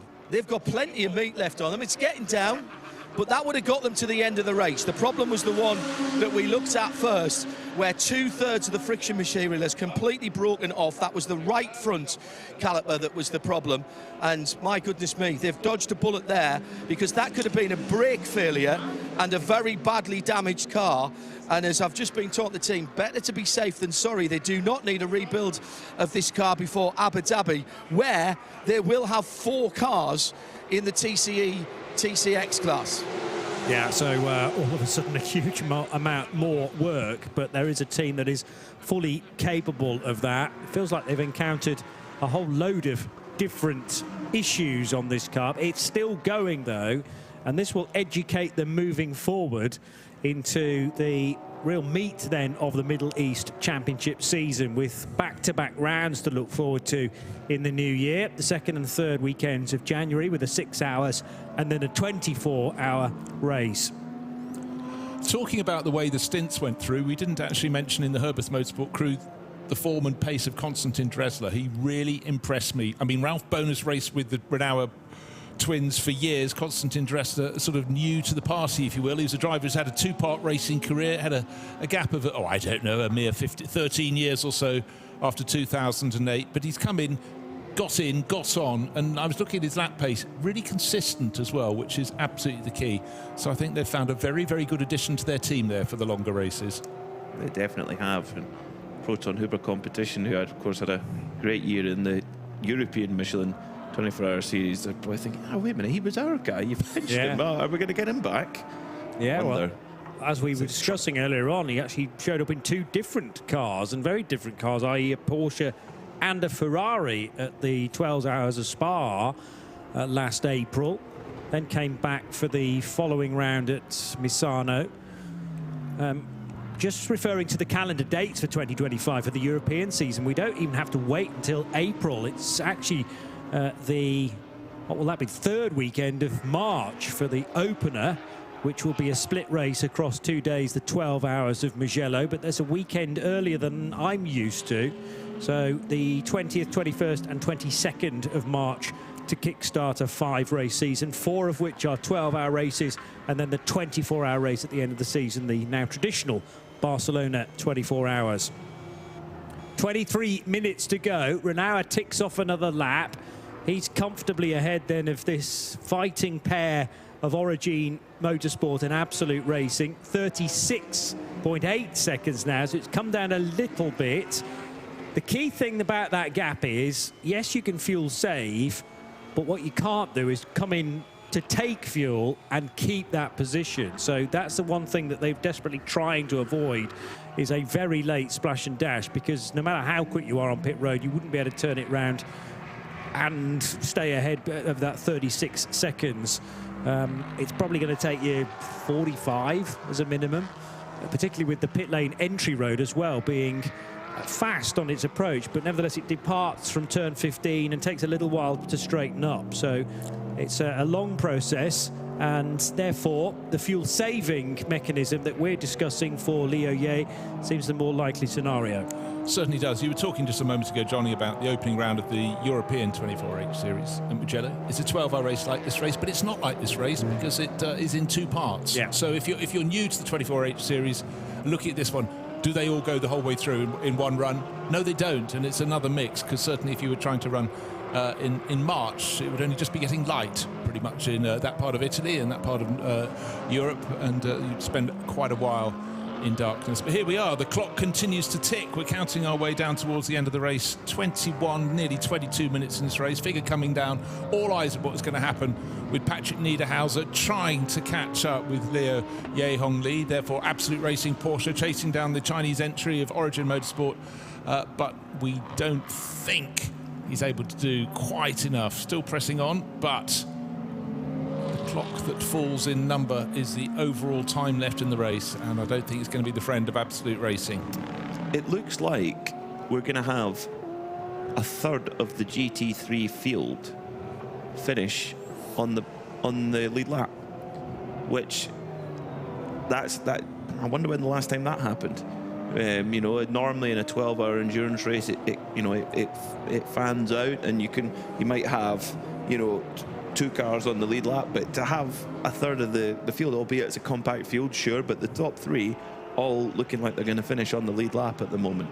Yeah, we started with 10 GT3 class cars, and at the moment it's sort of 9 effectively still in the running, because the LM Corsa Ferrari in the pits at the moment with the problem that John was explaining, and unfortunately still in the pit, so that may not get out before this race is over. But if you're a fan of Porsches, well, they're running first, second, third. Porsches have been looking so strong all weekend in qualifying form. The Mercedes seem to be in the mix, but just looking at the way the Porsches go around this circuit, they just seem sort of tailor-made for the twistier elements, and maybe, of course, with the high track temperatures and therefore high tyre wear, being nimble is key. Hey Bruce, I think you might be right, by the way, about that March date for the opening round of the European Series. I've just checked, so you clicked something in my mind there, and we don't spring forward on the clocks onto daylight saving time, onto summertime, until the following weekend after that race. So that's going to be very, very interesting how that double 6-hour race works in Italy on that weekend of the 21st and 22nd. So as I say, clocks in Europe do not go forward 1 hour until the following weekend. I think they already have done in the States, because it normally happens that we have Sebring 1 hour closer to Europe than we not do normally, so 4 hour to the UK rather than 5. But definitely, I've just checked it up. Daylight savings time Europe doesn't start till the weekend after that European people opener. out year in, year out, and much the same at the end of the season when it falls back in fall or autumn, as we call it. So Origin Motorsport making a really, really big impression. Of course, we expect Herbert Motorsport to be at the front or very close, but for the team from China to be in here looking to be heading the moment to second place. The clock counts down. We're under 20 minutes to go, under 19 minutes to go. It's been an impressive debut for them. And Liu Ye, well, he's super fast, Liu Ye Hongli, and doing the job required of him. However, there is still the question, does he have to back it off at all? But he continues to lap in 2 minutes, 6 second laps, matching the pace of the chasing Patrick Niederhauser, and the gap, as when we did the calculations a while ago, it needed to come down by 1.5 seconds per lap with Niederhauser in the Absolute Racing Porsche. It did for a little bit, but only for a little bit, and there's been a really good response from Liu Ye. So I do think the 87 Origin Motorsport Porsche is looking safer and safer in second place, but there is still the question, as it has 57 minutes of running time on this tank of fuel, have they got enough to get to the end? Those Porsche 992 GT3 Rs are at the night time are a photographer's dream. The whole back box of the exhaust system glowing bright orange, and just the way that the rear aero is designed, you can see right into that, the whole thing glowing bright orange with the heat that goes through, and then see the little flames spitting through. So if you're a photographer out around the circuit, you're having a ball right now shooting those cars, trying to catch that, get that atmospheric photograph. The other thing regarding the time left in the race that I've just realised is that we must have started about 30 seconds early, so i.e. 9:59 and 30 seconds this morning. So there is scope for this race to finish just before 10 o'clock tonight. And that again might be a saving grace for Origin Motorsport, who are looking for any little positive thing that they can possibly find. Clearly, they're going to finish 45, 46 seconds behind the ultimate race winner if we put that at Herbert Motorsport's door. So there will be a little bit of a wait, and then it's a question as to how much after 10 o'clock Herbert actually crossed the line to take the checkered flag. But with Liu Ye having been in fuel-save mode for some time now, they will have worked out precisely when they're likely to cross the line. And they could even just back it off coming out of turn 15, I suppose, to compromise that 37-second advantage that they have over Patrick Niederhauser, just to make sure that they go across the line. Do they then need to make it back to the pit lane under their own steam? Because there are certain championships that are absolutely essential about that. You know, you can lose a race win if you've not got enough fuel to do the slowing down lap, and provide a sample to the scrutineer as well to make sure that your fuel is legal. I think it's less restricted or less serious than that in the 24H series. As we go back to John Hindhaugh at Herbert. Not talking to anybody here, I'm not saying anything, but it is the usual. This could be the first lap of the race as much as it is going into the closing stages. It is the absolute picture of professionalism, of calm, and of study on what's going on. All of the monitors, the drivers who aren't in the car are there. Ralph Bourne, as ever, always enthusiastic, always encouraging when his teammates get out the car. Nothing that those guys can do now. It is a question of ticking off the time and the laps and keeping that 37, 38 second lead intact. And that's what they are looking at now. And my goodness, what a return. John, I've got to massive form news for you. for Just Herbert. checking late race penalties. Car number 91 not fulfilling minimum driving timing by Am Spirit driver. No. 4 laps deducted from race results. Oh my word. Oh my goodness. I Did they don't know think that? Ralph Bone knows, because he's still smiling in the pit garage. I don't think they've seen it yet, guys. Oh, they're I don't think now they've going to seen that check yet. the team. The team manager, head engineer, I think has just got that note. So the Am Spirit And- driver's got to be Konstantin Dresler, surely, because we've had about 4 hours worth of Ralph Bone in the car. And Dresler, I don't know the time that he needed to do, but as the Am Spirit driver... He's not an Am Spirit driver, it's Am Spirit and/or Am driver and/or Am Plus driver. Oh, okay. So he's an Am or Am Plus. So so they both got to do 2 hours then. Is this not the... Okay, this isn't the 6-hour rule then that we've talked about previously in the weekend. No, 4 no, out sorry. of 6. No. No, there were some AM combinations. We were worried about the Ajith Kumar car at the time because we hadn't realised that Ayrton Redont was also part of the AM lineup, and we were concerned that Ajith Kumar had to do 6 hours of the 12. That's not the 4 in 6 hour rule, but just that the AM contingent in some cars have to do 6 hours. Right, this is causing some consternation, as you might imagine. I've been talking to you all day, and I'm sorry, I haven't asked your name. What's your name? What do you mean? What's your name, sir? Maximilian. Maximilian. Max, right, so we've seen what you've seen. Am Spirit driver hasn't fulfilled driving regulations, 4-lap penalty. You look as perplexed and confused as we are. What do you know? I will walk there now. I will have a look. So this is going to be taken to the organisers. Max has done everything he can do. There's no need for him to be sitting there now watching the data.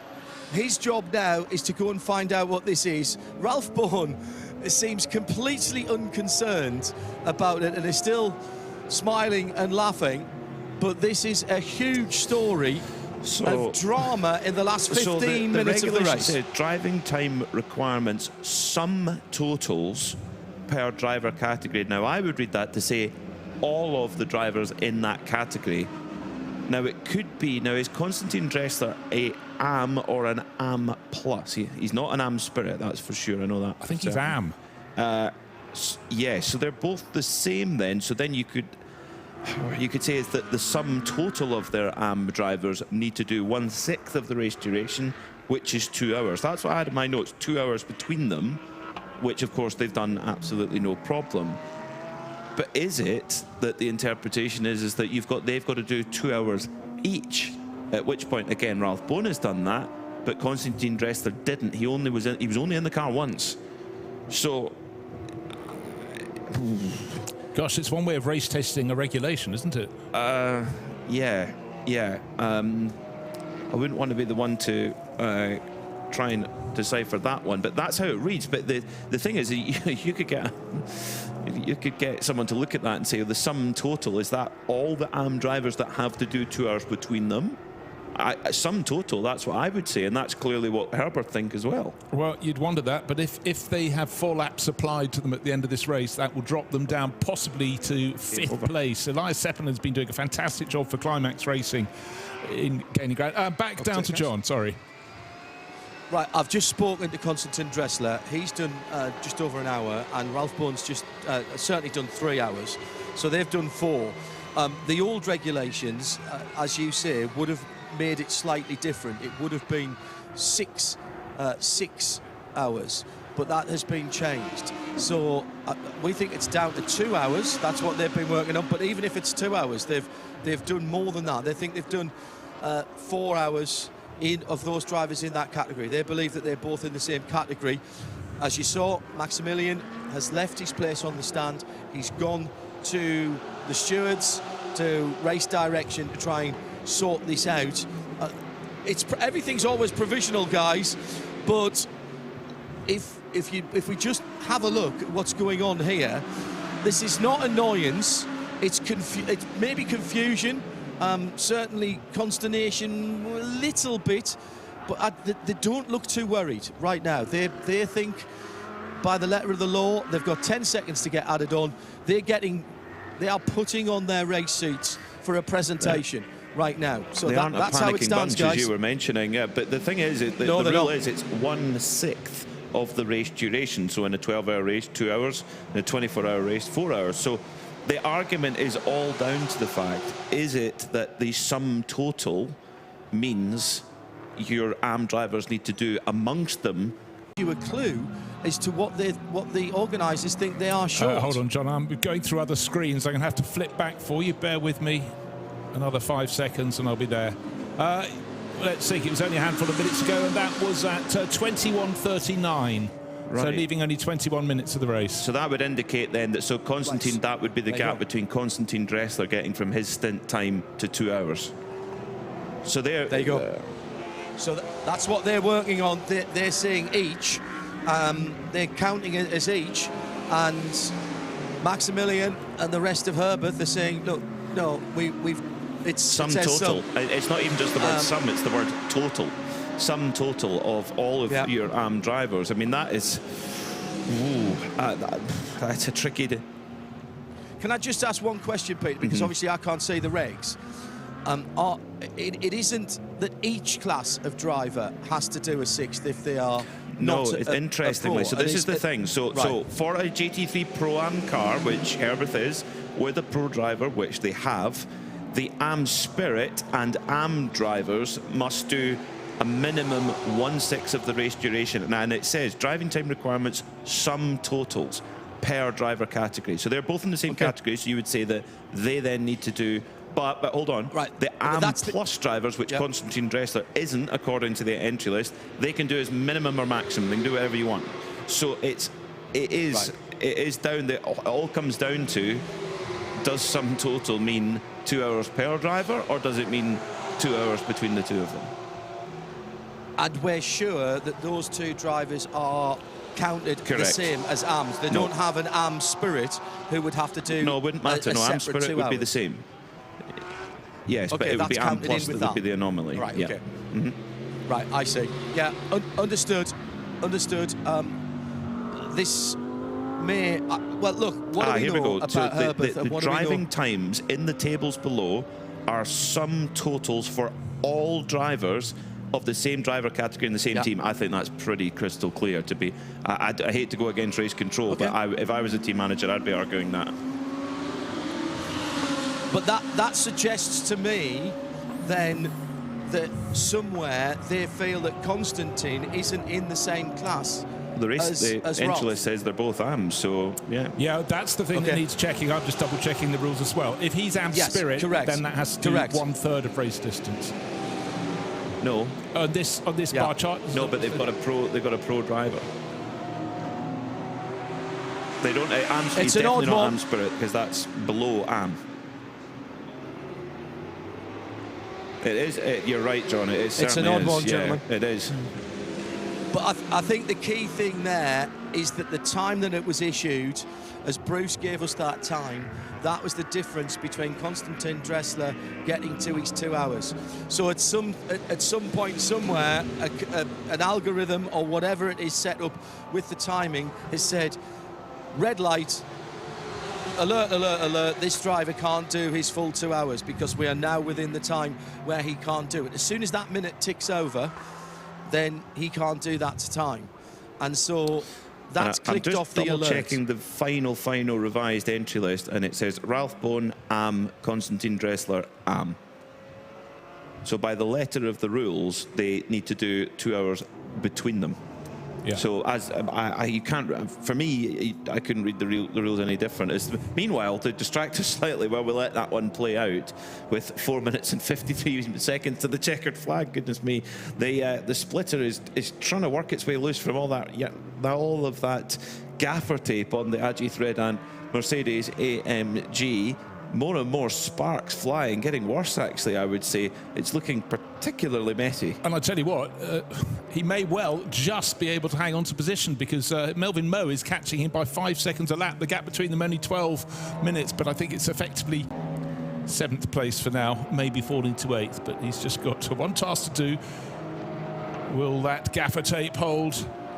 Johnny is still checking the rules, but I started to work at it from the other direction because there is a maximum for a pro driver as well, and I was concerned that Robert Renauer might have breached that somehow, and that then impacted on how many hours the AMs could do, but I can't see an issue in that direction either.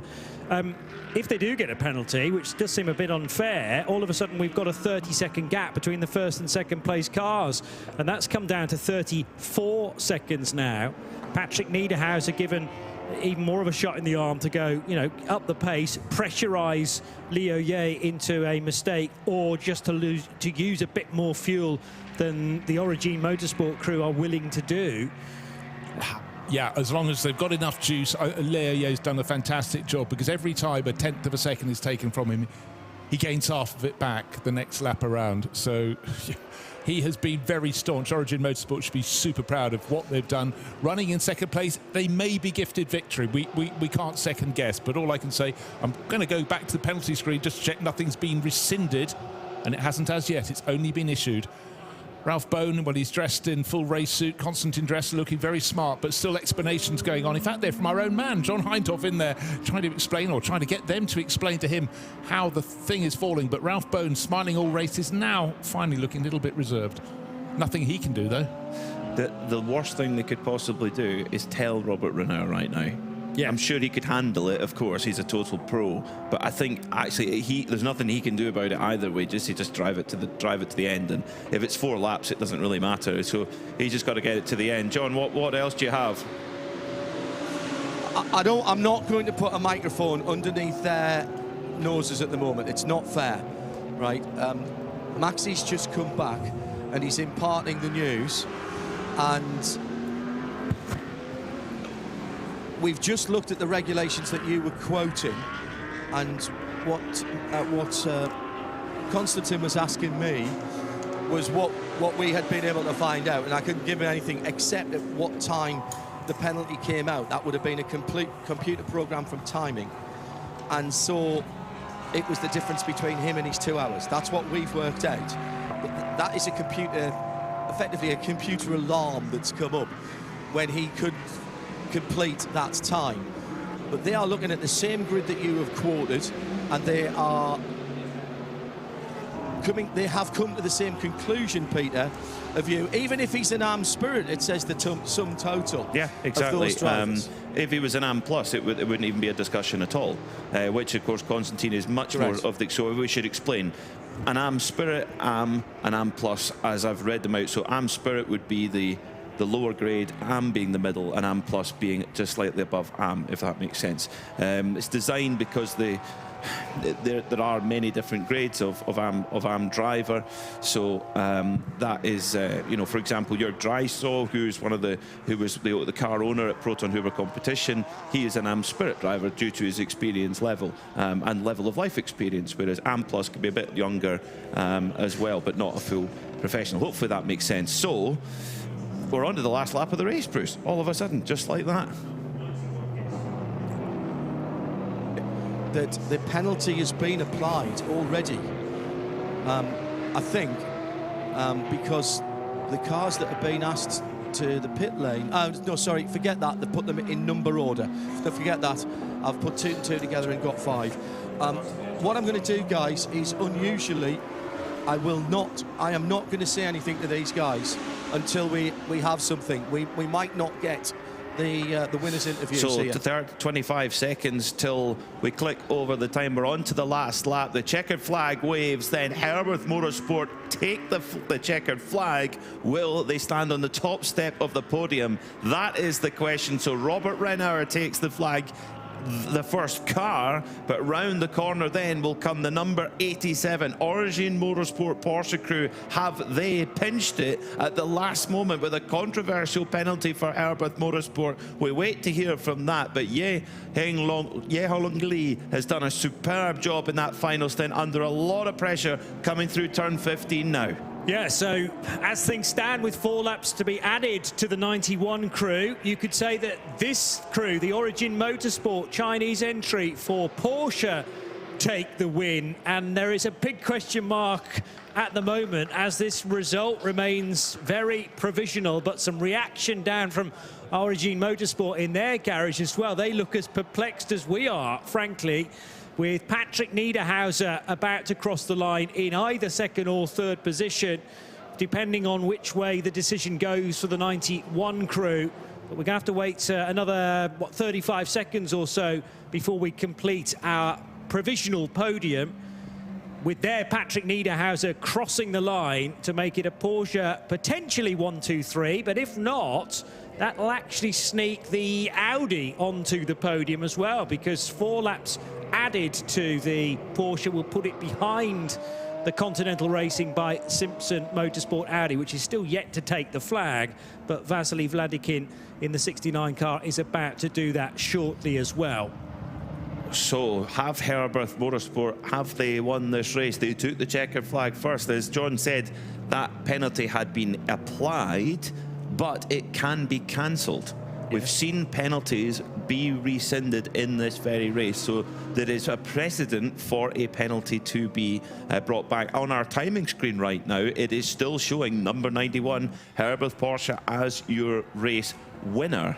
So that, interestingly, that penalty has not come into effect yet on the timing screen. So we wait to see it. It has now.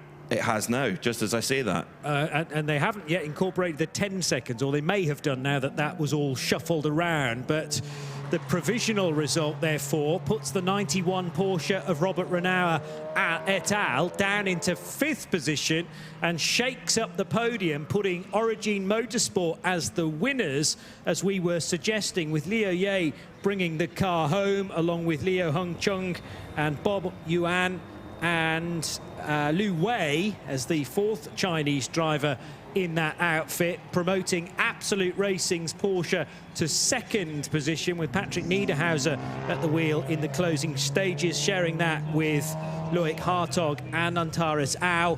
And therefore a podium result for the number 69 Audi from Continental Racing by Simpson Motorsport, the car of Vasily Vladikin, who was at the wheel at the close of play there, Alexander Bukantsov, Damien Shosek and James Winslow. But this, I'm sure you know, is all very provisional at this stage. Yeah, more so than ever, I think. But what we can tell you, 992, what a win for Red Camel Jordan's 909. Always a crew that are up there fighting for wins in the 992 class. And that's exactly what they've done today by 2 laps from Francis Chia and Modena Motorsports, who win the 992 AM category and 2nd of all the 992s. Fantastic stuff from that crew. A real team with a lot of experience in Porsche 992 racing, and they're right up there on the podium. They really are, and we got 15 of the 17 crews home. Only in the last half hour or so we lost the LM Corsa Ferrari into its pit garage, and it remained there through to the end. And unfortunately, Vortex V8 could not get their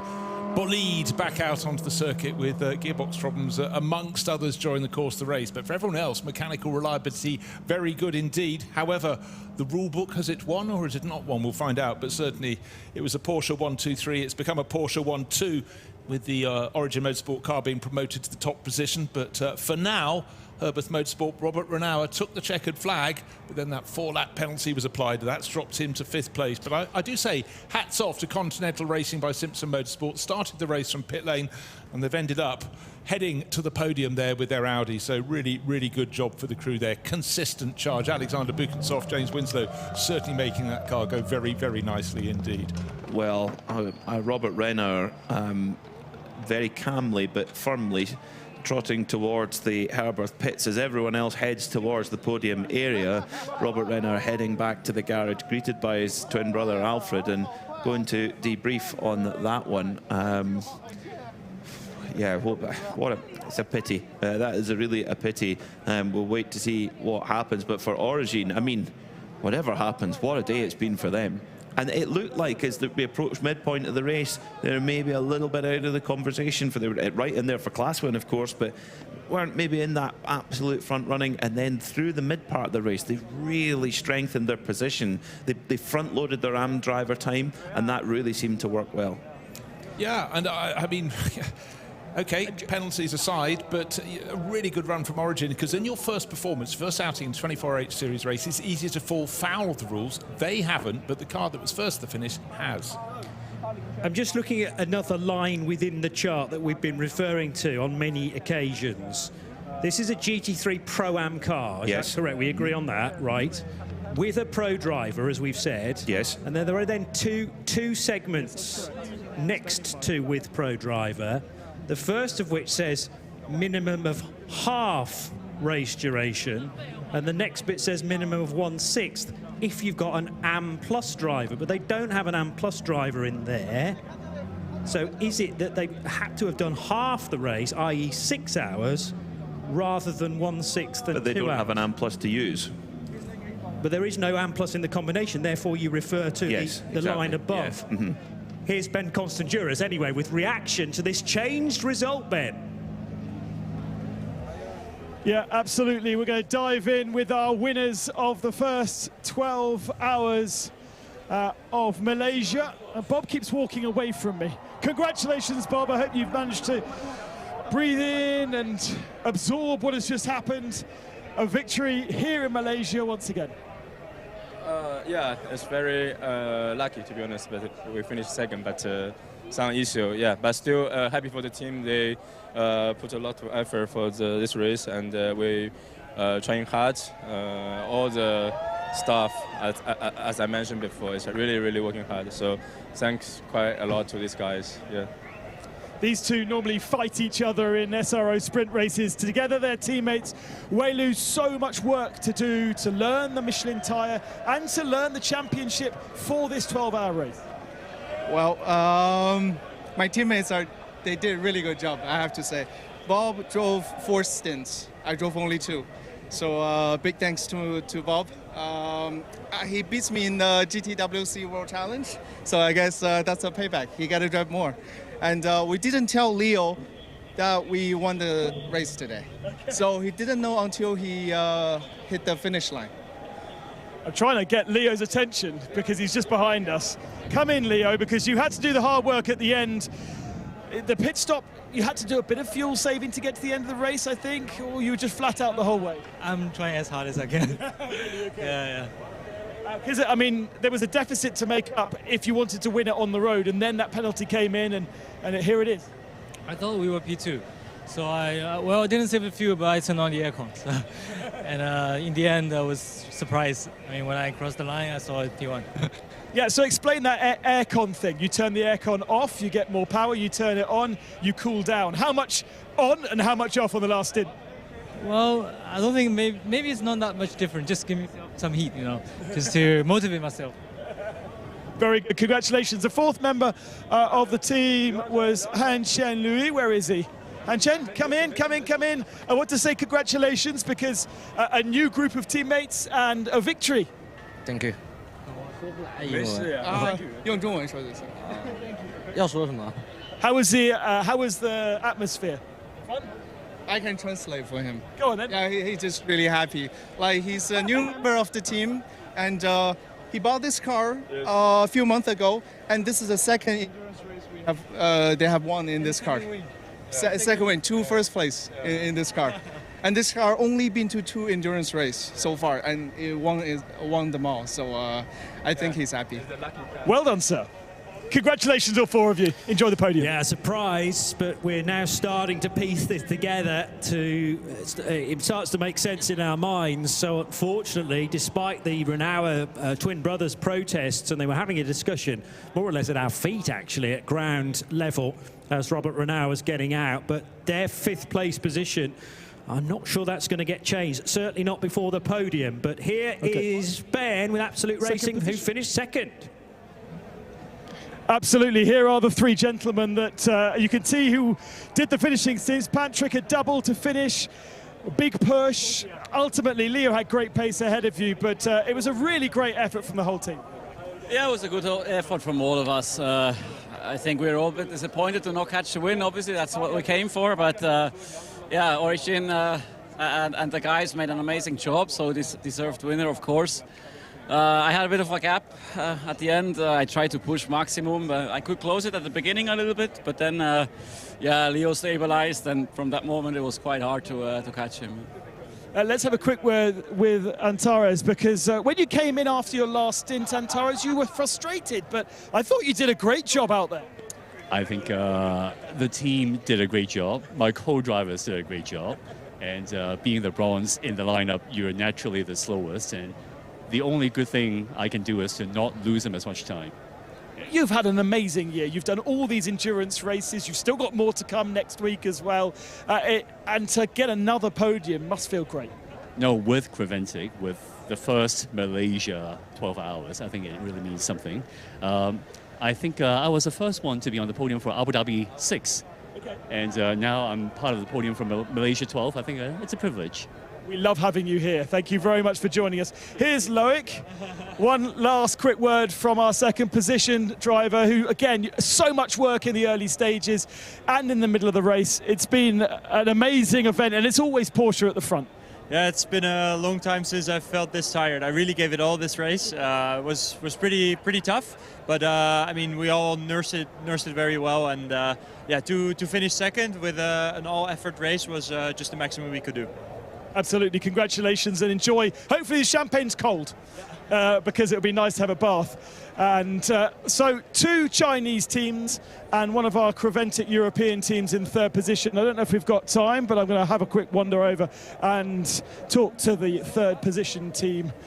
Because they started from the pit lane, let's not forget. And I'm not sure how much of a chance we had to really talk to these guys. But let's talk to James, who has 2 sets of overalls, because you're a different colour in the middle of the race, James. You got yourself to the podium. I know, yeah, we can't believe it. We're all in different suits. It's like we've just met today. We were just discussing this. Yeah, we just basically rocked up on Wednesday, did a few practice laps. Trying to put together a full program for the full Middle East Creventic Championship, finishing at Dubai 24-hour, and ecstatic to be on the overall podium. It must be great to be back with Creventic yourself. Yeah, we've done races in the past, Dubai at the start of this year, and I think 5 Dubai 24 hours. Yeah, we always have fun in Creventic. It's always great racing and very competitive, so it's always good to be in Sepang as well. Sepang's a good circuit. I was about to ask your teammates questions and they've run off, so you can answer for them. First 12-hour Malaysia race by Creventic. It's a success, right? Big success, yeah. We're going to do all 3 rounds of the championship, as I said, like finishing with a 24-hour. Second in the class, so we've scored a big haul of points. There was a nice field here, but there's going to be a huge field in Abu Dhabi and an even bigger field in the Dubai 24-hour, and it's a 24-hour race, so it's nice to have a big haul of points early on, which we can take forward into the rest of the championship. Right, enjoy the podium. Thank you very much. And guys, back up to you. We've got a little bit of a bridge and we'll get the podiums running in just a few moments' time.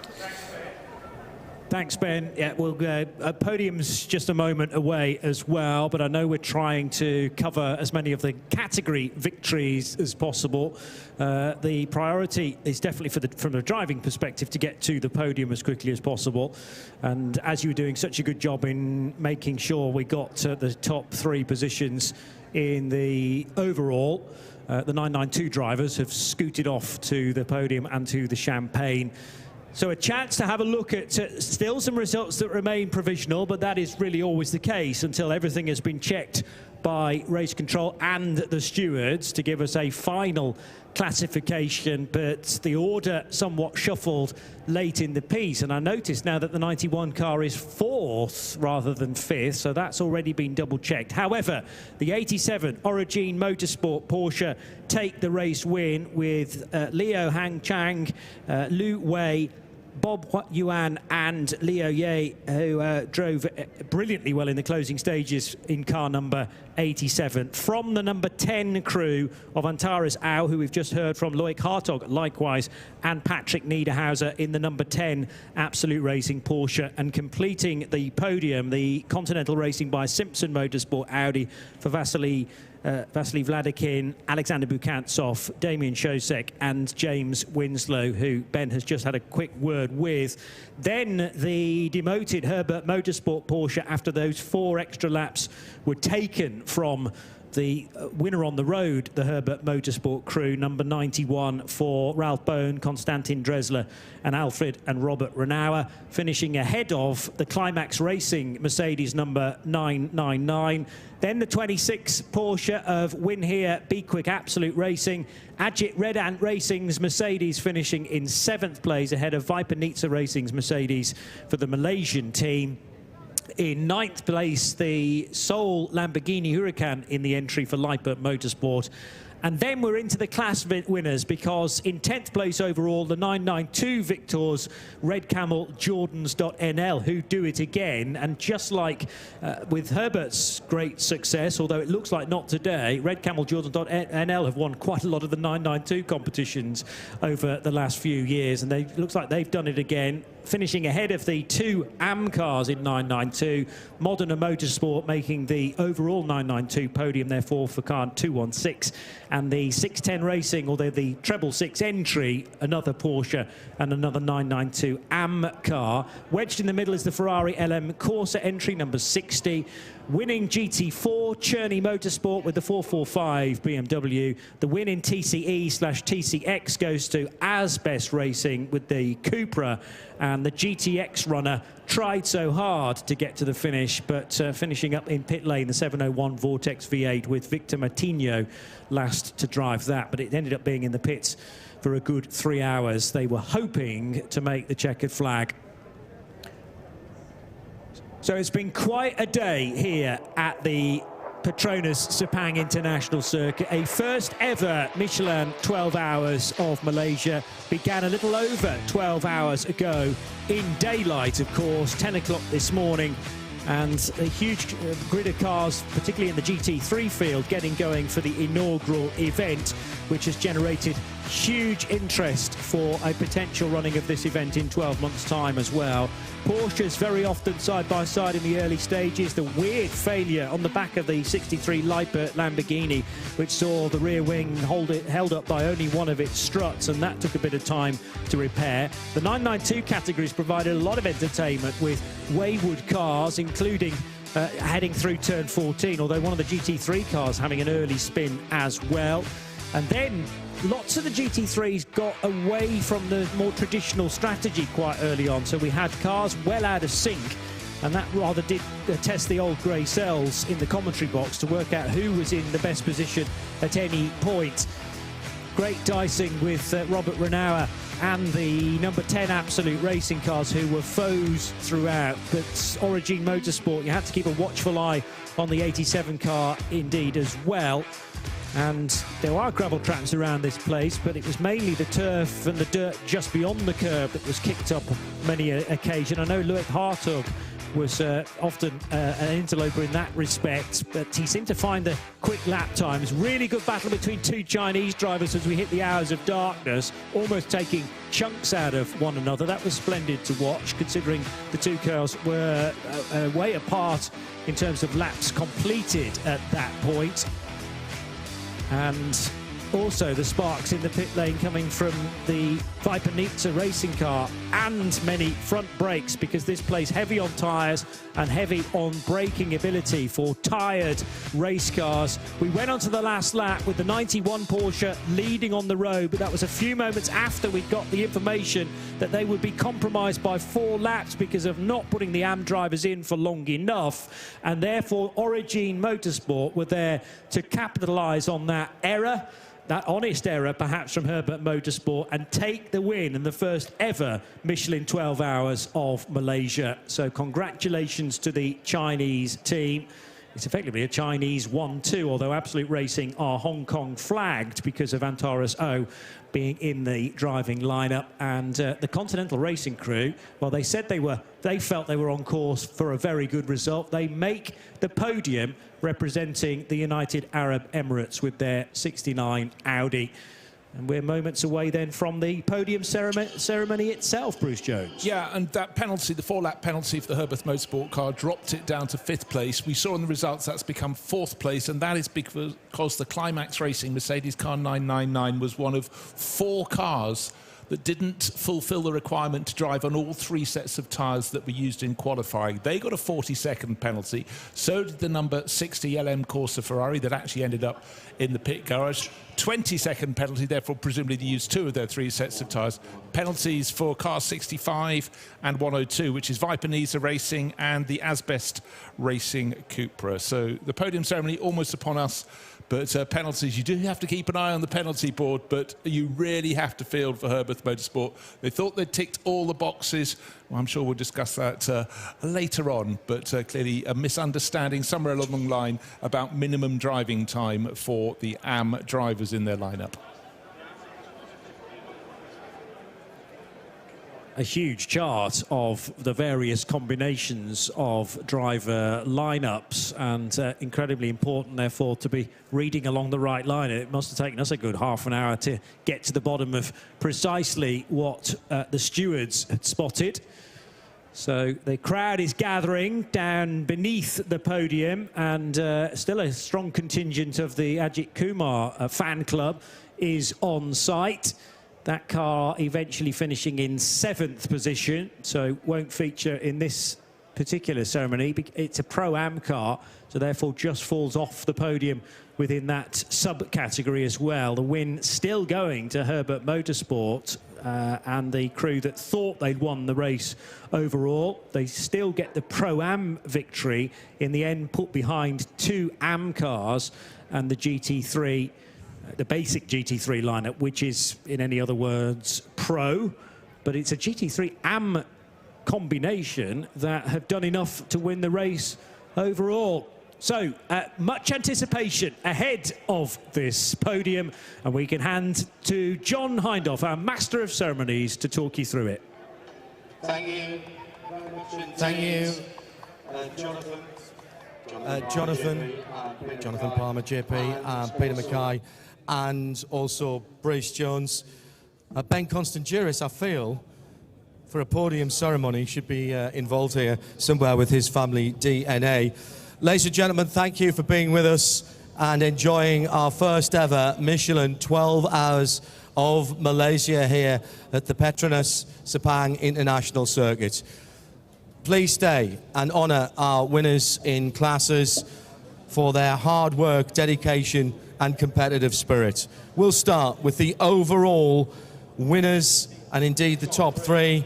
In 3rd position, representing Audi, the number 69 Continental Racing by Simpson Motorsport, Vasily Vladikin, Alexandra Bukatsov, Damian Klosek, James Winslow.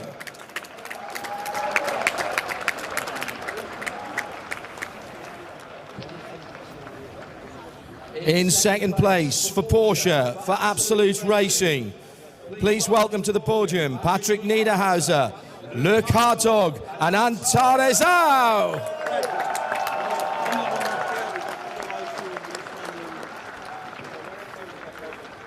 And making history in our very first Michelin 12 Hours of Malaysia, your winners overall for the number 87 Origin Motorsport Porsche team, please welcome Liu Hongcheng, Lu Wei, Yuan Bo, and Ye Hong Lee.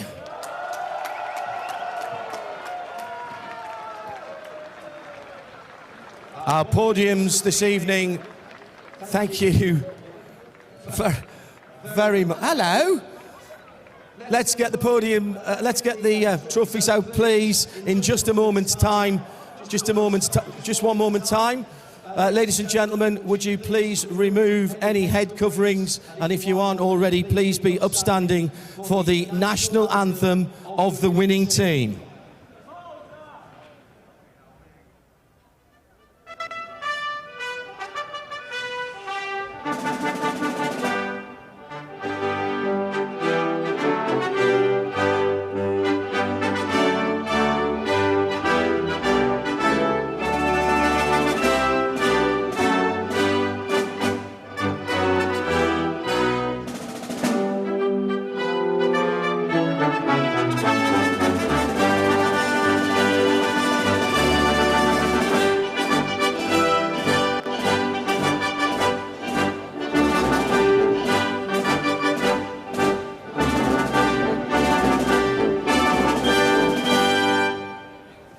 Ladies and gentlemen, a round of applause, please. Julian Pedizzi from Michelin, can you please bring out our lovely trophies? Thank you very much indeed. 3rd place to Continental, 2nd place to Absolute. Some of our Creventic, hard-working Creventic staff. Have a big round of applause, please, for our Creventic staff members who have put this event together with everyone here at the Petronas Sepang International. A particular thank you to our TV partners, 021, along with China TV Service, with their facilities as well this weekend, all working together as a team. And the big trophies, the big gold trophies for our winners. Fantastic. Thank you ladies and gentlemen. Now we have some formalities to do with photographs here. Once the trophies are out. New for the 2026 season, I know it's only 2025, our timekeeping, or timepiece partner, should I say, is the Swiss motorsport watch manufacturers Bomberg, part of their Apex collection for the winners. Now we're going to give the winners these and take some photographs, but then we will take the watches back. We're not taking them back forever. We just don't want them to get covered in champagne for obvious reasons. So don't think we're stealing the watches back. Let's get the official photographs done with the watches, and then we'll take the watches to a place of safety. You'll get those back in a moment or two, ladies and gentlemen. Now, everybody get together in the middle there as we do a couple of photos. Then I'm going to ask you to look at the photographers that are lined up on the flag stand right in front of you. Thank you.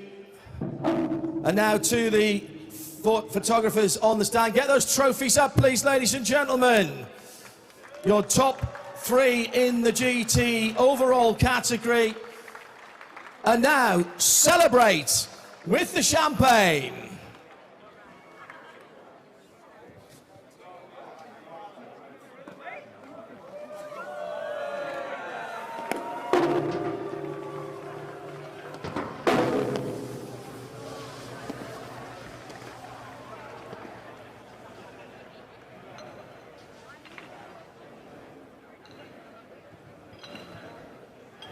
There you go, ladies and gentlemen. Let's have one more big round of applause for our top 3.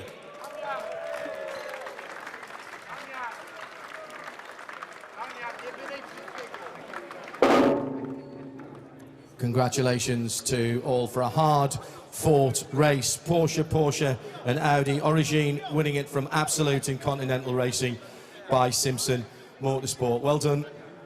Well done all. We will reset the podium. Now you've seen what happens, you know how it's going to work.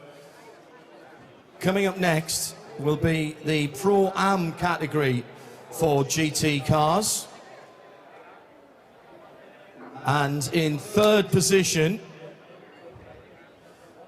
for Win Here, Be Quick, Absolute Racing, Henk Kicks, Denyi, Alessandro Giretti, and Vincenzo Ricci.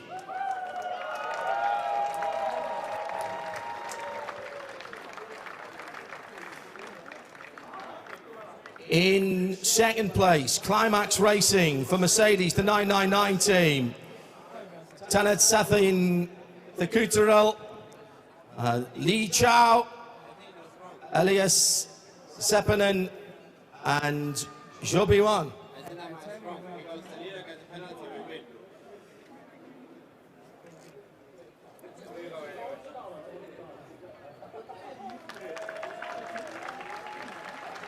Two penalties late on, deciding that our winners in the GT3 Pro-Am class aren't coming up to the podium, but I will still ask you to honour Herbeth Motorsport, Ralph Bourne, Constantine Dressler, Alfred and Robert Renard for the number 91 Herbeth team, our winners in GT3 Pro-Am. Now the trophies, starting off with 3rd, again Julian and representative sample of the Creventic staff here who've been working so hard all week.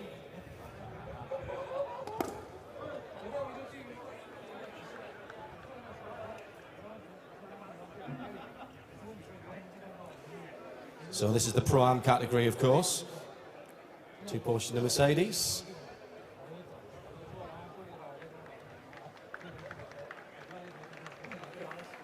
And again, thanks, ladies and gentlemen, for staying on at the late hour.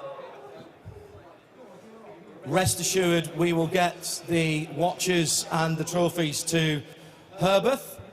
So let's get the photographs taken of those that are on the podium, and they can snuggle up together. One more GT3 category to come. look happy. Come on, guys, get those trophies up. And now to the photographers on the flag stands. Trophies up. Ladies and gentlemen, your GT3 Pro-Am category. Be Quick Absolute in third, Climax in second, and Herbeth Motorsport win the category. And now, let's pop those corks and get each other wet.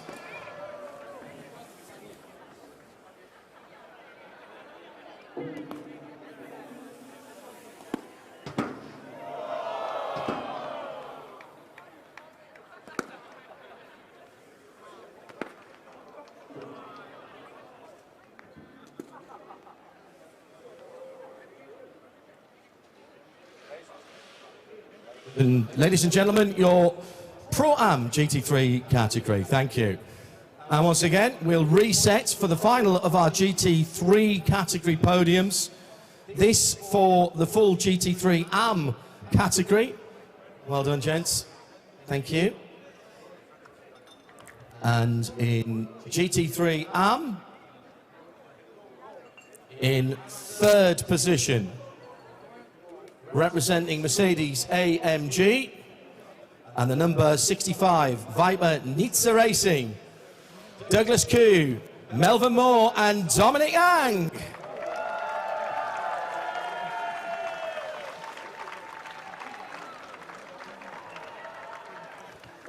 And welcome back to the podium. Second place overall, also second place in GT3 AM, the Continental Racing by Simpson Motorsport, sorry, third overall, but second in AM, Vasily, Alexander, Damien, and James. Come on back up front, guys, please. Yes, please. Yes, you again. Hope you've got extra luggage space on the way home.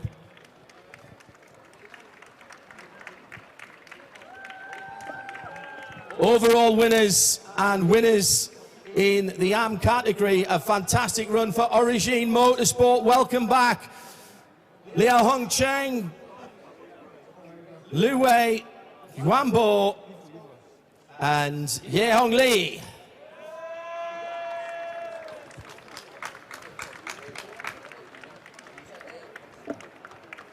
Let's have the VIPs.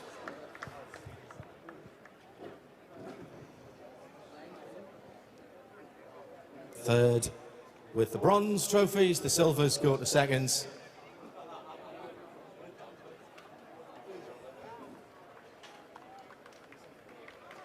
Here come the silver trophies.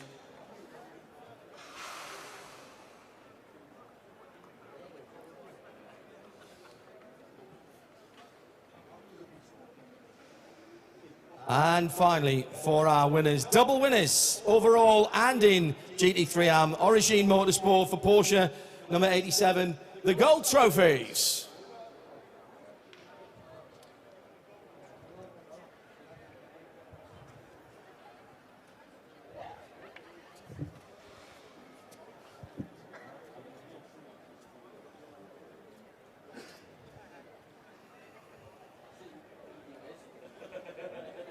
Let's get the photographs with the trophies, please, for the official. Let's grab everybody in. Squeeze together. Thank you. If he leans back any further, he's ending up in the pit lane. Fantastic. Trophies up, gentlemen, please. And now to the photographers on the far side of the pit lane. Big smiles, ladies and gentlemen. Your GT3 AM podium, Viper Nizza Racing, Continental Racing by Simpson, and Origin Motorsport. Time, once again, to celebrate.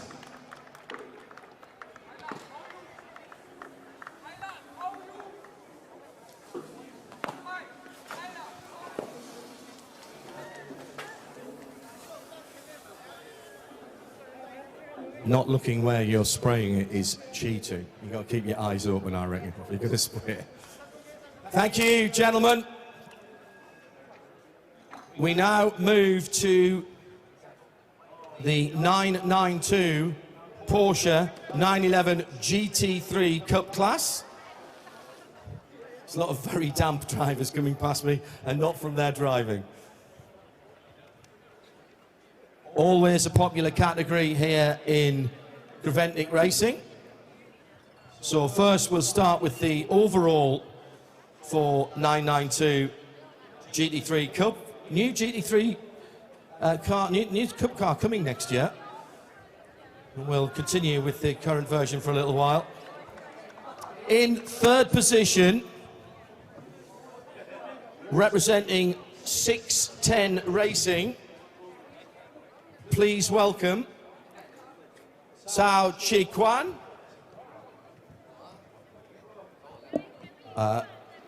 Where are we? I've just lost my place. Thank you. Lu Jiewei and Yang Haoxie.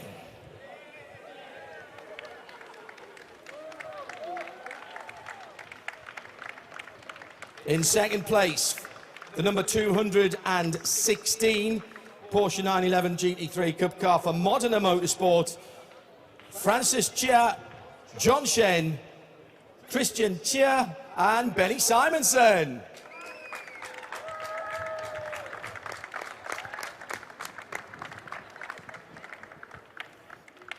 And after a dramatic race for the 909 and several front splitters, 3 or 4? 3, yeah. Please welcome our winners, Ivo, Luke and Rick Broikers and Adrian Flack. Well done, guys. Well done, Adrian.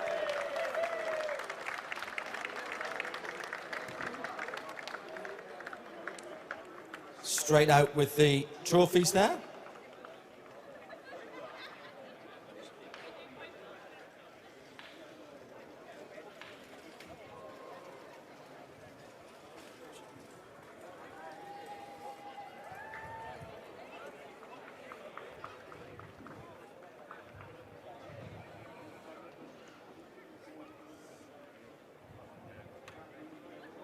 Third place then for the 610 Racing team, and I apologise, I think I missed Lee Lin's name out of that as well up there. Apologies to Lee Lin. Now the gold trophies for the guys from redcameljordan.nl.